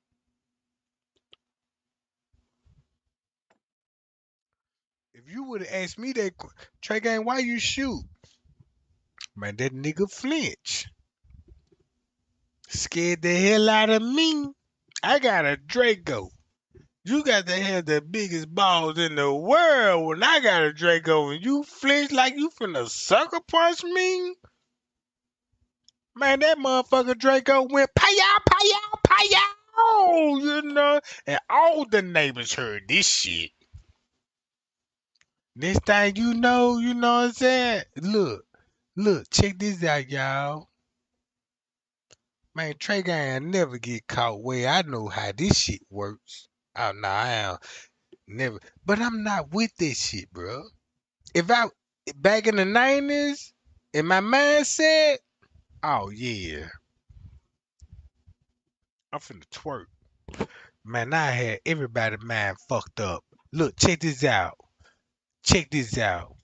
White don't make people do that. Black people don't make people join gangs. Hollywood would make people join gangs. You see what I'm saying? Look at Michael Evans. If you look at the skin tone right now, light skin go against the dark skin. What did Willie Lynch say about the light skin and the dark skin? Is this true? Watch this. I'm finna wake y'all ass up with this shit. Willie Lynch, light skin versus dark skin. Uh-oh. Which one y'all wanted? Y'all want me to click on this, John? Nah, I don't want. Nah, I don't need no female talking about none light skin dots. This ain't got nothing to do. You know what I'm talking about? Look. Let's go to the Willie Lynch, John. Willie Lynch? That's insane. I can't see your screen from here anymore. For more than 20 years, Finest Call has worked diligently to create a That's why they showing you yellow, red, men, purple. You know when they tell you like, yeah, it don't matter what color you is, you could be purple, blue, black, yellow, you know what I'm talking about? All that old type shit, you know what I'm talking about? I see it. When you think about studies that show that women of lighter skin tones get complimented more in general in a range of things than women of or young girls of darker skin tones. So if you're talking about even just in the school setting, you have two young girls who both do a great job. They both get A's on something, let's say, and the young woman. And that's why the white, look, check this out, bro. Look at this lady. Man, check this out. Y'all don't think this lady beautiful? Look at how thick this lady is. No sexual man frame, right? God gave you a man that you could admire a woman body frame without being sexual. Look. Boom. She ain't no Halle Berry, but her mindset will make her look like Halle Berry. Look at her body. Well fed, big juke. You know what I'm saying? Then look, this will make a woman more attractive. If a woman wear of aware of her presence, that will make a man more attracted to a woman. A man would be most less attracted to a woman if she didn't even have the mindset like, hey, you want to go on a date? Yes. Cause I eat only steaks and potatoes, and this is what you gonna have to feed me. And you get telling a man this truth that they like shit, bitch. I eat steak potatoes. I can pay for this shit. And like, oh yeah, you can pay for this shit, no problem. But he looking at your titties. He looking at all this. That's why he paid for it. He want this. He want all of this. But you looking for love. But you let the man play you, bruh. Real talk. All because he seen the weakness in you.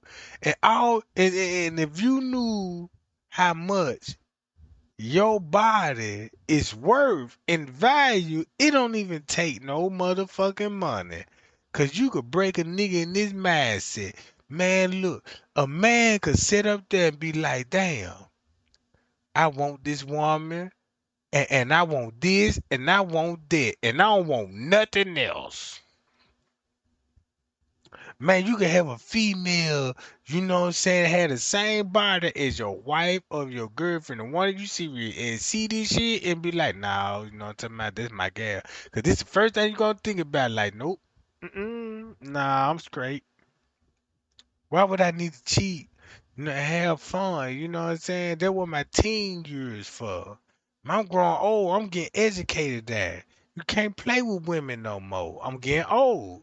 So guess what I gotta do? Man, I gotta get me one that's gonna be down with me 10 toes down. You see what I'm saying? Real talk. That's why relationships don't work. How would a relationship work if you like, I need you supply my needs? I eat steak and potatoes. I need a man that could get my nails done and all of that. And if you got a good man and got a low minimum wage job, he could just say I could get your hair fixed every month with your toes and your nails.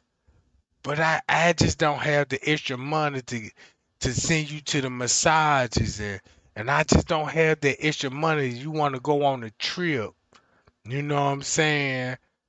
And if you want to go on a trip, I got to fry extra chicken. I gotta get overtime. She ain't even respect that, bro. You see what I'm saying? Cause another nigga finna pull up already got it, like, yeah, you wanna go on the cruise? Let go. Boom, let's go. And left you with a dog. And next thing you know, guess what he belong to? Temporarily, that nigga that could pay for a trip. hmm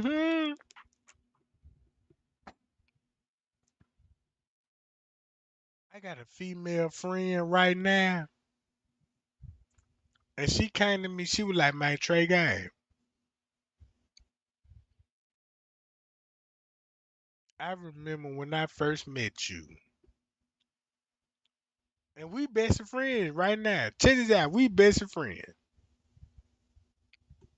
Man, that lady told me, she said, Trey Gang. Now this one I'm chasing. Put you in the mindset. In my mindset, I'm like, damn, man, Queequeg thick as hell. I want this. And Queequeg got a little career job. I'm like, damn. Trying to hit that, I'm trying to fuck with that. She got a little career job. And I'm like, damn, now you think you a nerd, you better than me now. You know what I'm talking about? Now you don't want to, because, since you got a little nursing job, you don't want to fuck hood nigga no more. You want that, because my mindset wasn't right at that time. You know what I'm talking about? If I had my mindset right now, we'll be married like a motherfucker with kids settled down and everything. But when it comes to a woman, bruh, look how a woman, she was like, boom, I went to school, I got right, I got my degree, you know what I'm talking about? Boom. If a man want me this, he gonna have to value me. Now, a woman gonna test you, gonna be like, yeah, if you want all of this, This my bills. This how much my phone bill is. I got insurance, and this how much my insurance is. I got my own thing. I'm an entrepreneur. All this just to test you, be like, damn, shit. I work at Popeye Chicken, and I'm here with you, and you say you what now? I'm a banker. So why was we here together and you telling me all these demands and you know my job status, bitch? I work at Popeye Chicken. Don't you know how many dog meat and white meat that I got to fry to keep up with these demands? Just to be like, damn, you better not accuse me of cheating. Cause how I'm be cheating if you know I'm on the fry station, bitch?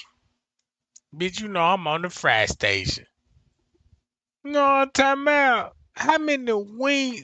Check this out. She gonna put me in the World Guinness Record book. Like, yeah, man, Trey ain't on fried that number 1,200 wings in 30 minutes. Like, what? That would be unheard of. Until you be like, damn, that shit, no wonder. And then thing you know, she was like, yeah, you know, you cool and all, you know what I'm saying, but you just ain't my cup of tea. Like, damn, like that though? All right, I got something for you. Cause they'll never have a Trey game. Cause Trey game actually a natural born pimp. Cause when it comes to this kind, cause I'm like, yep, I see that. I don't even want none of that. You know what I mean? You can have your chest out and look at my boo like, nah, I don't want to suck them motherfuckers. I ain't here to suck titties. I ain't here to kiss booty, eat booty. You know what I'm about? I'm here to learn some shit. You know what I'm about? The lifestyle I'm living, goddamn it, shit. I'm trying to see what's up with you.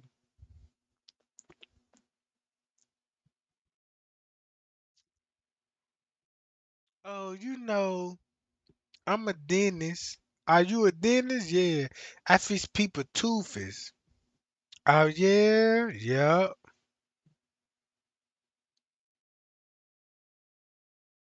All your clients come once a week.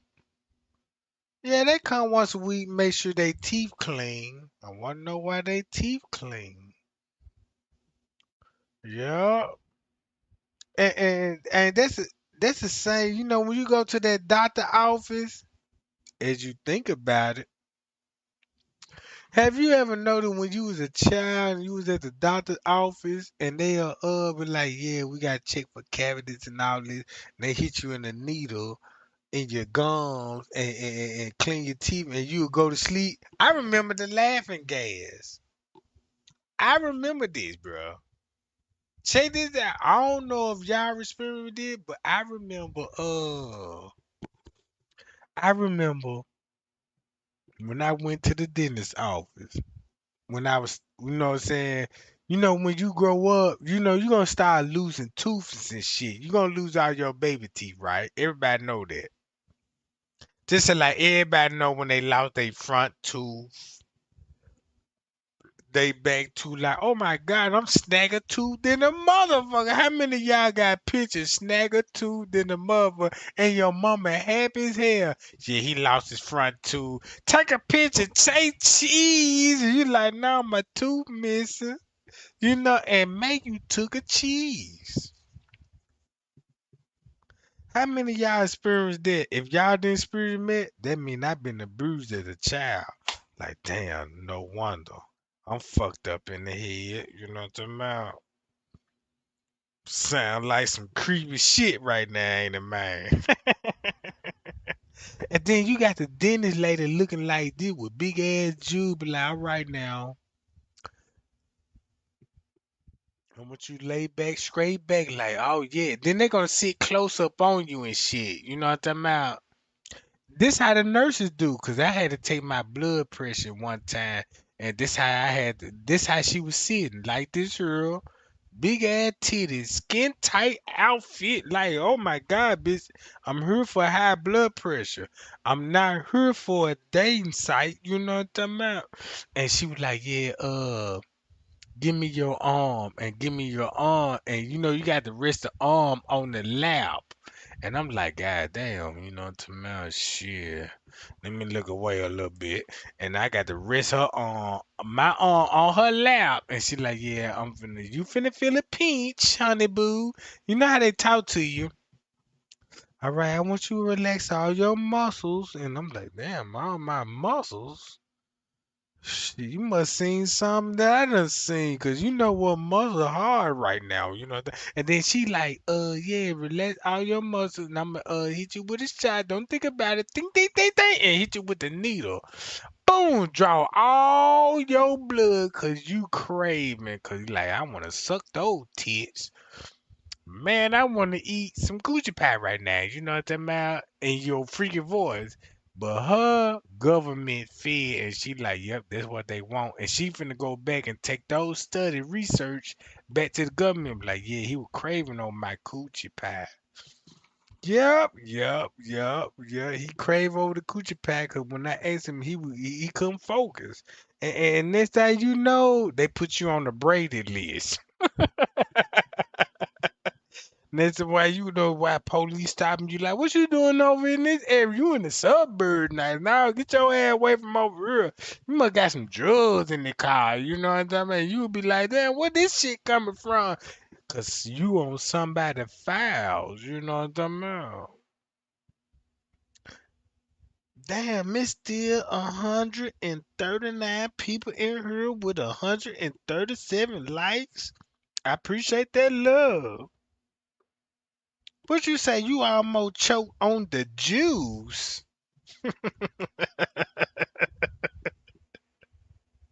Man, that's why I love y'all, bro. Man, I love y'all so much, bro, because I already knew, because I said, man, look, my real day one, they going to still support the channel, bro. Just by commenting, just, you know what I'm saying, typing in the chat, bro. That's how you support the channel. Man, type the chat. Man, if I'm being funny, I don't mean no harm. You know, I want to be funny. You know, I ain't gonna lie. I feel like I know I'm covering the Kenneka Jenkins case. You know, it's a murder case. We got to take it serious, like I be taking it serious. But I do got another talent. You know what I'm saying? I could crack a motherfucking joke. I swear to God, man.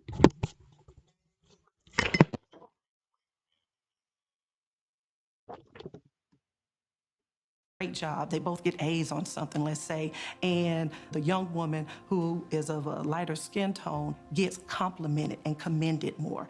That's where your self-esteem comes from. That's what you start to believe. And how often are you reinforcing things and that you may not even realize you're reinforcing? I remember in, I would say, 9th grade, I thought, like, what if it just wasn't here? It'd just be easier. But, like, the only thing that got me through that was, like, my mom telling me and my friends, especially Kamaya, just, like, being there and, having someone to talk to. It just made me think, like, I can't leave them. Because it keeps me, like, coming to school every day and, like, just, like, the smile on my face sometimes. It's painful. It is. Because it shouldn't happen to anyone. We shouldn't have to hate ourselves because of the color of our skin. And the fact that I had to talk one of my best friends out of not wanting to be like that because the color of our skin, about the fact that we're just so bad. It's not right.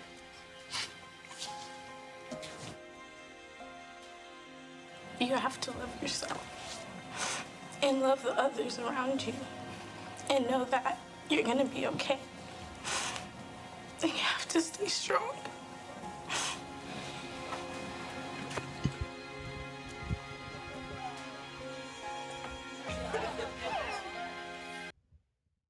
Now y'all see how fake this shit is? Look how fake this shit is. Look at her facial expression. She trying to break down. She trying to hold it. She trying to keep it together. Come on, man. They been getting away with this shit too long. Man, how many people I got in here right now? I appreciate those likes. Mm-hmm.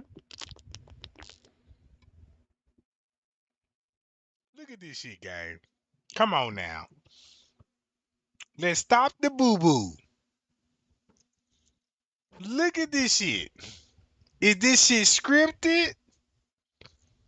Is this shit scripted? This is how every little teenager feel. Watch this, check this out, watch this, check this out. Hold up. And know that you're gonna be okay. You have to stay strong.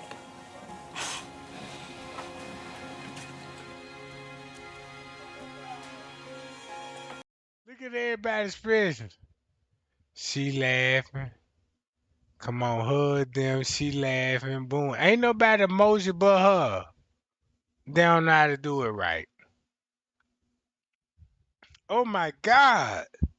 If this shit that bad, brother, please.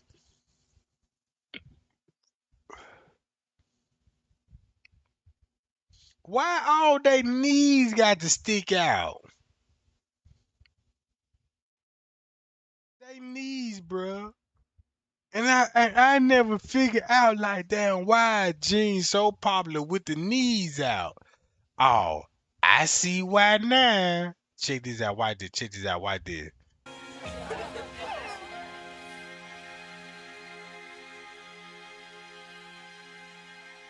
Told you.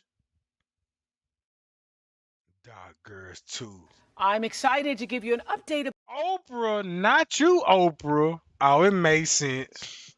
It makes sense, Oprah. You know what I'm talking about? I see Oprah. I see Oprah. You trying to promote. I see this. If Oprah behind this, no wonder why this shit looks staged and scripted. That women of lighter skin tones get complimented more in general in a range of things than. Nah, I wouldn't trust her neither. She the one that'll be seductive. She the one that you at first walk in the door, you'll be like, God damn, ooh, you see that John? Like, yup. That John right there? Ooh, yeah, she gonna sit right in front of you. Look, boom, right there. You gonna see all these features and get distracted. Yep, all this shit. Boom. Look at that old Kruger sugar mama. And she gonna give you a illusion. She'll give you an illusion, be like, damn, I believe she like me. And next thing you know, you will be in your feeling, be like, hey, you know, I felt like we had a chemistry when you were telling me, yeah, when I was coming looking for a job, you work at the temporary service, and once I came in, you was sitting in that seat and was like this, here, and you was explaining to me, but like, yes. You said what kind of talent and skills you have, and you like, yeah, I like ride a reach truck. I like the shipping and receiving packages, you know what I'm talking about? And all this old freaky shit now, you know what I'm talking about? And she agree. Only thing, look, she gonna agree, and now you gonna finna get a mixed signal. And next thing you know, you finna cash your check and be like, damn, I appreciate you giving me an opportunity and cash that check. Be like, hey, can I buy you a salad or something? Yeah, I like a steak with the salad. And this thing, you know, like, damn, this the whole week's pay her. Like, yeah, damn, like, shit. I thought you felt sorry for me, gave me the job. Like, damn, I thought that, you know what I'm saying? You were like, yeah, you know, you got to get on your feet first. You know what I'm saying? No, ain't none of that. That's why the gun rate so high. Yeah, that's why the gun rate high.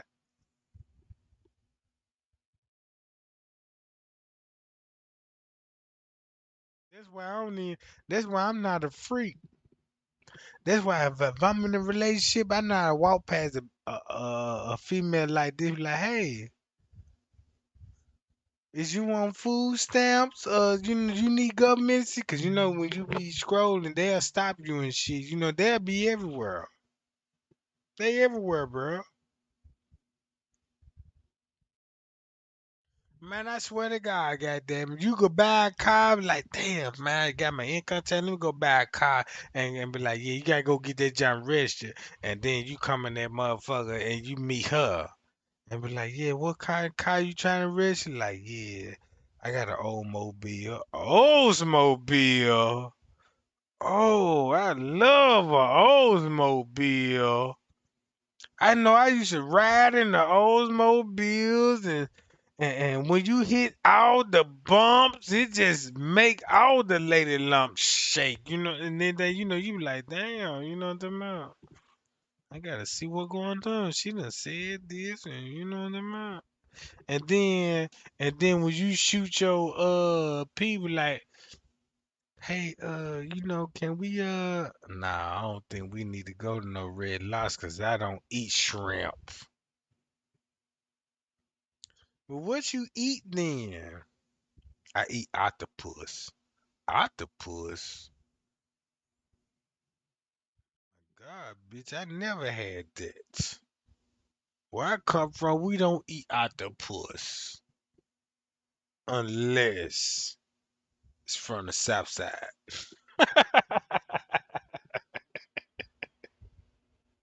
If it ain't from the north, east, or the west, I don't know nothing about it, and I don't do none of that. You said octopus? Octopus. Where'd you caught it from? Yeah, I caught it from the east side. East side? What location? Yeah, right out there by you know what I'm saying, by the Magnolia Project. Oh yeah, I want some of that. That's where you get the red bone gill fish. Yep, yep, you get that all that. Yeah, that's what I want. You know what I'm talking about? When they say it's his fishes in the sea, boy, Trey ain't gonna pull a mermaid out that motherfucker. Man, I'ma go so goddamn viral, them folk ain't gonna believe me. I caught a mermaid. I'm gonna be like, nah, you caught a catfish. Nah, I caught a mermaid. Man, they gonna argue me up and down. I'm gonna weigh my fish on the hook. Like, look what I caught today. Pimp shit. What you caught, man? I reel in a goddamn it, 150 pounder of catfish. What? Hell yeah. I put that goddamn bait out there, goddamn. They bit on that motherfucker. And I'm like, damn, this the first one I caught. I had to take a picture of this. They're gonna be my souvenir. Cause in the future, you can't say I caught you and trying to explain like how y'all met. I was just out doing my thing, but you ain't gonna tell me like, yeah, I ate the bait and next thing you know, he reeled me in and stole my heart. He stole my heart, and I was so submitted to him. But I fucked up when I stepped outside and started cheating and shit and gave away that thunder booty. And Trey Gang and was like, hey, I don't want no more of that thunder booty. And I was like, why? What I did? You did a whole lot, bitch. You gave away that thunder booty, and the spirits of the God told me this motherfucker been tampered with. I'm looking at your booty cheek. Normally, when I come in that junk don't flinch. But now all of a sudden, when I come in that junk flinching like a mother. Like, what the fuck all the flinching about? You know what I'm talking about? What the hell? Is this a boxing match? Like, damn, what you think I'm finna jab that motherfucker or something?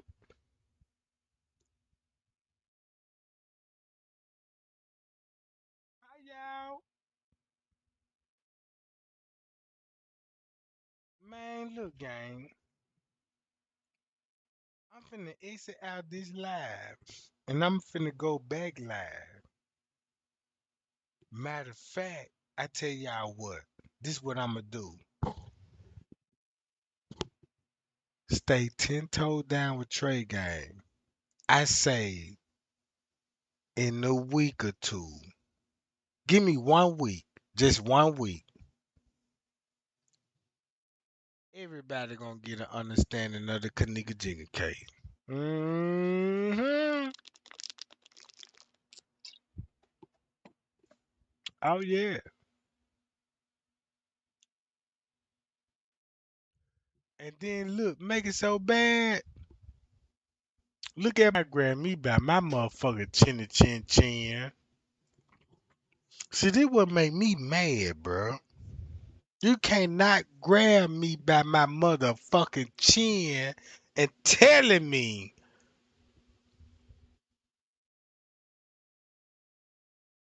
I would never, bro. Look at what Michael Evans' mama look like. Antonio and Vet Evans. All right, watch this. This shit finna be crazy. Antonio and Vet Evans. Kenneka Jenkins. Oh, they cut it off. They cut it off.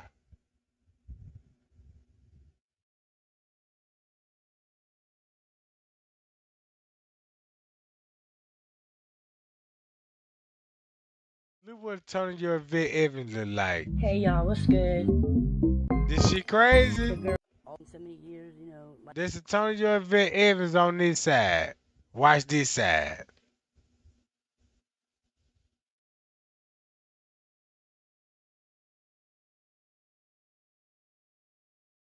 Mom, what are you doing? Do that.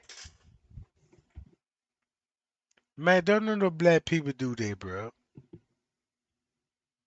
This propaganda at this fine. Name me one black people that do this type of shit.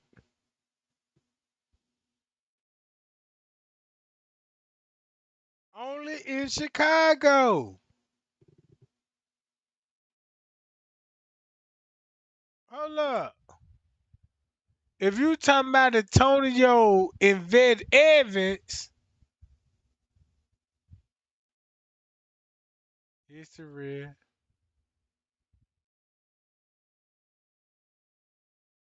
History.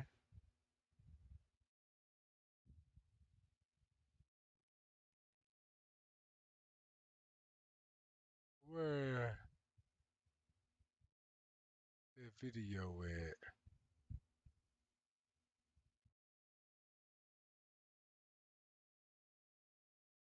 Oh, god damn it. Hold on.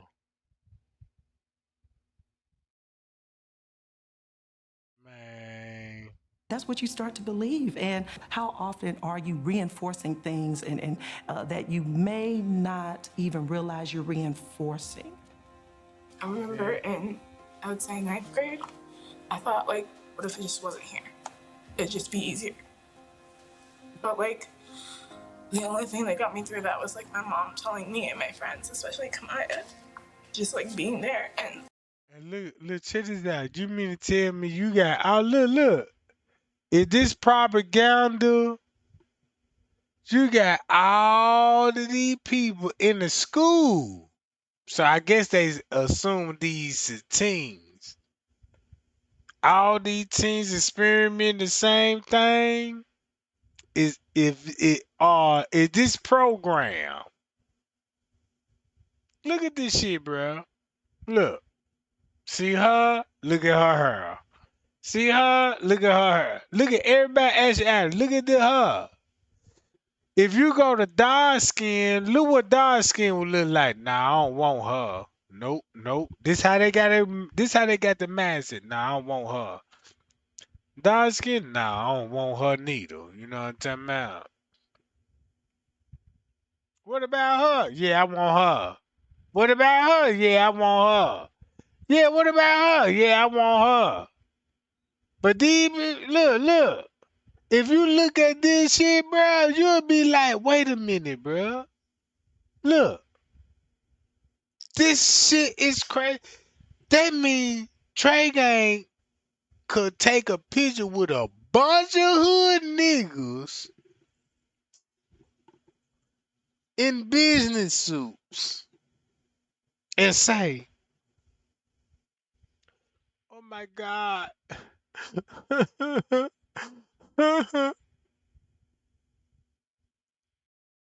my black female don't love us no more," and show you an image like this. Is this acceptable for you had a teenage people to talk about this shit in school? Um, Having someone to talk to, it just make me think like I can't leave them, cause it keeps me like coming to school every day and like keeps like the smile on my face sometimes. It's painful. It is, because it shouldn't happen to anyone. We shouldn't have to hate ourselves because of the color of our skin. And the fact that I had to talk one of my best friends out of not wanting to be like that because the color of our skin, about the fact that we're just so bad. It's not right.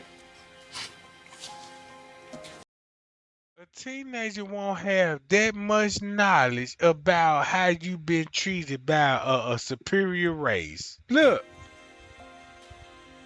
You have to live. now everybody crying and wiping the tears. And this was finna confuse, because if you look at it like this, sure, we grown, but your kids young. And your kids got the same braids that you paid for, work hard for, and all this. And when you buy them phone, you buy your kids phone. You make sure your kids had the internet, bro. You make sure your kids had a phone, internet, so they could all be connected. And this what they feeding you. Look, this what they feeding you, bro. Look. Yourself and love the others around you and know that you're gonna be okay. And you have to stay strong. And you know what I see about this shit? Cause if you look at this, it's actually real victims that actually said the same words that came out of her mouth, but these were actors. Man, bro, when I think of Jeffrey Epstein file, when I think about, look at all the victims, will will think about the victims in the Epstein file. They got the cameras. They recorded all they victims, bro. This how lost we is, bro. Man, we so lost in the sauce.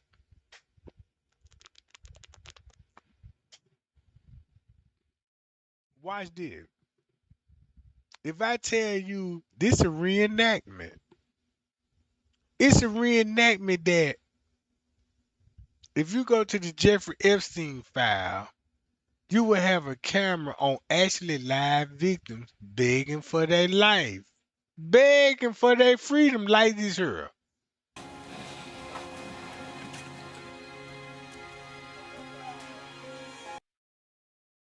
And then look, and once you rehearse it and get actually people that actually look, she smiling, she smiling, she crying. It's time to hold. All this shit was staged and scripted, bruh. But if you find out what the Jeffrey Epstein file said, watch this. In the near future, if you don't understand right here, right now, watch this. Your next generation, if you got a son right now, it's gonna be your son child or your daughter child, right?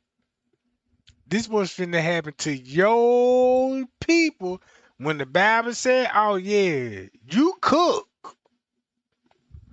Cause once you cook, watch this. Why they got multiple races? They showed you this who black people mix with. Ah, that's who we mix with. So look, that means If my baby hair come out straight, it didn't come from a white man. Nah, it ain't come from no white man. Mm-mm. You had Cherokee in your blood. White man got straight hair too. But that ain't what you breed it with. Cause when you find out who Adam and Eve was, check this out. This gonna sound so crazy, gang, and I apologize for this. And the reason why I'm saying this public information. This information is so public that I can give it to you, and nobody would never come to me and say, Trey Gang, you wasn't lying. That's how strong the tea is. Watch this. Check this out. Watch this. Watch this. Wanna know how simple this is? Who was here before Christopher Columbus? Black people. Black people? If black people was here before Christopher Columbus came, who else was here with black people? Can't tell you that. But if you look at her and she mixed with what? Look at her and look at her. If you breed her and her together, look at the hair. Instead of being long straight like hers, it's gonna be long. You see what I'm saying?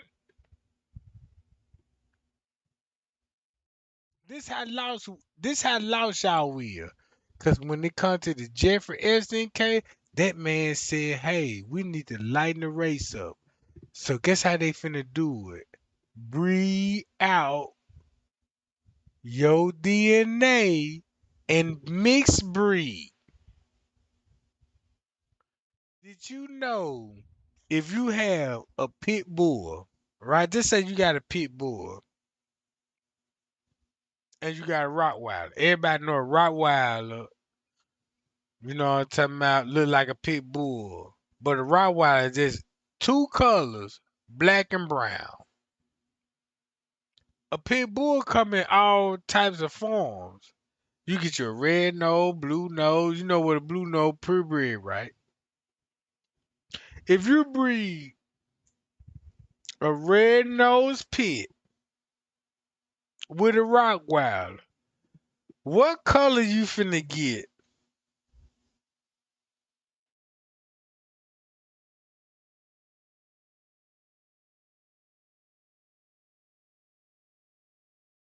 What color you finna get?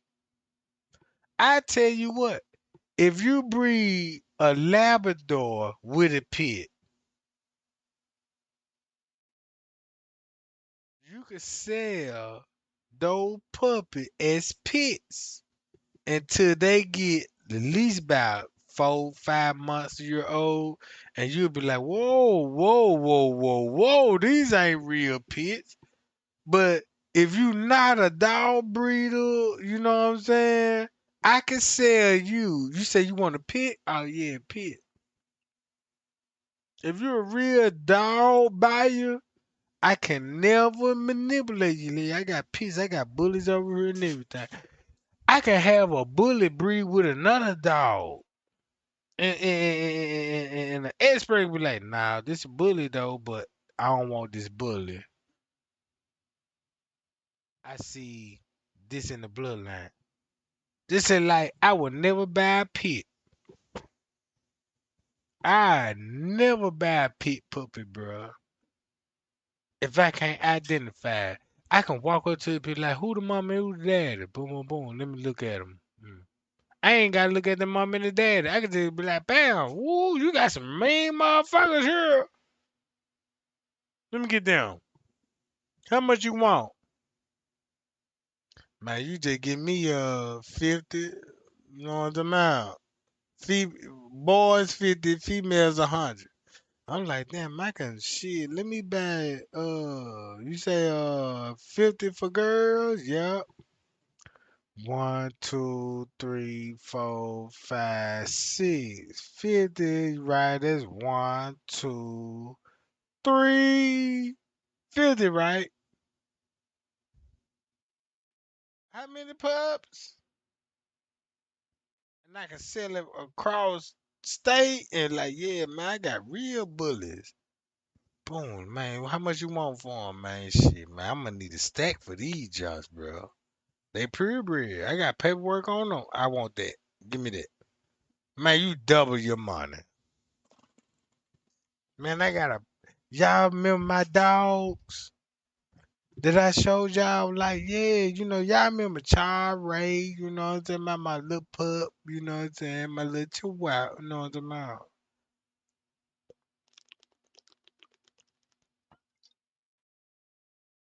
That dog, check this out. Anybody that know me, when I used to go live, I used to joke and crack on Monique for mental reason, all that. That's when you hear Child Ray. I remember I went live. I said, "Look, y'all, I'm finna show Child Ray Monique for pictures, and I want y'all to be the judge and how Child Ray." And that motherfucker was growling, barking like a mother, and them people thought I was lying. I was like, "Man, I told you, man, Monique is a demon, bro." You know what I'm talking about? Look, I'm just saying. I want y'all to see the propaganda in this. Look at it like this here. When they said Christopher Columbus discovered America, that was a lie. He landed in Cuba. Once he landed in Cuba, guess what he figured out? Hey, you got the indigenous people, which is these people. Indigenous people is not African. Indigenous people is native people, right? The African is breeding with the Native American. That's why they showing you this shit like bam. Boom, my brother fucking yo, my brother fucking you. Yeah, my brother fucking your sister. He fucking you. Right? Look at it. When Christopher Columbus, before he showed up in Cuba, when you get Dominican, what a Dominican would look like? If you breed her with her. Matter of fact, you could breed her with her. Just say these two. You'll get something like this.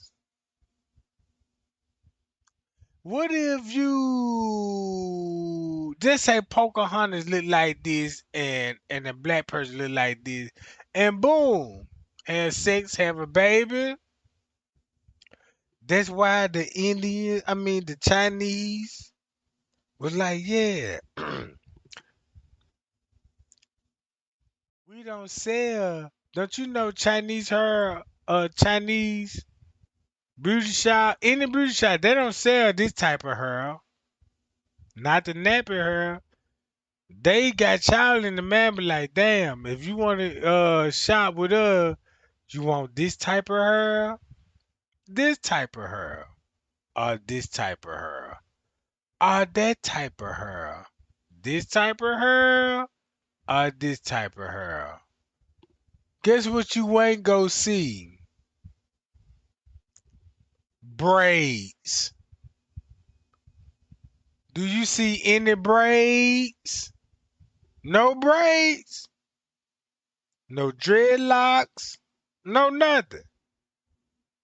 I'm showing you something right here. See what I'm saying? Pie y'all, Jack. How many people in here right now? How many people in here right now? Goddamn. 114? Yeah, I fuck with it. Yep, I fuck with it. You don't see no braids, do it. So if Trey ain't show y'all, like, look, y'all, if you got Freemasonry, Shriners, St. Jude, all these masons on all these child schools, hospitals, and all this, and you can actually go to your Bible. Did you know this why God said stick to your own race? When God said stick to your own race, guess what he meant by that? What you will? I'm an African. Nah, you ain't no African. I'm an African. Why you think you an African? I read the Bible and they said we from Africa. Really though? You an African? Yeah, I'm an African. American. What if I told you before Africa name was changed, the original name was equivalent? Ooh, equivalent? Equivalent. So you mean to tell me I was raised up and thinking Africa is Africa? Yeah, Africa is Africa, but that ain't the original name. Africa original name was equivalent. And if you look at the meaning of it, it means the Garden of Eden. So when I said, damn, the Garden of Eden, you know what it exposed? If you look at the straight hair, see that straight hair, and you look at this image, everybody know this not a white lady. This not a white lady. Watch this, check this out. Answer my question right now. Is this a white lady? Yay or nay? And drop it in my chat and I'm finna prove a point. Is this a white lady? Right? Is this a white lady? Yay or nay? And if she's not a white lady, tell me in the chat what nationality and ethnic she is. I just want to know, just make sure I'm on the same page. All right, watch this. Do you see any white people in her? In this photo? Nope. If you look at who was here before Christopher Columbus, indigenous people and black people. This who we was breed with. Look, this ain't a white lady. If you look what she look like, you'll be like, this an Indian. They taught us like, damn, we was the real Indians. I'm like, and you like, damn, you ain't the real Indian. Both of y'all the real Indians, indigenous people. Look at her. Boom. Look at her. You don't see no white people, but you see resemblance. Watch this. Check this out. You see her? Boom, boom, boom. They showing you in the face by starting out right here. She ain't the best looking in the world. This ain't nothing that you be like, hey now, hey sugar plum. You know what I'm talking about? You don't want to hear that shit from her, but she would pop up and you would be like, and she'll be like, hey, how you? And be like, damn, nobody ain't never gave me such affection the way you do. When I'm here to please you, man. And next thing you know, boom. You smash, you don't want nobody to know you smashing this junk. Having a baby, you don't want nobody to know your baby mama look like this. but your child came out like this. You don't want nobody to know like, damn, I smashed this, but I had this. Man, this some cold shit here, bro. And I see why, if you into slavery, bro, if you into slavery, let me put you in a fucked up ass mindset, right?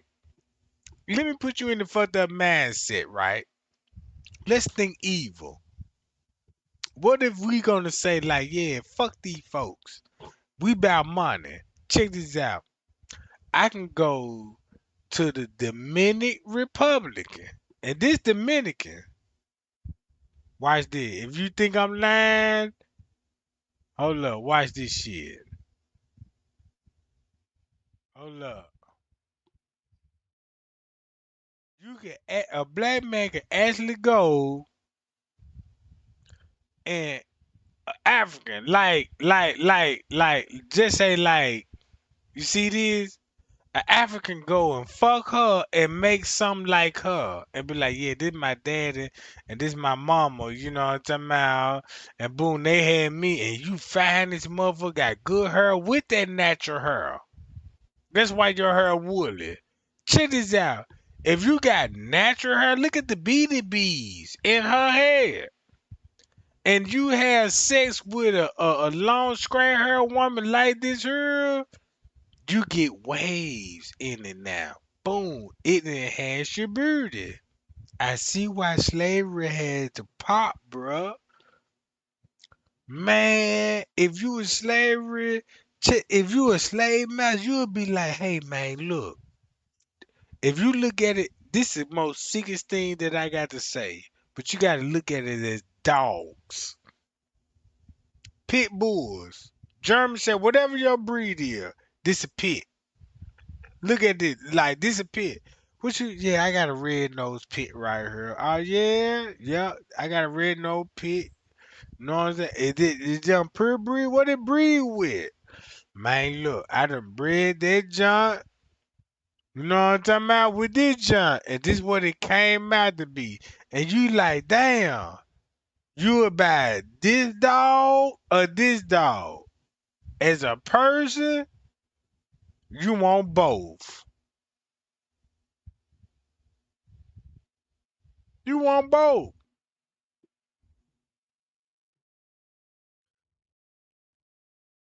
Just look at it like this here. You think black people think you ugly? Nah, they don't think you ugly. They could look at this face right here and be like, hold up. They don't look at ugliness. They'll be so red, they'll be like, look at her hair, oh, yeah.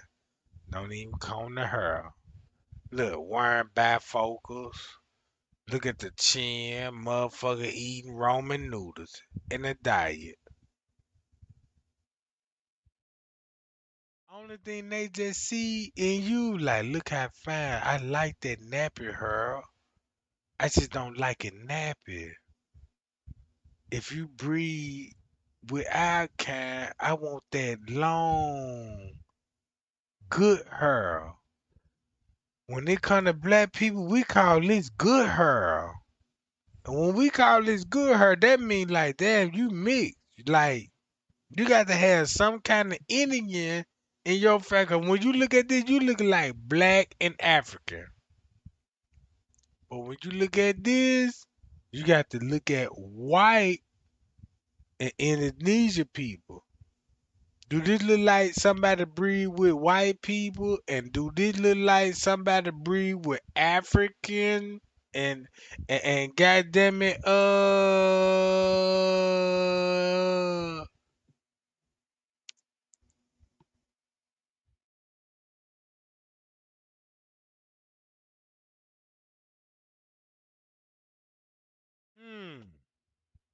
look, all young girls. Look at this shit, bruh. These young girls. Look how they got these young girls. Look at these young girls. These is young girls. I won't be surprised if I tell y'all, be like, look, y'all, what if all the girls was adopted and kidnapped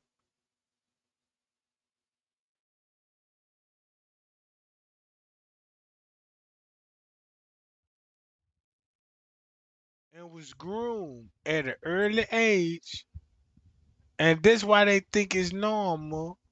But when you look at it, you'll be like, where they mama? Where they daddy?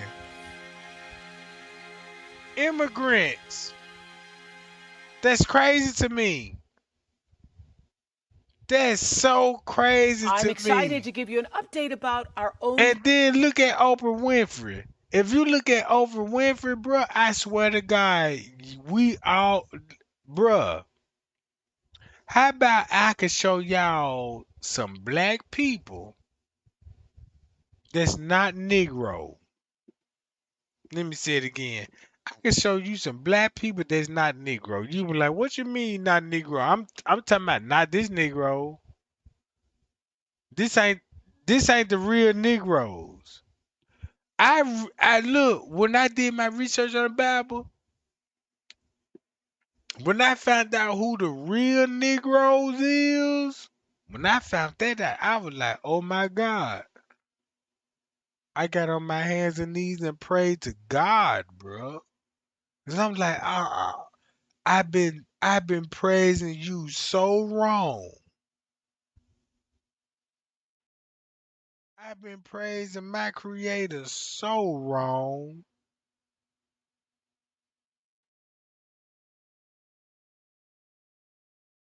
And when I really realized, I'm like, wait a minute. I'm on this Kenneka Jigga case. I feel so bad I let them people trick me for years. How can I recover from this? Man, God gave me all the answers in the world.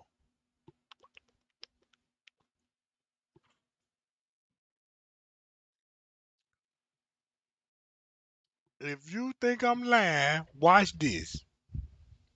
Check this out, y'all. Look, right here. Get tax expertise without hidden fees. And then it seemed that it slipped a little bit, and I think the public reacted very violently to the slippage. It's difficult to imagine. When people think of Chicago politics, of course, it's Mayor Daley. And now, and I don't know how to say this, but a woman running a big city like Chicago is about 180 degrees away from what they think of when Mayor Daley comes to mind. Huh? Well, I think that you're going to see more and more women getting involved in politics at every level than you're used to. And I think you have Margaret Thatcher as an example over in London. And I think she did a very good show in the past month and a half.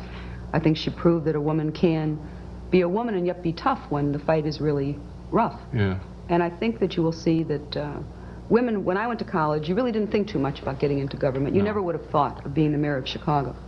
But What I'm basically saying, check this out. I'm going to ask everybody one question, and I'm going to end this live, and I'm going to go back live. I just want to ask everybody this question. You heard what that lady said when she was going to college? And once you think about it, be like, damn, hold on. Since she said this right, watch this. I'm finna show y'all a real game plan. I think she proved that a woman can be a woman and yet be tough when the fight is really rough. Yeah. And I think that you will see that women, when I went to college, you really didn't think too much about getting into government. You never would have thought of being the mayor of Chicago.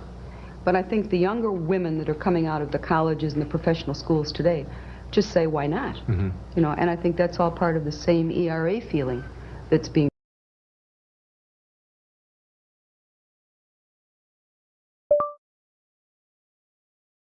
White supremacy kicking kids out of college.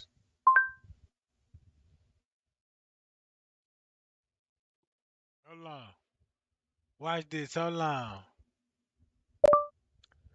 1970s school segregations. See that? And this is the same time frame that she's saying. So when I tell y'all, I was like, look, this was the game plan. This why they didn't want no black people in college when they were going to college. Because of education. If you got a white man and a black man go to college together, who gonna win over that degree? Who gonna be higher first? A black man. Because a black man physical for the work. The other man need a robot and the machines and cheat the system. See what I'm saying? Do you see what I'm saying? For a prime example, right? Look, if if if I'm showing y'all this, boom, look. This was in the 70s and the 80s when they come. Look, documentary, segregation. This is 71. You can research this and look up old videos. If this is 71, why in the fuck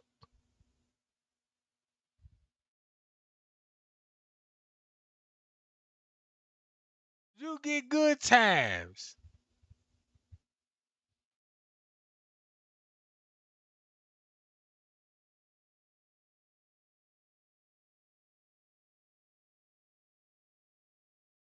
Why you get good time?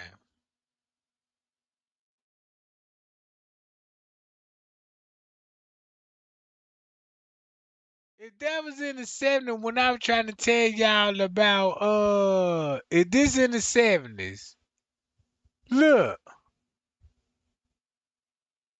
racism, they didn't want no black people in the college. You wanna know why they didn't want nobody black people to go into college?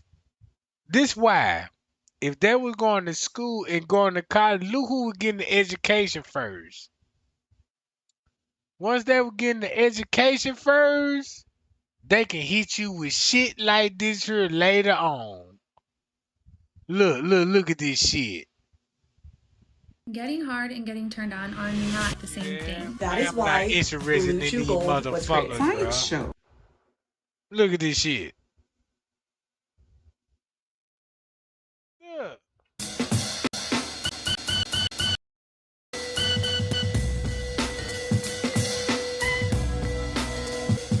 What they know about the black community.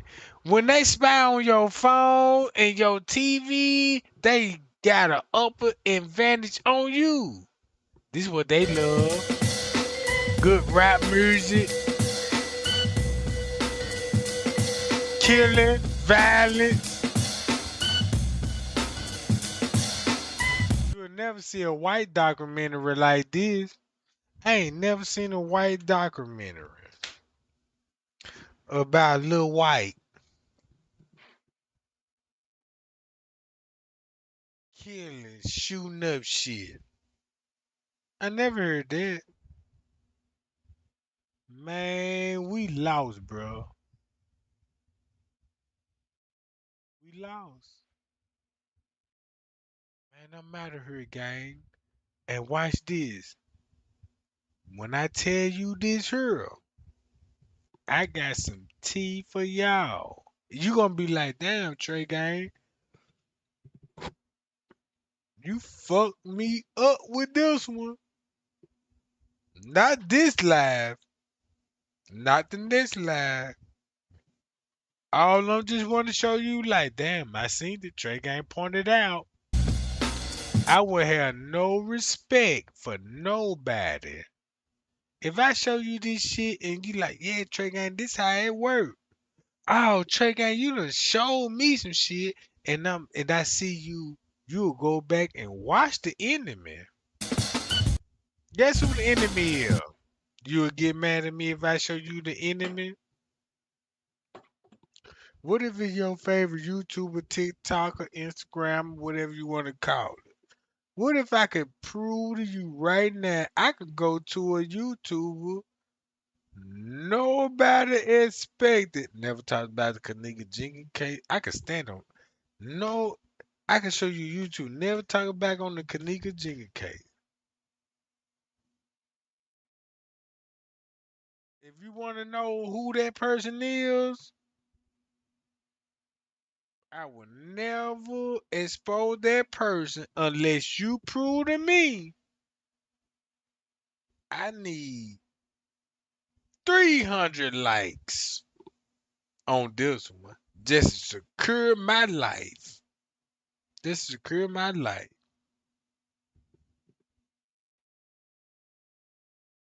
Because if I tell you now, it wasn't even worth nothing to you or me. But if I tell you this right now, and then and I predict this, it go a year later, that's what it gonna cause value. And when you see the value, like damn, Trey ain't already dead. I'm already dead. So it ain't like I'm clicking the phone. I just told you the truth. Fuck you mean. Check this out. Let's see how many people soul whipped out here. Yeah, Kenny Martin. Thumb me up, you seen Kenny Martin on the footage, and thumb me down, be like Trey Gang, I ain't seen no Kenny Martin on the footage.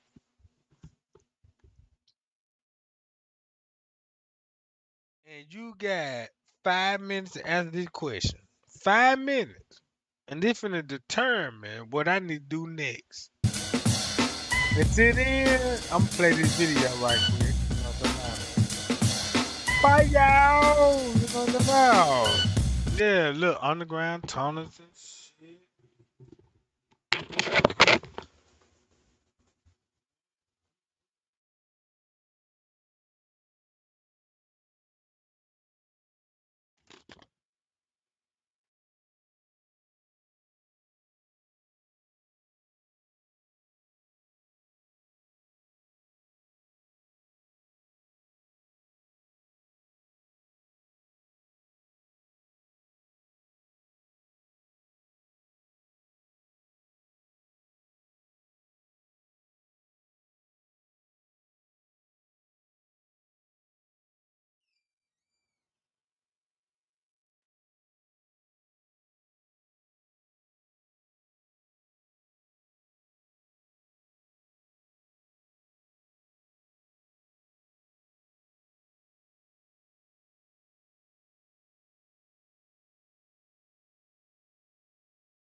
Hi, y'all, Jack. All I just want to show y'all is this shit. You don't need no microphone, no none of that. You could just actually just go back to the research and do what I did, and you will be like, oh my God. I know it no sound. You know what I'm talking about? I know it no sound. That's for you to comprehend. I just need to learn how to lip read and understand why is it would be a struggle. Why would it be a struggle? Why would they tell you you is an African and you really is? My bad, y'all. Let me get out now here. I'm finna exit out this live and go back live, and I got to get this out my chest. Trey ain't love y'all, man. Y'all be cool. Y'all be safe, and I'll be back.